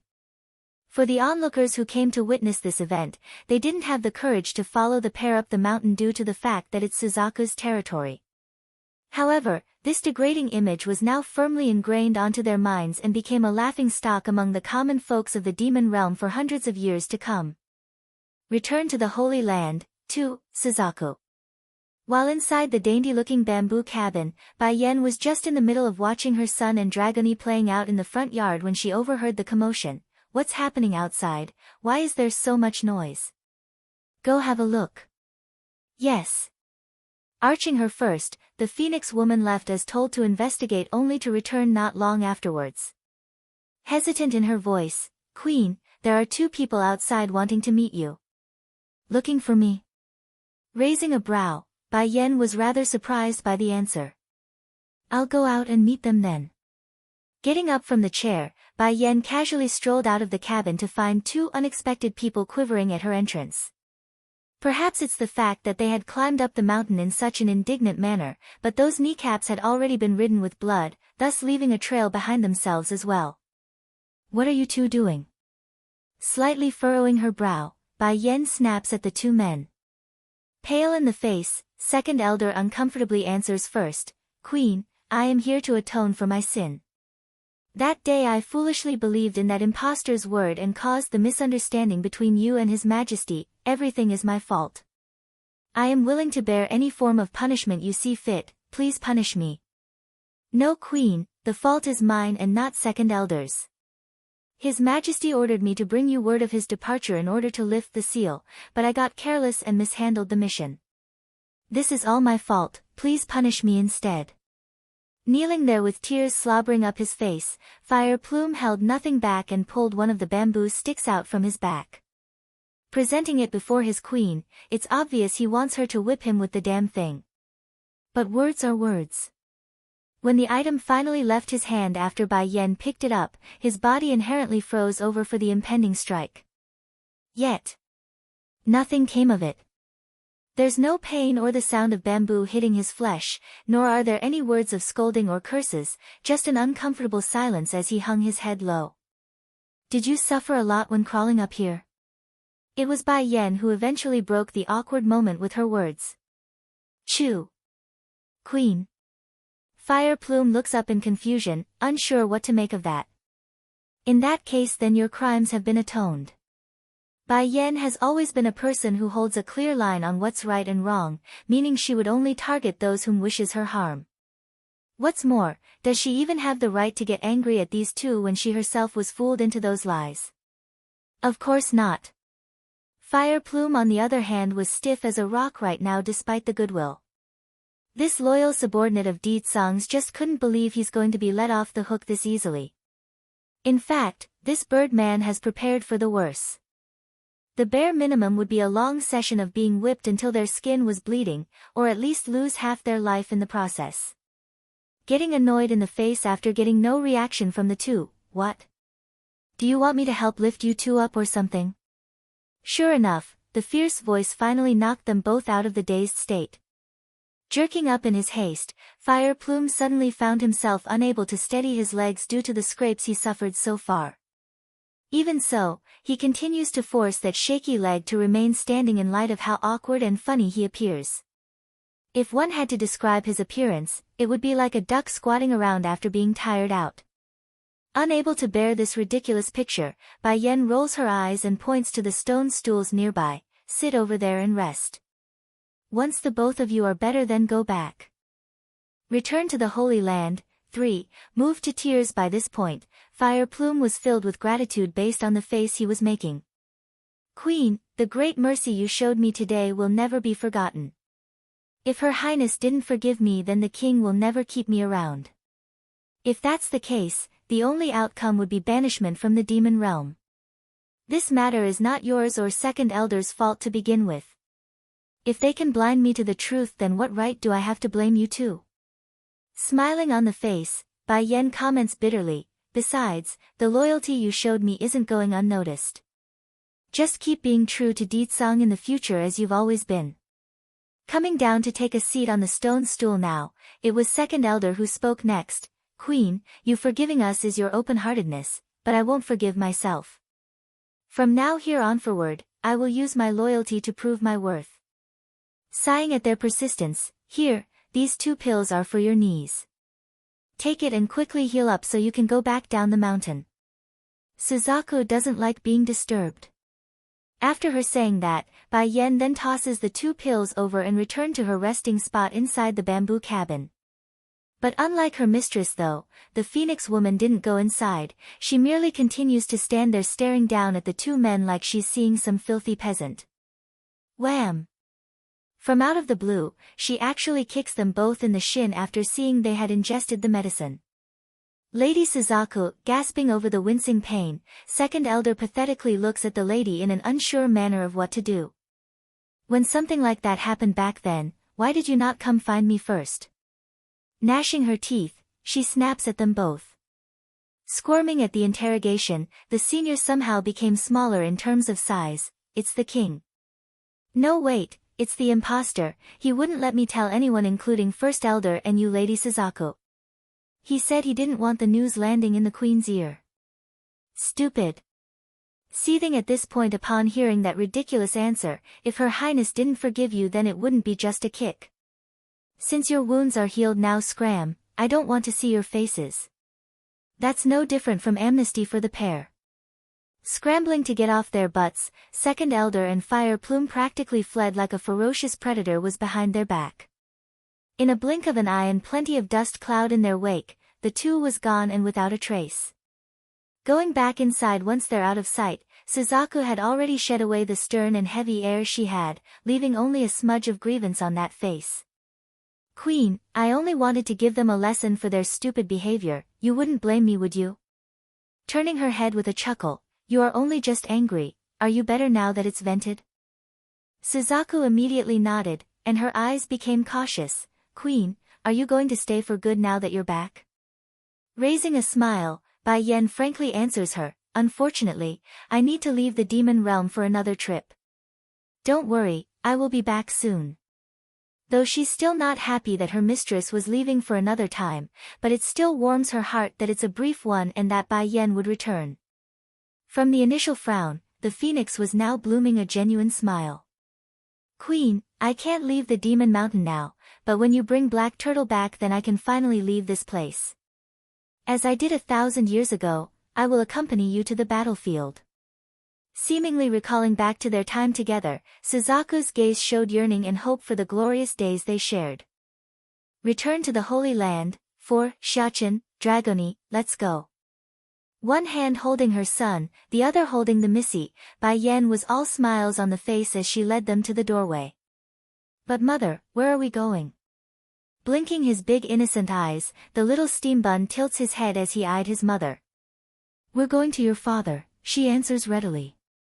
Now that the crisis with the demon realm is over, I want to go back to the Holy Land for a trip. Back to the Holy Land? The kid's eye began to sparkle. Does that mean we're going to see Godfather and Sister Yi? I really miss them. Knocking on the boy's forehead with her knuckle, Bai Yen uses a doting yet stern voice to lecture him. How many times have I told you not to call your godfather's sister that way?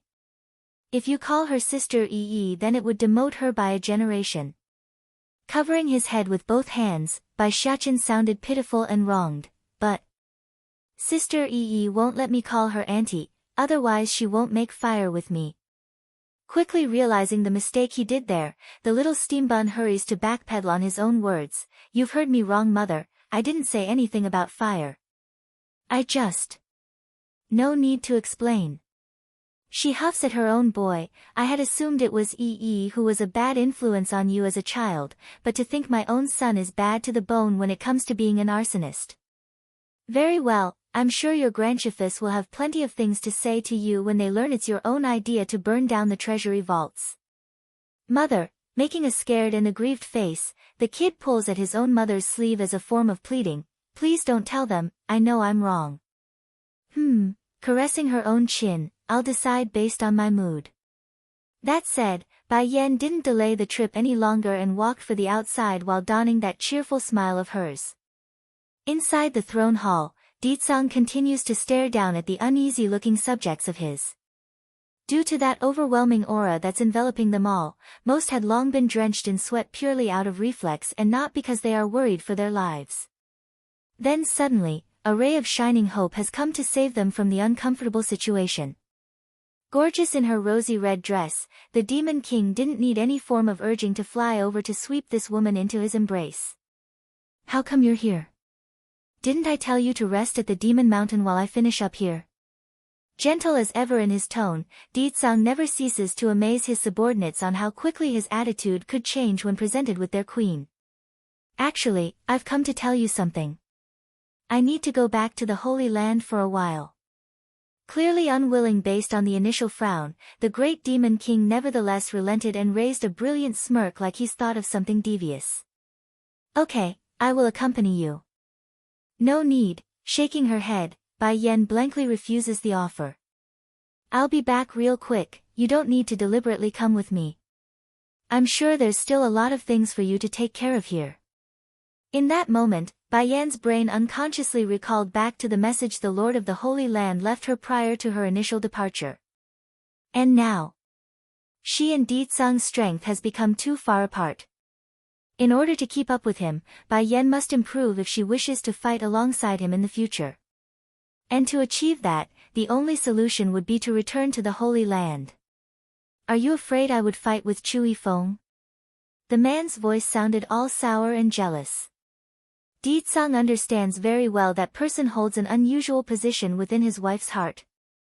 Mainly for the fact that Chui Feng was there during Bai Yan's hardest period while he himself remains out of the picture. That fact remains a threat and he didn't like it.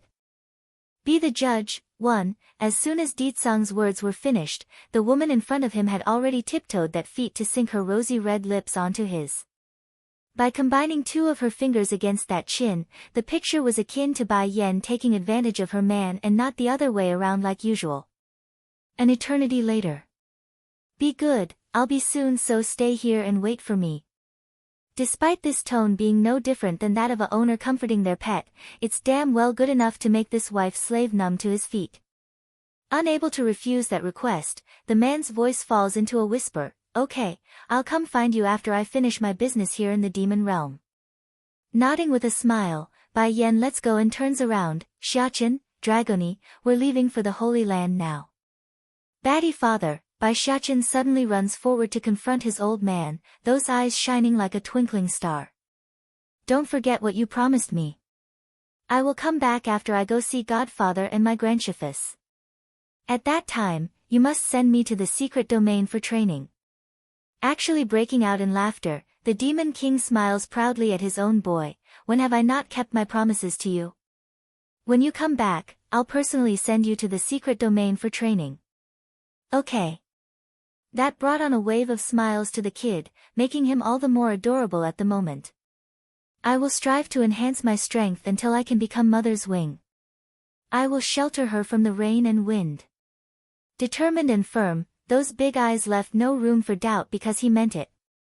As long as I can protect Mother, then I'm not afraid of anything, let alone some secret domain. Bai Yan had wanted to speak up to stop this situation multiple times, but when seeing how excited her son has become, she just couldn't bear to crush that hope. Perhaps able to sense his wife's mood as well, Deetsong's next action was to wrap his hands around her shoulder in a reassuring manner.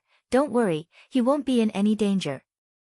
He's the prince of the demon world, his responsibility is to protect his mother and sister. That's something he can't avoid. Shooting a look at her own man regarding the last bit, where is his sister? Grinning like a sly fox that he was, Deetsong's ambiguous voice easily gave away his scheme. We can make one anytime you like. In that instant, Bai Yan's ear had directly turned a feverish red. Making a cough, this embarrassed woman didn't want to meet that yearning gaze, because if she does, she fears this perverted bastard would just rip into her clothes and carry out the deed. It's getting late already, I should leave now. Then as if thinking of something, Bai Yan swings around again to meet his. Also, I have already forgiven Second Elder and Fire Plume, you mustn't make trouble for them. Deetsong frowned at that. In the man's opinion, his wife wouldn't have run away from home to begin with if not for those two. However, now that Bai Yan has spoken up for them, he could only respect that decision despite the unwilling heart. Bye-bye baddie father. Waving at his old man as they left, the little steambun somehow seemed more receptive at having a father compared to before. He's actually bothering to do what a son does in a parting situation. Wait a minute. Turning around at the sudden call of her man again, Bai Yan makes a rather confused look. Deetsong, is there something else you need? I'll send you. Among his proud face, there's a glint of pleading like he won't have it any other way. Okay. This time Bai Yan didn't refuse him. All smiles in the face. Why are you acting so nervous? It's not like I'm not coming back. I only want to cherish every minute I have with you. It's true he would respect her wishes and not force along, but that doesn't mean he won't take advantage of every possible second that's within reach. Be the judge, too. Quietly following behind the two females in his group, Bai Xiaqin's disgruntled face showed he's frustrated and depressed. Why do I feel like I am redundant now that mother has accepted baddie father? Swinging around to blink her curious eyes, Dragoni comes to the boy's side. Why? Because mother would normally give me some hugs and kisses whenever possible, but now it's always baddie father tossing me aside when that happens. I'm starting to feel like I'm not his son and was picked up from the streets. Clouded in a mist of white, the Holy Land's main base was akin to a wonderland in how surreal it appears from afar. But unlike the usual serene and peaceful picture, Bai Yan was surprised to find her former home crowded with unfamiliar faces. What's going on here in the Holy Land? I've only left for a while, why are there so many people coming to the Holy Land? Lady, aren't you here to attend the recruitment process? Why do you not know what's happening? One of the young lads nearby offers an explanation after seeing how pretty that face was. The Holy Land is going to recruit disciples again. A pang of dismay filled Bai Yan's face. Didn't we recruit people before already by sending examiners out into the world? Why are we recruiting even more? This can't be right. Did something bad happen? Mother, Bai Xiaqin makes a yawn, obviously bored by the unrelated matter. I want to go see my grandchiefess and godfather, can we go ahead first? Okay. One hand holding the boy, the other the girl, Bai Yan led the way with her children for the main gateway.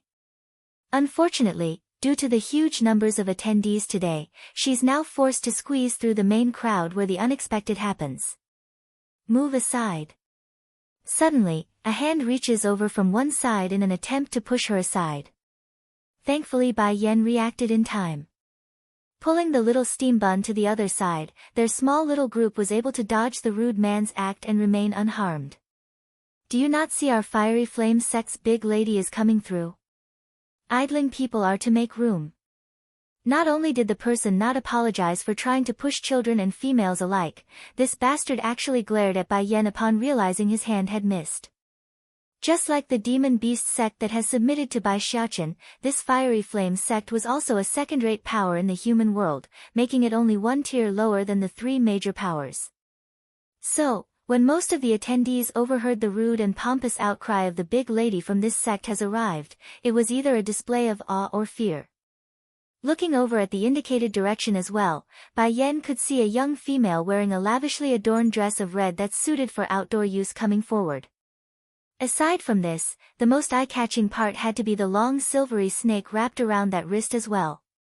It's very beautiful yet intimidating. Did you know? The big lady of the Fiery Flame sect, Hui Yun, is also a snake tamer. That silvery snake is tamed by her. Che, if that's true, then I bet even the Demon Beast sect would beg to have her become their disciple.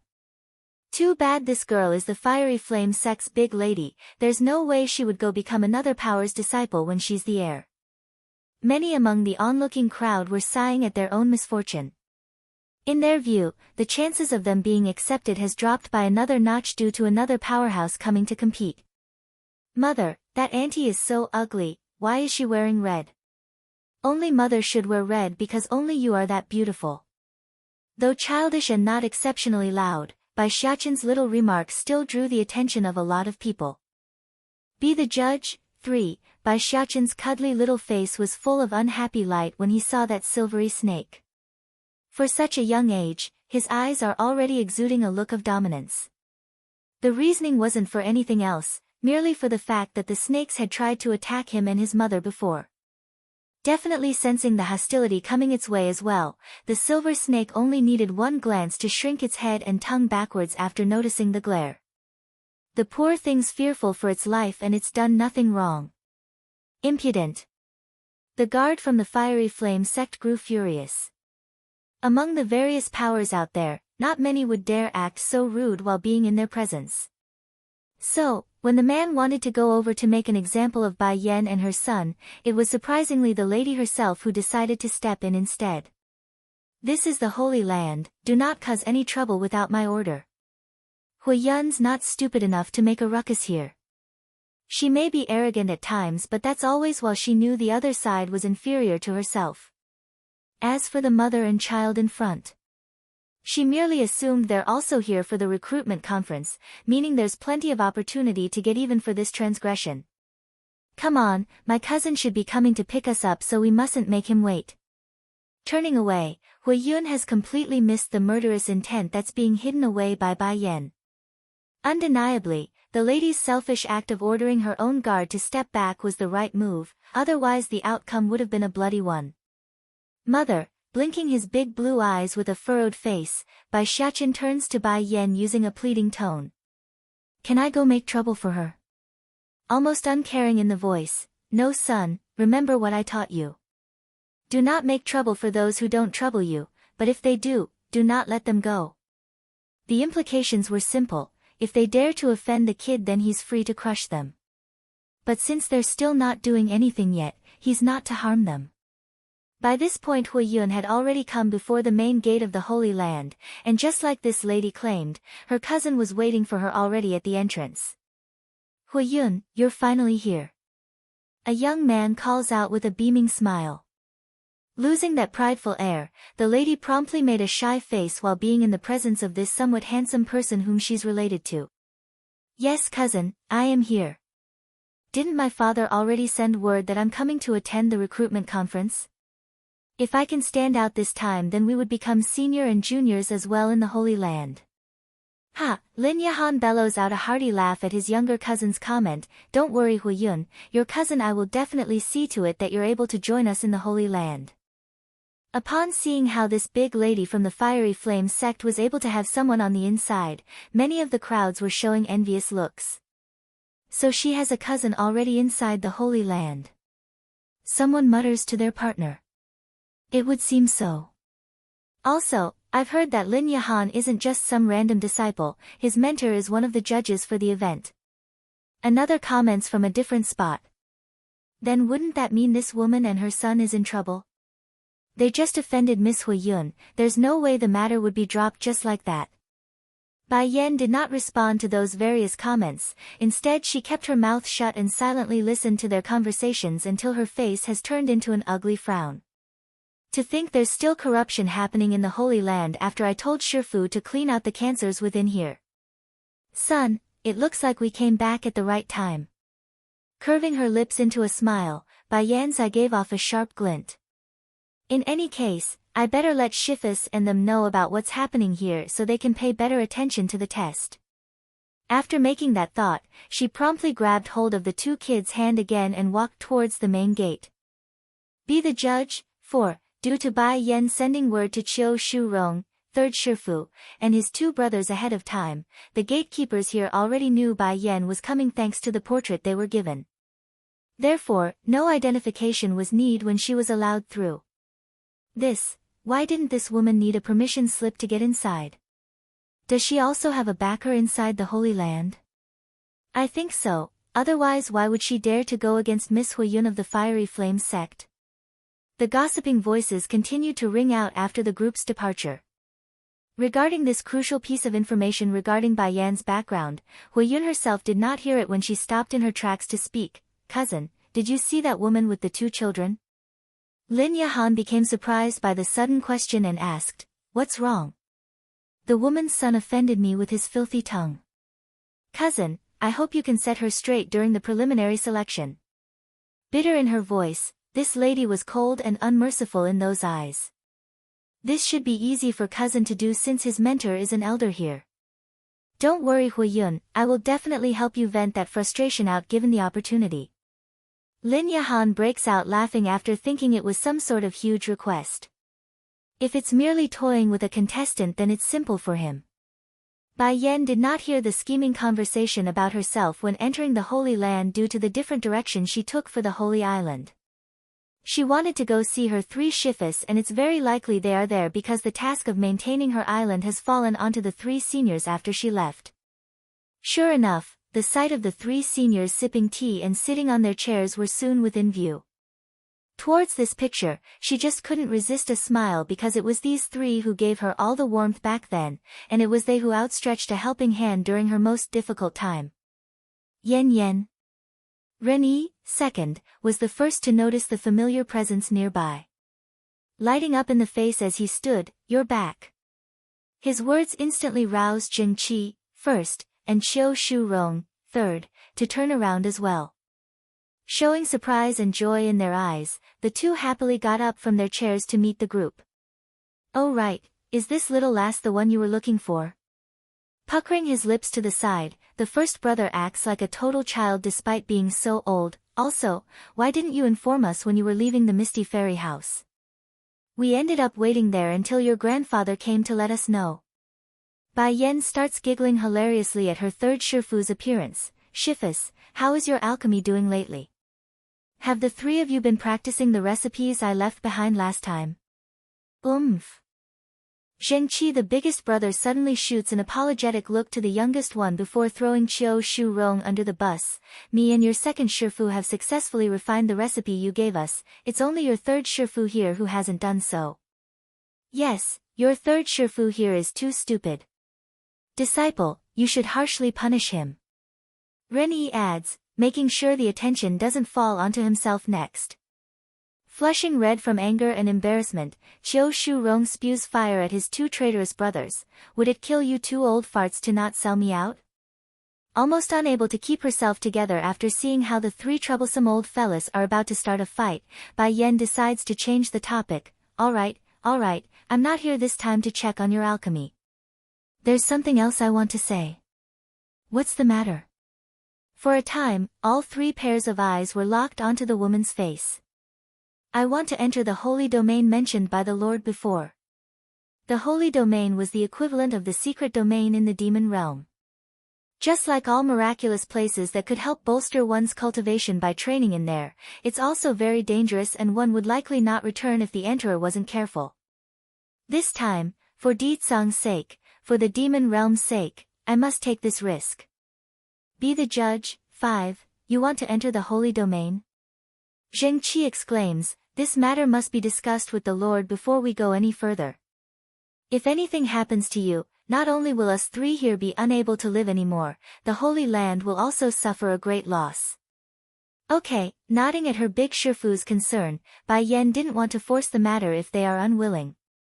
I haven't seen him for a long time too, it's a good chance to go visit that old man. Also, I want to ask you three about another matter. Pausing for a second, she wanted to word the question correctly so they don't try to hide anything important. Why is the Holy Land recruiting more disciples? It's like so. It was Chiu Shu Rong who spoke. Sighing like it's not their wish, things are not looking calm out in the mainland. In order to prepare for the crisis that we're sensing, all three major powers are currently recruiting people from the outside to bolster our strength. To accelerate the process quicker, we will by sending the new recruits into the mini-holy domain.